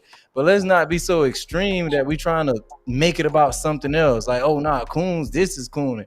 to try to like deflect. So I'm not accusing anybody specifically of doing that, but I do think probably most of the people that saying that right now, they probably on the right side or agree more with conservative views. Yeah, I gotta do this for 2G for actually making such a great point. I gotta do this for you, man.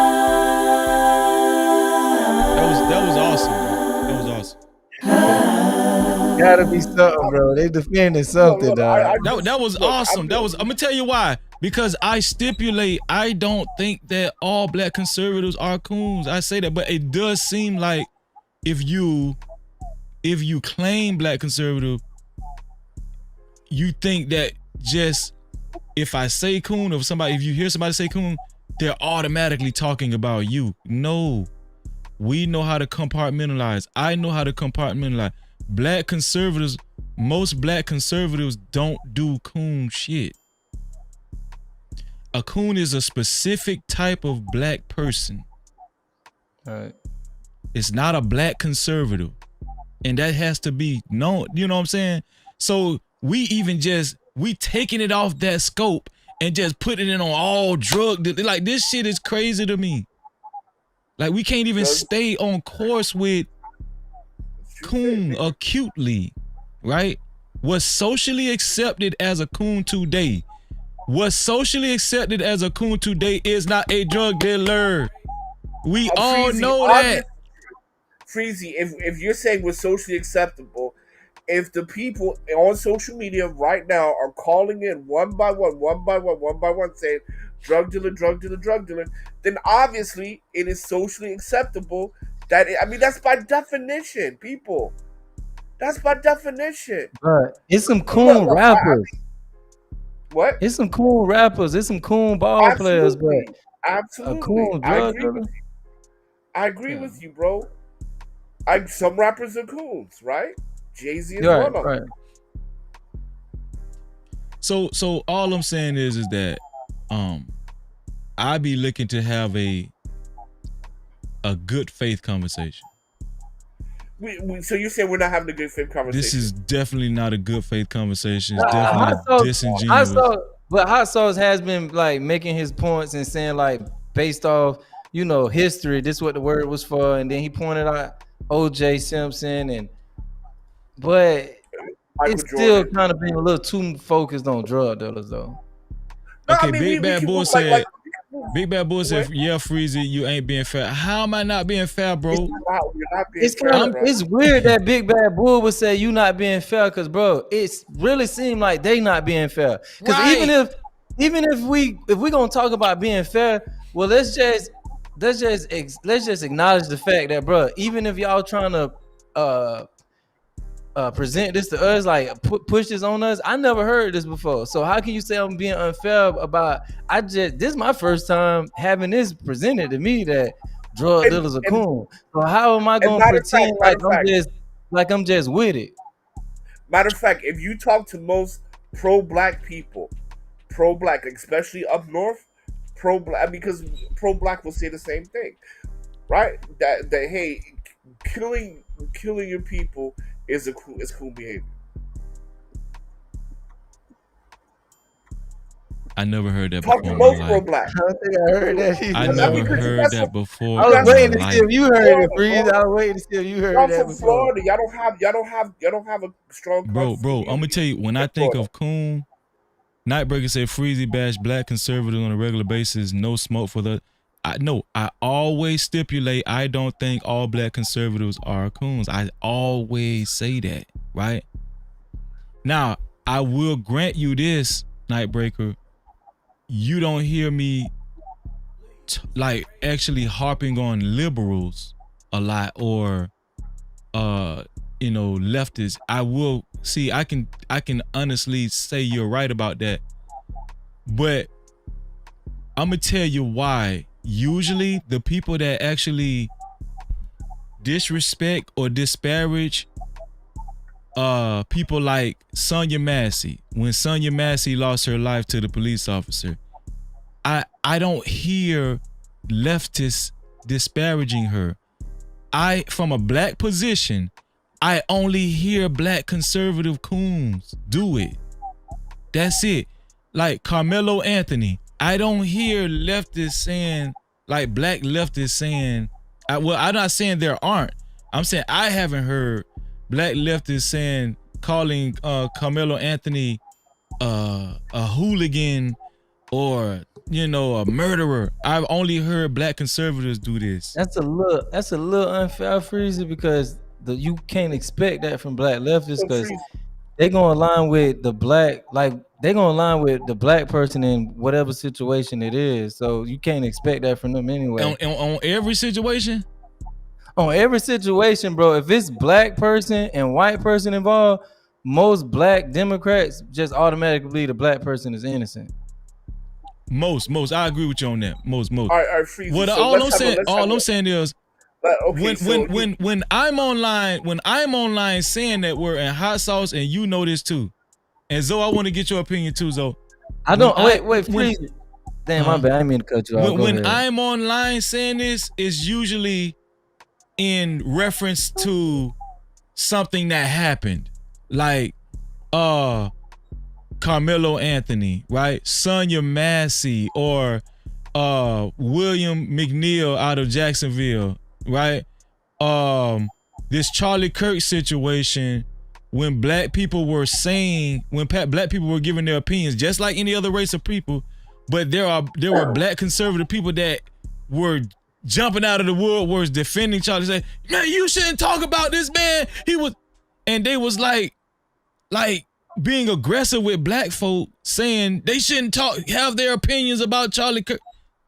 No, that's coonish behavior to me. Yeah.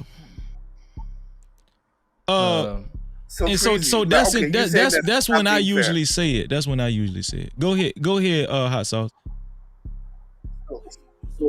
Okay, so you said we're not being fair. So okay, you know what? I'll retract my statement, because you said I'm not going to be I'm not arguing fair. So I'll say this: drug dealers are not coons, okay? But their behavior is coon behavior. There you go. Hey man, listen, I take what I can get, man. Fuck it, you know. No Cap-tivity. I'm just saying, like, you're stretching it. You're very. Because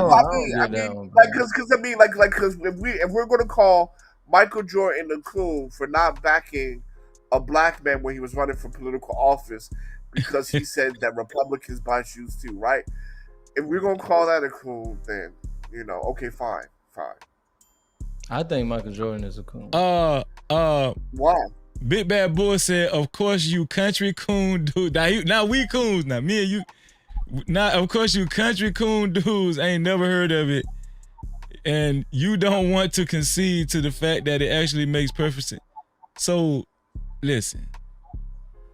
I don't understand that, bro. I feel like I'm in the Matrix. No, I understand what they're trying to say, but I don't understand how they missing the point we're making. Like, bro, if we just being sincere, when you say coon, most people today not thinking drug dealer. Now I get that you feel like they're just as destructive to the community as anybody else is, if not more, but okay, like I get the point you're trying to make, but that's not what we talking about. Y'all know that we talking about most people consider a coon today. Look at what Kimberly said. Kimberly said, "Can we please dial back all the extreme definitions?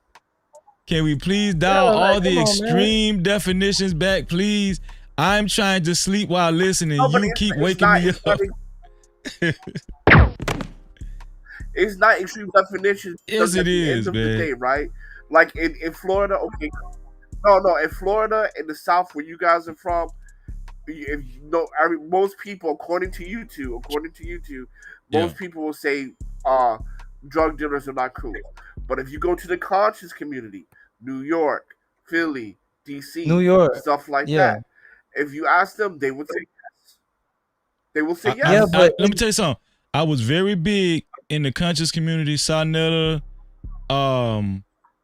Bobby, what's the dude name? Bobby, I forgot his name. Bobby something. He died. Polite, all of those guys. I never heard them call drug dealers coons. I've never heard them call drug dealers coons. Never. Oh, I've heard it. I've heard it many times. As a matter of fact, as a matter of fact, a lot of the drug dealers are the ones that come out of prison in New York or up north. They are 5%ers. They're in the conscious community. Yeah. They're in the conscious community. A lot of the drug dealers that y'all calling, they're in the conscious community. Right. So you just made that up. You just practically made that up just then. No, I didn't. No, I didn't.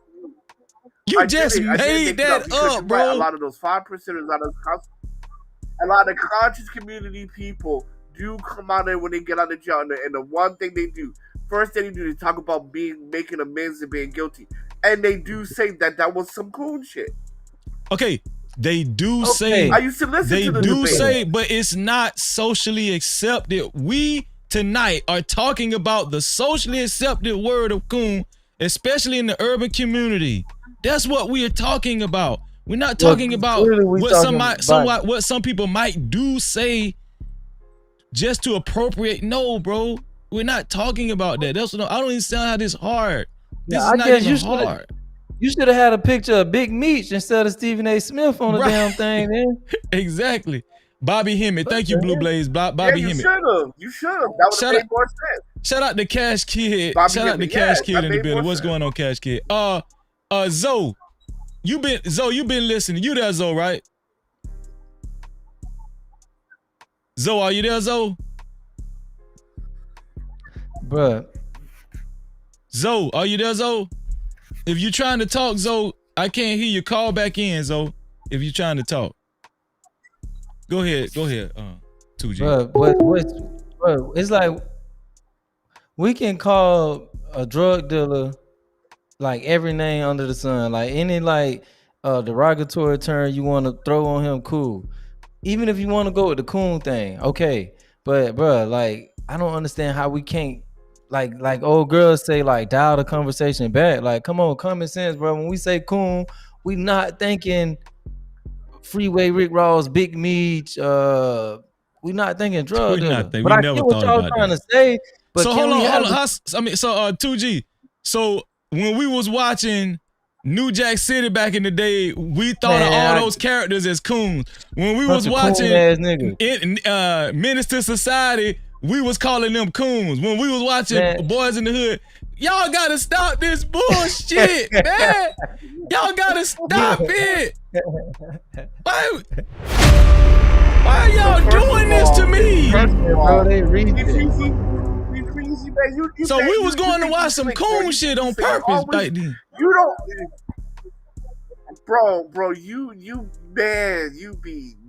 moving the goalposts. You be moving the goalposts, bro. Wait. You never argue in good faith. So I'm not talking in good faith. That what you just said? Yes. Oh my God. Go ahead, 2G. Go ahead. So, Freezy, hold on. Let me ask you this one question. Freezy, how old were you when you saw Boys in the Hood? When I saw Boys in the Hood, I think I was like 15, about 15 years old. Right. So you're not thinking cool. How many times we had cool conversations as teenagers?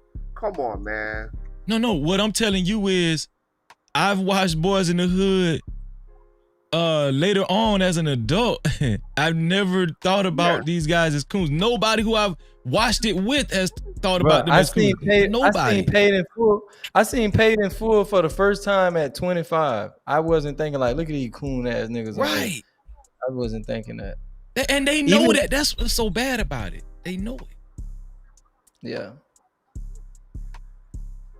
Y'all know it. Why y'all pushing this stuff? Only on YouTube, only on the internet, y'all would do this shit. But why? I don't know why they do. Bro, you have people. Hold on. You got people from Arkansas. I don't know where the other person's from. New York. All saying the same. Even Rush. Even Rush from New York. Even said the same thing, bro. So we're just all wrong, right? We're all wrong. Y'all all Republicans. We all wrong, right? From New York to Arkansas, we all wrong, bro. Just all of these people, right? Listen, all of these people that you and Back Bull all of these people that you and Big Bad Bull is saying that they call drug dealers coon. Bro, I never heard of these people in my life. Y'all the first one saying that black people are saying this in mass, that drug dealers are coon. I've never heard this before. Even when I watch news outlets, even when I watch a lot of social media, whether it's, I don't care if it's from Vlad TV to CNN, I've never heard a drug dealer be referenced as a coon ever in my life. Until now. Ever. You're here. Well, Rush from New York. Now y'all trying to make it seem like me and 2G don't live on Earth. Yes, yeah, that ain't. Come on, Well, man. I mean, because you're saying some unearthly shit. You're saying some unearthly shit right now. Y'all trying to do some Jedi mind trick shit. Nah, man, for real, Arkansas, Rush from New York. I don't know where Big Bad Bull's from, but wherever he's from, people are calling in. Okay, how about this? Everybody called in. It was like, how about this? We're not getting anywhere with coon. What about House Ninja? Okay, sure. What about that? A drug dealer's a house nigga. Is a drug dealer a house ninja? What you call it? Jay Rice. Jay Rice is a house ninja. But is a drug dealer a house ninja? Bro, because that mean the drug dealer got to be a house ninja. If a drug dealer is a house ninja, I'm finna throw my computer. Because listen. If a drug dealer is a house ninja too, and a coon and a thug and a degenerate, come on, man. I'm gonna throw my damn computer, man. Hear me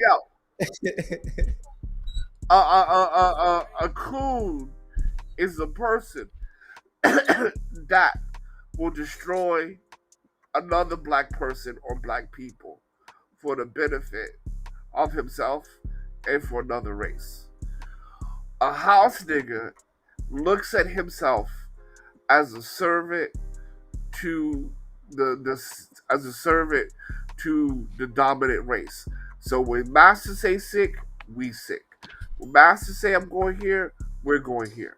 Right? House nigga is totally different. That's like Stockholm syndrome and shit. Okay, so you're saying a coon is like when Master say we sick, when Master say he sick, we sick, right? Well, house nigga, that's what a house ninja do. So yes, are there real house ninjas in society today? Oof, man, that's tough, Freezy. I don't know. That's tough.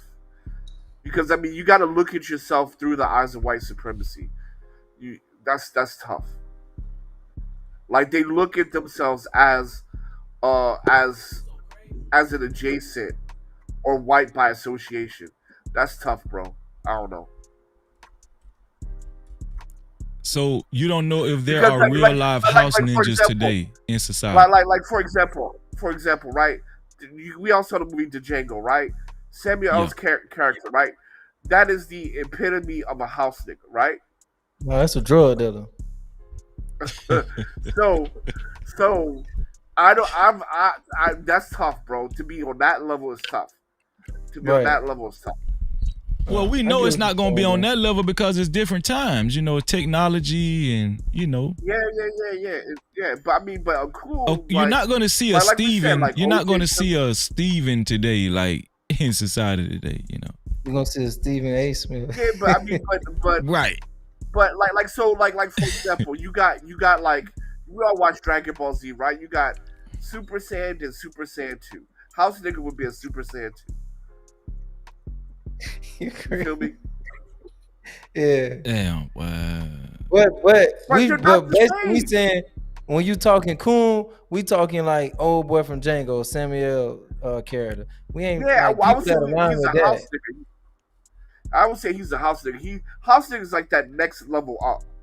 You know what I mean? That next level up. So like coon, like So a coon is not the same thing as a house nigga. Is it somebody that aspire to be a house nigga? Like what you saying? Maybe Wayne Brady, maybe Wayne Brady. I don't know, man. Wayne Brady. Wayne Brady's a house nigga, not a coon. I mean, a house ninja, not a coon. Hot sauce. I'm gonna tell you how bad it is now. Yeah. Even Nightbreaker is saying, and you know it's bad if Nightbreaker said. Even Nightbreaker is saying he is literally making up definitions as the conversation goes along. I kind of so feel like I understand hot so sauce being sincere. Wait. Hold on. I see what Nightbreaker did. Jackson is not. Hold on. Wait, hot sauce. I got your back. I see what Nightbreaker just did. Now he's admitting you're making up definitions when you talking about house ninjas. See, did you see that flip, 2G? He was with the coon drug dealer definition, Nightbreaker was. But now, when Hot Sauce told the real definition of a house ninja, he said now he making up definitions, which is what we were saying about a drug dealer. Yeah. Do you see the Jedi mind trick? Yeah, because that's crazy. Because we could all agree that Samuel L. Jackson character was absolutely a house nigga. But that's the next level up. Hey, y'all support the shit. Y'all give some Big Bad Bull encourage the people to give to support the show, man, with super caps. The cash cap, send a super chat or a cash app to $freezing no cap, $freezing no cap. Or you can send a PayPal. We know the black conservatives, we know y'all like the PayPal. No captivity with freeze without the Y. No captivity with freeze without the Y. Go ahead. He talking about old girl Jasmine. Black conservatives understand that white people. I'm Candace Owens. Candace Owens would be a house ninja. Candace Owens would be Candace Owens the house nigga? I mean house ninja? Yeah. I like Candace Owens. I do like her, but she doesn't see the distinction between a white America and a black America. But let me ask you this though, bro. Let me ask you this. What make her a house ninja over? Because I agree with you. I like her, but she definitely is American, not black. Like from her, right? So that's what I'm saying. Like so, if we look at let me ask you this: Is she? Is it the same thing, or you saying she's a coon, or you saying she's a house ninja, or is it a difference, or is she's a house? So ninja. what? She's a house ninja. So why she not a coon? Like I'm honestly asking. Okay, let me say it this way, right? So if we use if we use Samuel L. Jackson character as the baseline, right? So this is what a house ninja is, right? Masters say we sick. This is going on in the world. It's happening. Whatever has happened to white is happening to me also. Candace Owens is that, right? She doesn't see a white America or a black America. She sees it as an America. Well, we know there's obviously two different Americas, right? Or maybe three. There's Latino America as well, right? So I would say based on that, right? The L's of white people, she looks at it as the L's of us as well. So that's why I would say she's a house nigga, not so much a cool. But in just the fact that you like made a distinction between, you know, America, like I could never consider you as a coon. Like just hearing you say like it's a black America, a white America, or a Latin America. For me, an easy way to identify somebody as a coon is somebody who just won't accept that as reality. Somebody that's just saying, "Oh, I'm American," no matter what color, race they are. They just done bought into this idea that we all view this. We all on the same level when it comes to being American. We all just one people. Like, yeah, I wish it was like that, and I understand that's what they have been sold. But you not finna convince me to buy into that shit, bro. Like I'm gonna always be black before American. But see, a cool can be like, yeah, there's black America, white America, but the white man ice is colder, so I'm just gonna fuck with them. Oh yeah, hey, you right, bro. You right. Hell yeah, you right. Right. The white man ice is colder, so let me just go fuck with them. Right? Because that's like, actually what make you. That's actually what make you a coon. Like that's what would make the person a coon, right? That's the distinction, right? Like, a house nigga sees themselves as white, like some fucked up shit. A coon can be like, I recognize there's black and white, but white niggas are winning, so let me go fuck with them. I ain't gonna lie, bro. You gotta drop him a bomb for that with Freeze, cause he kind of put me on game with that. Okay, Repeat I that. thought it was one and the same, but what he said actually do make sense, bro. Okay, repeat that. Repeat it, Hot So Sauce. Repeat. a house nigga to me is they look at themselves as white. White man sick, we sick. Okay. A coon can be like, I recognize just white and black, but if you gonna give me some biscuits to fuck with y'all, I'm gonna fuck with y'all. The white man ice is colder. I give you bump. So Hey, honestly, before he said that, I Yeah. thought House Ninja and Cool was one of the same, bro. So, but that make perfect sense what he just said. Yes, I actually agree with that because obviously there is levels to that shit, right? Right. Yeah, there's levels to it, and I agree with you. Now we on the same page. I agree with that. You know? Candace Owens, bro, she American first, like that's what she think. Like she ain't on no black and white man better. She just feel like, man, we Americans. Like she literally feel that way. Yep. Yeah, and I just want to reiterate. Yeah. So I would say Candace. Yeah. I just want to reiterate, like Hot Sauce I think Hot Sauce considers himself a black conservative. I think he's conservative. I would never call Hot Sauce a coon.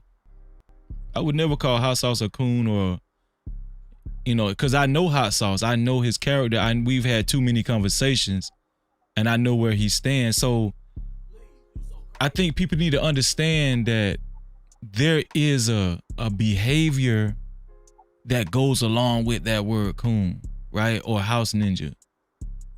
Like my dog Logic, he's a conservative. I would never say Logic is a coon. Logic is so far away from a coon. My dog 2G, I think he considers himself more conservative. I would never consider that man no coon. I would never say he's a coon. I know this man in real life. You know what I'm saying? So let me ask y'all this. So Jerry Rice, when he did that tap, he literally tap danced for fried chicken for Popeye chicken commercial. Is that a cool? You say Jerry Rice? Jerry Rice has a chicken commercial with Popeyes where he's tap dancing. You can find it on YouTube. Huh? It's been out for a while, right? It came out like a while ago, right? Yeah. This is like years ago. Right. I remember. Yeah. So I mean, is he a cool for that? Yeah. He know the history behind that. Like, okay, but I'm finna fuck y'all up. I don't know if that. I don't know if that's crazy. That's like a nigga doing a commercial eating a watermelon. Like, come on, bro. You know. Okay, here's the thing, though. That's some coon shit. Here's the thing. It could be perceived as some coon shit, right? But was Jerry Rice in that frame of mind of impressing white folk when he did the commercial? Was that person No. He took in consideration the history with us and these stereotypes, and somebody told him, man, I ain't sure if you should do that. And he was like, oh, they kept telling him, like, you sure that's what you want to do? You think about this, think about that. And then he told them, well, they finna give me such and such. He told them the size of the check. And he was like, they were like, shit, fuck it, do it. And he agreed, like, fuck it, I'm finna do it. I give you that. Greatest wide receiver. That's some cool shit. Because, bro, somebody, he had to run that. He had to run that by somebody, and they told him, bro, I don't know, you need to be out here dancing for chicken now. Come on, that ain't no good look. And then he told them the size of the check, and they were like, fuck it, go do it. So he was on spoon shit. Bro, the greatest wide receiver of all time. He's like the GOAT, right? Is he the GOAT? He's the GOAT of wide receivers. The greatest wide receiver of all time is fucking dancing. So, let me ask you this then, okay? Damn, man, you just broke my heart, man. If that is true, then gentlemen, is Dave Chappelle a cool? Well, why you say that? Because if you look at the Chappelle show, all that nigga did was exploit all the worst things about black people. Oh, bro, that shit was funny as hell. Bro, I love Dave Chappelle. I love Dave Chappelle, bro. Favorite comedian. I think he's the GOAT. But is he a cool? No, bro. I feel like Dave Chappelle did some cooning, and I feel like y'all ain't gonna agree with this, but I feel like the Wayans did a lot of cooning. Oh I feel hell like the yeah, men would hell be yeah, hell yeah, Yeah, but hell Dave yeah. Chappelle, here's the thing. Dave Chappelle's comedy is very controversial, right? And I don't have qualms with a black comic that's highlighting the ignorancy in the black community. I don't have a problem with that. I don't think that's coon behavior. I think that he's highlighting ignorancy in the black behavior and making it funny. You know what I'm saying? For the world to laugh at us? So Tyler Perry's cool. Well, here's So the Tyler thing. Perry's cool with you then. He also has done it towards white people too. He has acted like white people. You He, know what I'm saying? he actually hasn't done it to the degree that he has done it when it's pertaining black to people, black yeah. people though. 'Cause sometimes he just make fun of white people in their their conservative ways or they lack of rhythm or whatever it may be. Like it's not really it is not as derogatory as when it's like applied to black Like he people. literally has a skit. He literally has a skit where he's calling where white people's last names are the niggas. Right? So even when he's making fun of white people, he still ties it into like black, foolishness. Now I love Dave Chappelle. As much as I'm criticizing him right now, so because I'll watch it today. I can see how y'all would classify his comedy on the edge of coonery, but himself and hearing him talking how he represents black folk, I wouldn't say he's a coon. Represent black folks. I'm saying like because he's very he actually takes a lot You of pro represent America actually, bro. Well, I'm saying he takes a lot of pro black stances like But you know he never you know the people. I'm not saying this. I'm just saying it just so happened, he ain't been with no black woman. Like his wife is Asian, I think. Yeah, his she wife Asian, but I'm Yeah. saying he's linked himself with a lot of the conscious community. You know what I'm saying? And let's just say Common and the Roots and like but I ain't saying he's just a and sellout, then but he's famous. He's famous for turning down, big entertainment execs to he didn't want to tap dance. He said he didn't want to put on the dress, and even though it came out that I think he actually did put on the dress, but he said he didn't want to put on the dress and he didn't want to conform to what they want him to do. So he ended up moving to Africa, which was some black shit. Then he came back, and he ended up getting the deal that he wanted. It ended up giving him a bigger deal, So I think just that protest and that stance that he did, it's hard to put Dave Chappelle in the coon category. But I'm not gonna say he a coon, but I'm not finna say he pro black. I feel like Dave Chappelle is American. I think he speaks on behalf of America when he talks. I think he's a sellout, Dave. Okay, I'll go for that. I'll go for No that. Cap-tivity. Like, I'll go for that. What, sellout? Yeah, I could go for the 'cause sellout is sellout. undercool, right? But a lot. But if you ask me, most of these successful celebrities are sellouts to me. If you ask me, most of them are. That's true too. That's true. Because you got I would say They House sold, is number 1. one. Coon is number 2, and then sellout is like number 3. That's like the least worst. The sellout might be the least out of all of them. Yeah. Yeah.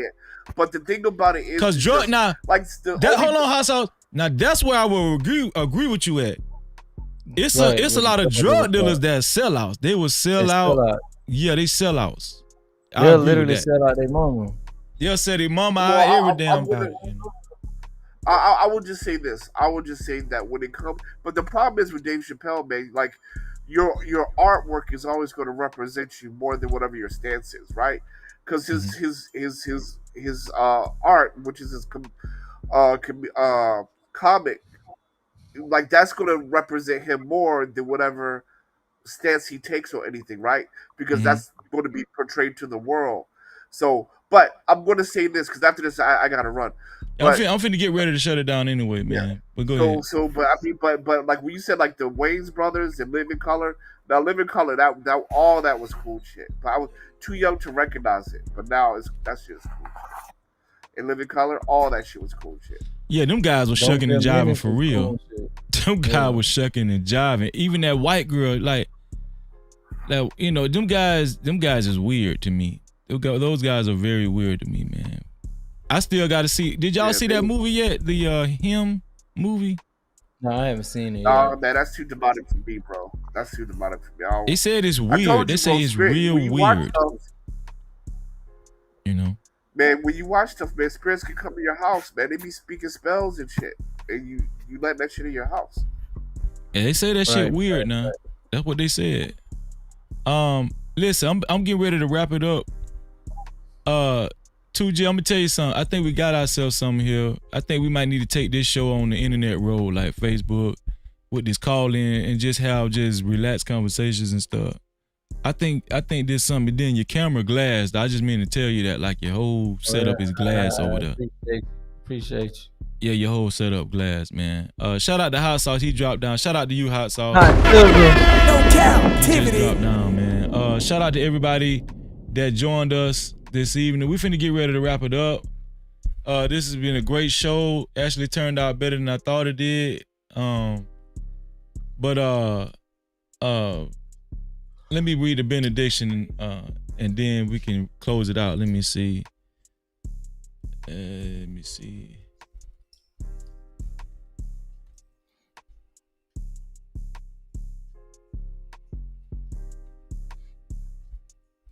Hey, Freeze, what was the dude name from VA?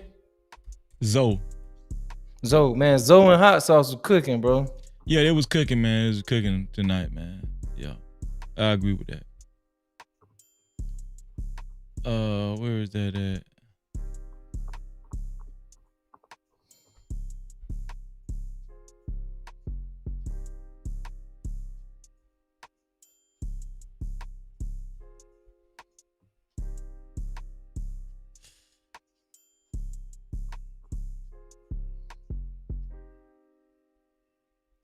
Okay, this is a good verse right here. This is a good one. If y'all want to get y'all last minute support in, support the show, man. If you appreciate the show, I appreciate y'all. Nightbreaker, Nightbreaker, man. You know you always welcome, Nightbreaker, man. You need to hit the link sometime too, Nightbreaker. You need to hit the link, man. Shout out to Nightbreaker. You know you're my brother, bro. Nightbreak. Dwayne said Freezy, Jordan Peele always have weird movies. Yeah, Jordan Peele is kind of weird himself. He's a little weird himself, man. But one thing I will say, he's like the first black person that I actually seen compete with white filmmakers when it comes to horror. Usually, black people make corny horror movies, like black film directors. They just can't do it. They can't do. I remember this movie I seen with what's the dude that played Ghost? He was in this movie called Spell. That shit was corny as hell. This is Hebrews 13th chapter, 5th verse.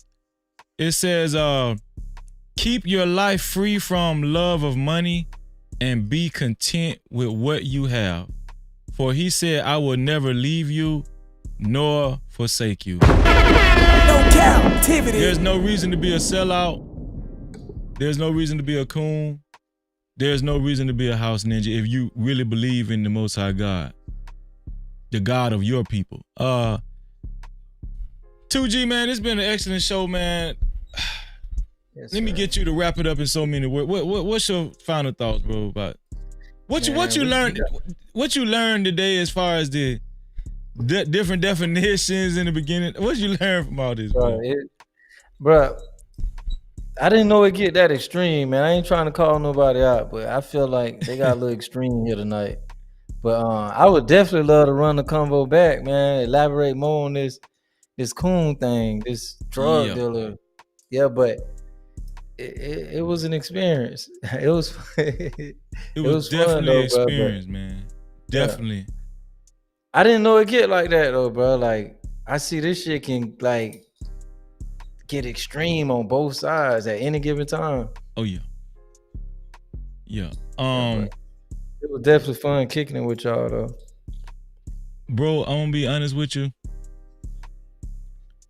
You know what I'm really realizing when it comes to the drug dealer, this one positive thing I can get out of this conversation. When it comes to gang violence, when it comes to black degeneracy, I think the tone of Black America is people, they are speaking against it. And I think that's a positive thing. I think that's a positive thing. Whether I feel like you are a coon, house ninja, sellout, or just a regular black person speaking against it, I still think it's a positive thing. But I think that it's not conducive when you're doing it to when you're not doing it sincerely, but you're doing it to impress white zaddy. That's when I think that it's not beneficial. You're not really being beneficial, or you really don't care, and you're not doing it in good faith. That's the problem I have with somebody who I would call a house ninja or a coon. You're not really doing it in good faith, because I remember a guy was on this show a few weeks ago, and he said that Charlie Kirk's, I asked him, he said that Juneteenth was a fake ass holiday, and he said other holidays was fake ass holiday. And then I asked him, well, do you think Charlie Kirk's holiday is a fake ass holiday? He said, yeah, I think Charlie Kirk's holiday is a fake ass holiday. And he never would say that on his channel. He never will say it on his channel because he runs a conservative platform where mostly white people actually, frequent his audience. You're never gonna say you feel like Charlie Kirk's holiday is a fake ass holiday to your audience, because why won't you do it? If you truly believe that, you will say it. But you won't say that to your audience because you don't want to upset white zaddy. Because white zaddy is keeping you afloat. White zaddy paying you. White zaddy is establishing you. And you care about that. I would respect dudes more or women more if they just admit that. You know why I would respect them more, 2G? Cause then I feel like you would be what Anthony, the drunk Anthony, when he said, yeah, we can have spies too. Remember he said that we can have spies. Right. If you admit that's what you're doing, then I got more respect for you, because now I feel like, okay, you still with us. You just infiltrating them and you just getting that money. You just admit it to us though. Admit it to us. That's what I'm saying. But when you don't show no signs of that and you don't admit nothing, and you just showing a lot of vitriol and spite and bitterness towards your own people, that's when you come off as, But that's why I feel like people got Stephen A wrong. I know a lot of people gonna feel like, nah, that dude a coon. But bro, if you actually watch him, bro, I used to watch dude literally Monday through Friday for years, bro. Like they used to have the 10 o'clock to 12 o'clock block, and then from 12 to 2. If I missed him at 10 to 12, I would catch him at 12 to 2. I done seen every co-host he done had, from Skip to the white dude Max to of course Shannon them. Like he actually, bro, like what you just said, I can't view him as a coon, because he gives his opinion, he state his stance, and then he gives you like he gives like additional information on why he feel that way or why he takes that approach. That's it fair, always makes sense. Even if he say, hey, I can't say things the way I would like to because I'm on somebody else's network. Like he say stuff like that. Like he actually say, hey, I can't be as raw as I want to on somebody else's what? I've network. heard him say stuff like that, something like that too. Yeah, like these people pay me, so I can't just say what I want to say, how I want to say it. So you're saying we got to take that into consideration. We got to. I feel what you're saying. Yeah. Right. Like, and a lot of his stances, bro, if you actually listening to his reasoning, it makes sense. Like, bro, he actually had said some things, bro. Like they say that he used to hate on Max Kellerman. I ain't gonna hold you up, but they say he used to hate on Max Kellerman, right? So No, Max you good. Kellerman You was Max Kellerman was known as being like down to the point where black people actually said on the show, Max more blacker than you. Bro, but this like that shit lazy, bro, because Max was saying is nothing wrong with the one he had a stance on there's nothing wrong with ball players smoking marijuana. It's nothing wrong with the NFL players smoking marijuana. That it's a harmless drug, this, that, and the third. Stephen A was pissed off about that, bro. He was really upset about him taking that stance, like saying like, hey, basically Stephen A would come down on these dudes about smoking weed. Max would be on this, hey, why you tripping? It's just weed. Which most black people feel like, yeah, he down. But Stephen A was making his point like, hey, you don't get to do that. Like, these young black guys coming up in the NFL, they need to follow these rules and regulations. Right now, the rules are they're not supposed to smoke marijuana. Stop advocating for them to break the rules because it's costing them millions. Some of these guys getting suspended. Like, it's actually reckless for you to promote that. If that's not the rule, if the rule changed, then okay, let them smoke their weed. But right now, I'm trying to protect them. He will always say, hey, don't, hey, like if you so hooked on this weed and you need it so bad, get help. Because if you willing to take a chance to smoke weed, get tested, fail, and it costs you millions of dollars, like you probably do need help. I'm trying to tell you, like, protect your bag, secure your bag. Fuck what this dude talking about. And basically he was saying, hey, if you're gonna be like, bro, he used to say in so many words, if you're gonna be reckless with your fucking people. The NFL is 80% black. Go tell the hockey players how to break the rules and bend the rules. Stop telling it to black people that come from poverty that already, got all this other shit stacked against them. I'm trying to tell them how to secure the bag. The man stated that so many times. But so basically how to infiltrate, like we were saying in the chat, how to infiltrate this system. Yeah, he was like Max telling them, but black people seeing it as, oh, Max down, he understand us. And Stephen A, like, he hated that shit, bro. Like, that's why he didn't like Max, because he feeling like, dude, you white, you don't understand. Like, bro, it's almost like, I'm gonna say this then, yeah, you good. It's almost like I done got into an argument with people, bro, from the suburbs. People that come from two-parent households, people well off, never had a struggle a day in their life. Everybody in the house had a car by the time they was 16. Never rode a school bus. They just like fortunate people, well-off people, always live in the suburbs. Fuck not knowing anything about the hood. They don't have family in the hood. They just so like detached from any type of hood shit. I've gotten into arguments with them about music not just being music. They like, oh, it's just music. You tripping. Like they singing the wildest shit, the wildest lyrics, and saying, hey, it's just music. Anybody that's saying otherwise, they're being extreme. It's only music. But I'm saying, man, for you, it's just music. You hearing this shit and going back home with dinner on the table and getting fucking money for chores. You got a fucking allowance. This shit ain't just music when you listening to a nigga like Plies and you poverty stricken and fucking the lights off, and then you got a nigga like him telling, yeah, motherfucking house niggas.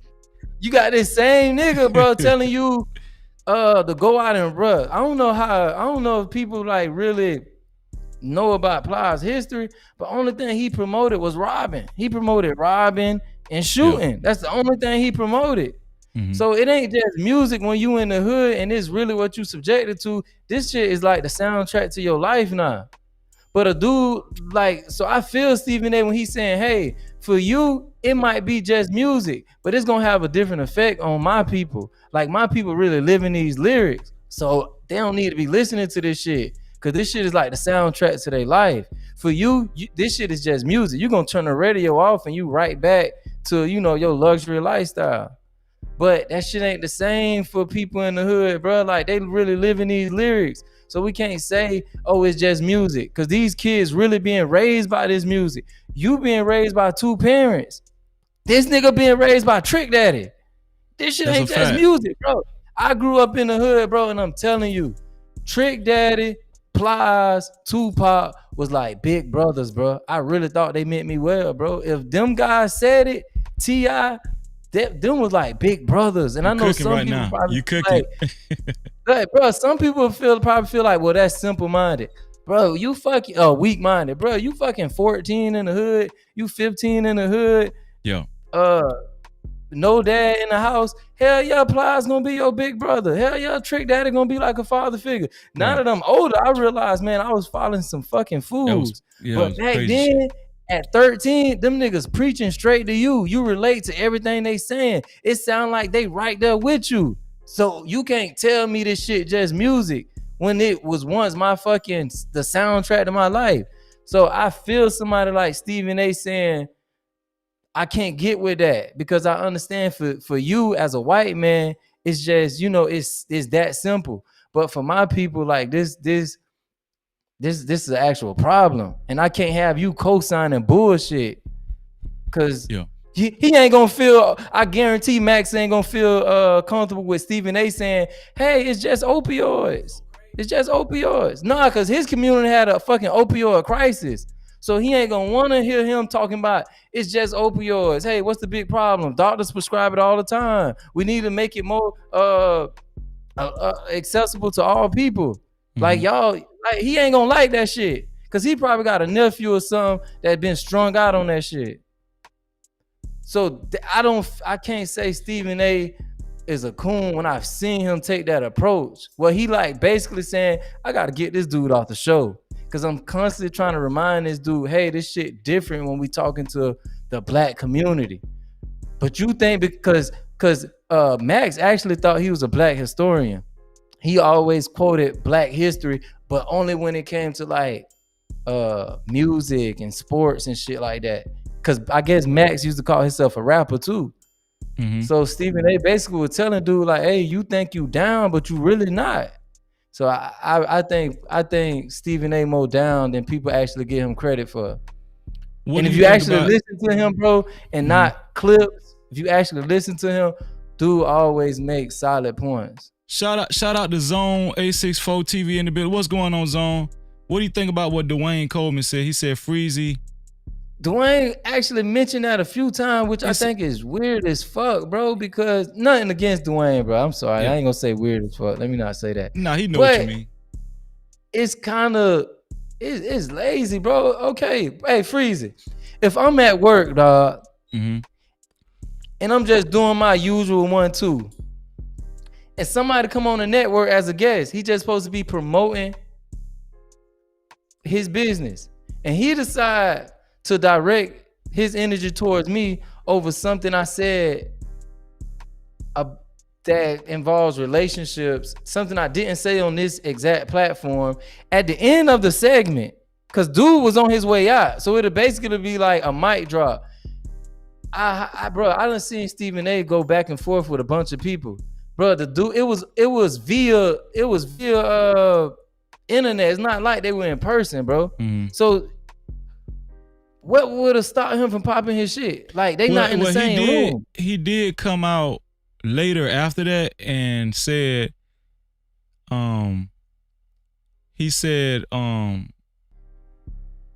he refused to even remotely come off as if he was disrespecting he said he realized this dude is married to Serena, and he's not just going to get into no back and forth where he feels disrespected his wife. He said that. I mean, he said that. Bro, but it'll be more disrespectful or strange for me to go back and forth with you on air at work about you and your wife.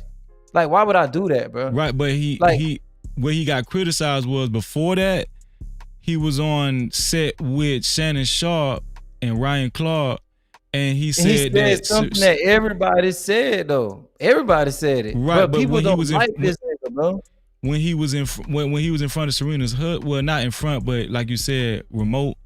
when they was like on live stream, Serena's husband asked him about that, or would not ask, but said, I heard you had marriage advice for me. He was kind of being funny, and then people criticized Stephen A for sidestepping. He sidestepped what he said. You know, he didn't want to kind of bring it up or whatever. But I feel like dude was basically saying, like, everybody gave their opinion on it. But Stephen I do A, think he sidestepped it though. I think he sidestepped. But what you expect him to do at work? Go back and like argue with somebody about him and their wife? About I think what that taught him was, he shouldn't have said it. He shouldn't have said it at all, like with his chest like that. You know what I'm saying? If he wasn't like, if you said it in the beginning and you believe that and you stand on it, that a man's wife, his wife wouldn't have been on stage trolling another rapper. Like, you know what I'm saying, dancing and trolling on somebody she used to talk to. Somebody she used to talk to, which is Drake. She used to talk to Drake. He said, my wife would not be on no stage dancing, trolling another rapper after she done broke up with him and they used to talk. And he said it with his chest. You know how Stephen A, my wife wouldn't have never been, you know, he said it like that. And that was the energy though. That's how they all was talking. They all was amped up and clowning and laughing. They all was doing that. Well, he was the only one that at that specific time made that comment about Serena to that effect or whatever, right? And later on when he was on remote live stream with Serena's husband and the other girl, the black girl, Serena's husband kind of humorously said, facetiously said, oh, I heard you had some marriage advice for me.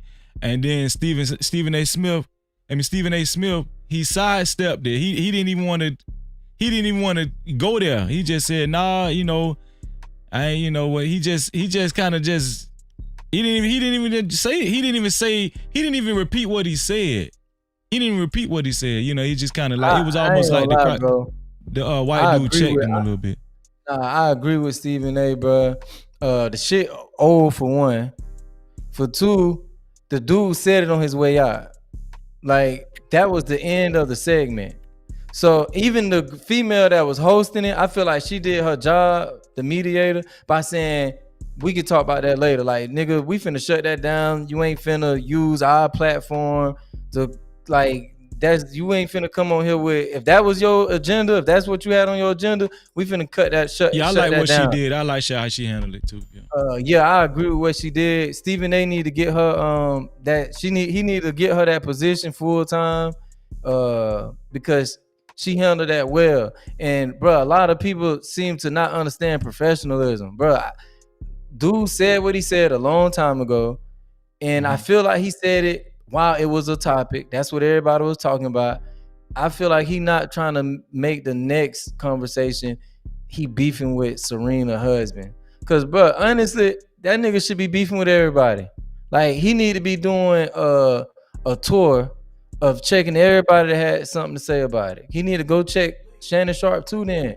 Cause what Stephen A said is true. Cause if you ask any man, they don't want their wife still beefing with their ex on any level. I don't want my wife beefing with her ex. Yeah.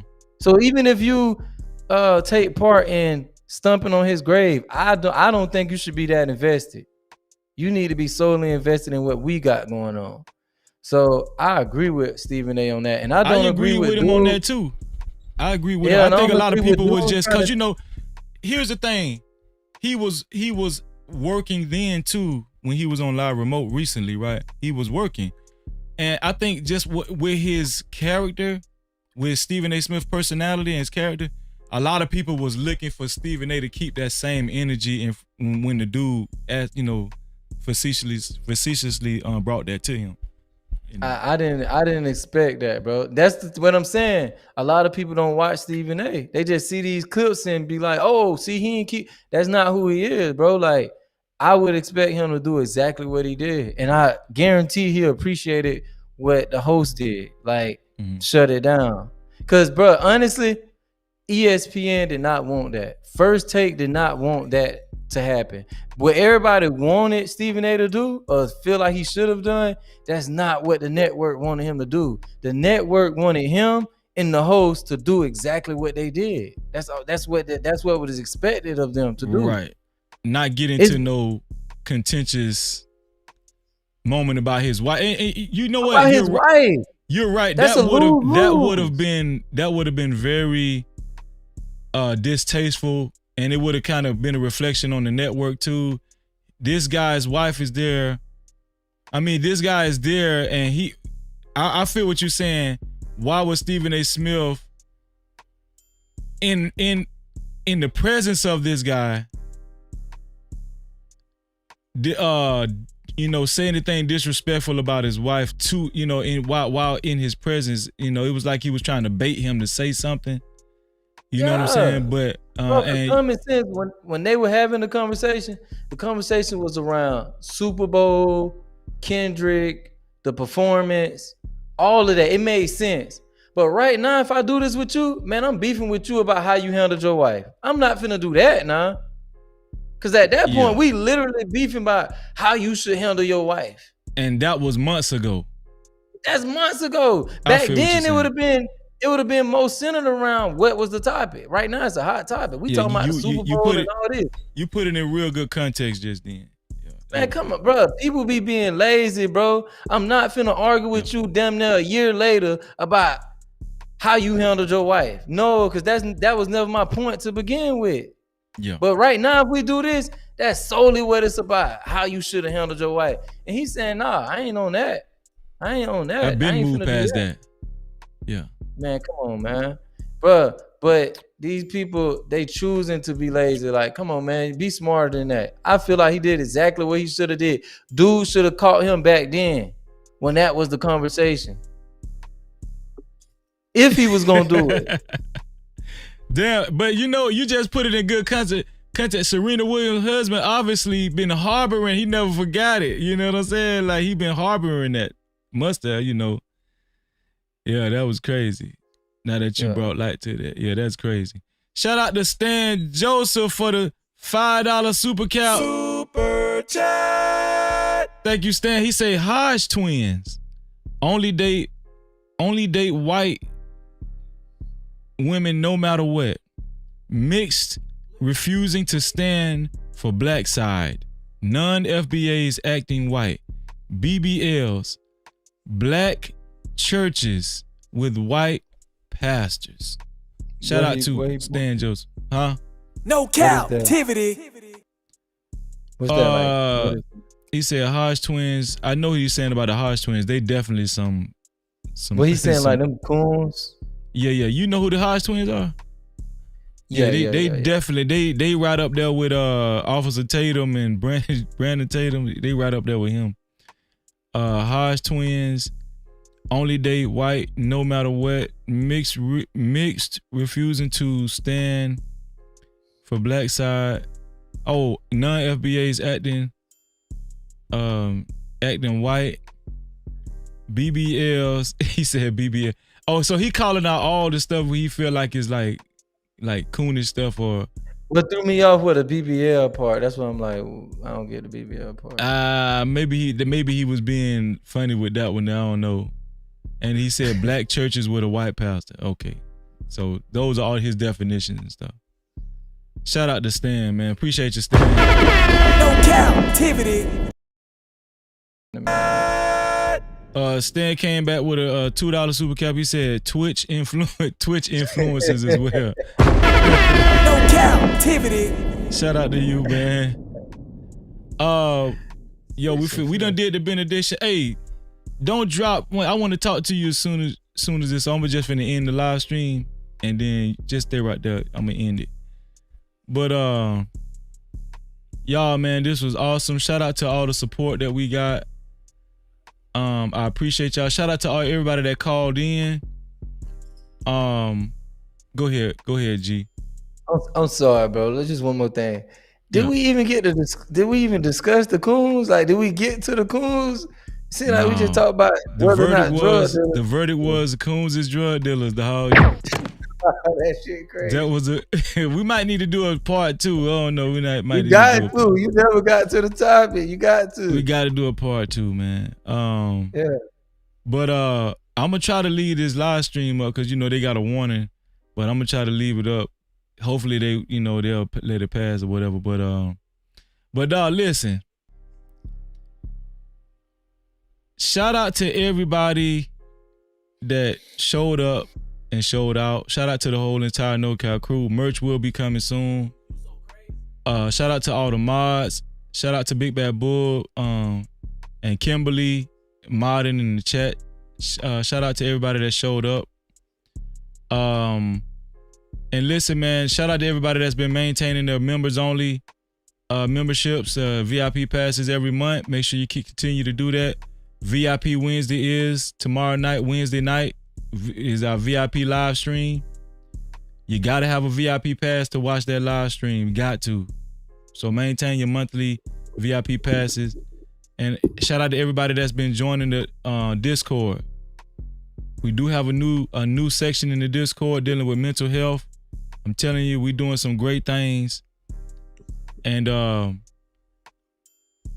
don't think we have any sponsor tonight, so we don't have to celebrate no sponsor tonight. Yeah, we finna get up out of here, man. Listen. Thank you, Big Bad Bull. I appreciate that, Big Bad Bull. Man, y'all feel free to support the show, man. Shout out to Big Bad Bull. That's my dog, man, no matter what. It's my brother, man. So we about to get up out of here, man. Y'all know what I always say. To free yourself, you must heal yourself. And until the next time, we is out of here. Love y'all, man. Hey, bro, I appreciate you, man. Listen, man, go sub to my boy, man. Listen, man, go sub to my boy, No Captivity, man. He's a good dude, man. Hey, bro, I appreciate you, man. Listen, man, go sub to my boy, man. Listen, man, go sub to my boy, No Captivity, man. He's a good dude, man. Hey, bro, I appreciate you, man. Listen, man, go sub to my boy, man. Listen, man, go sub to my boy, No Captivity, man. He's a good dude, man.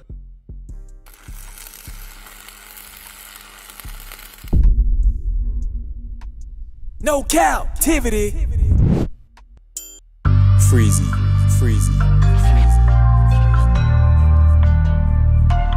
Hey, bro, I appreciate you, man. Listen, man, wait. go sub to my boy. Big Bad Bull, I know you thought you was gonna. We still alive.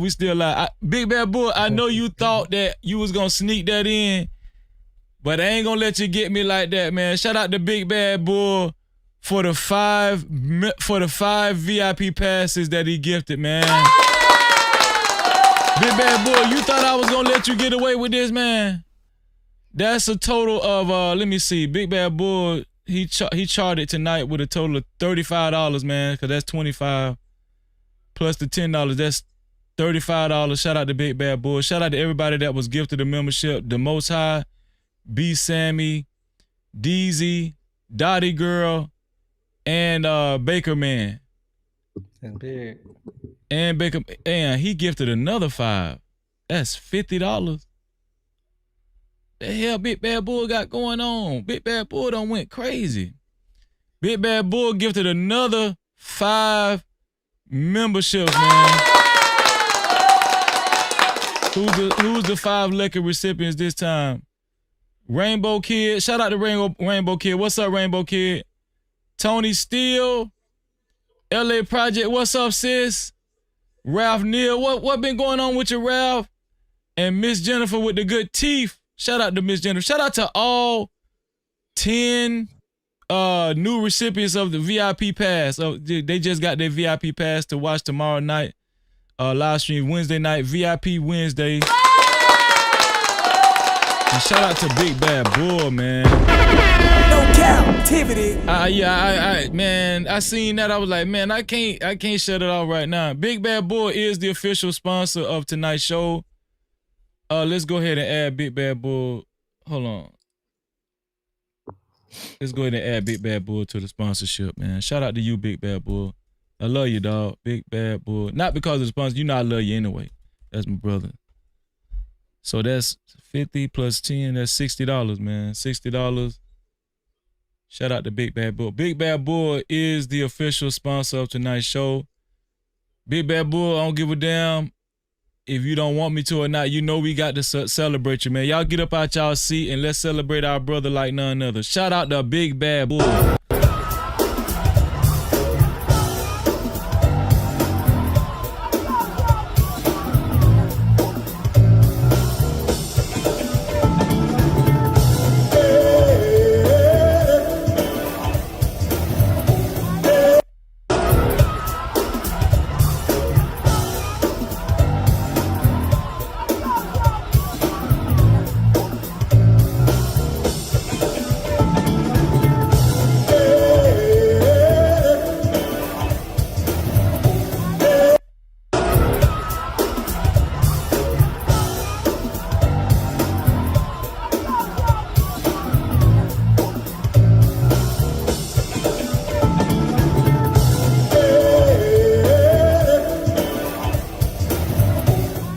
Shout out to Big Bad Bull. No Cap-tivity. Big Bad Bull in the chat talking about, hey.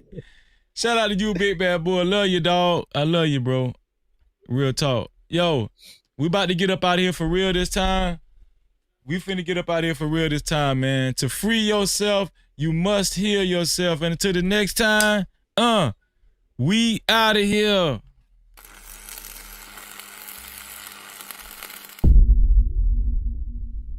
No Cap-tivity. Freezy.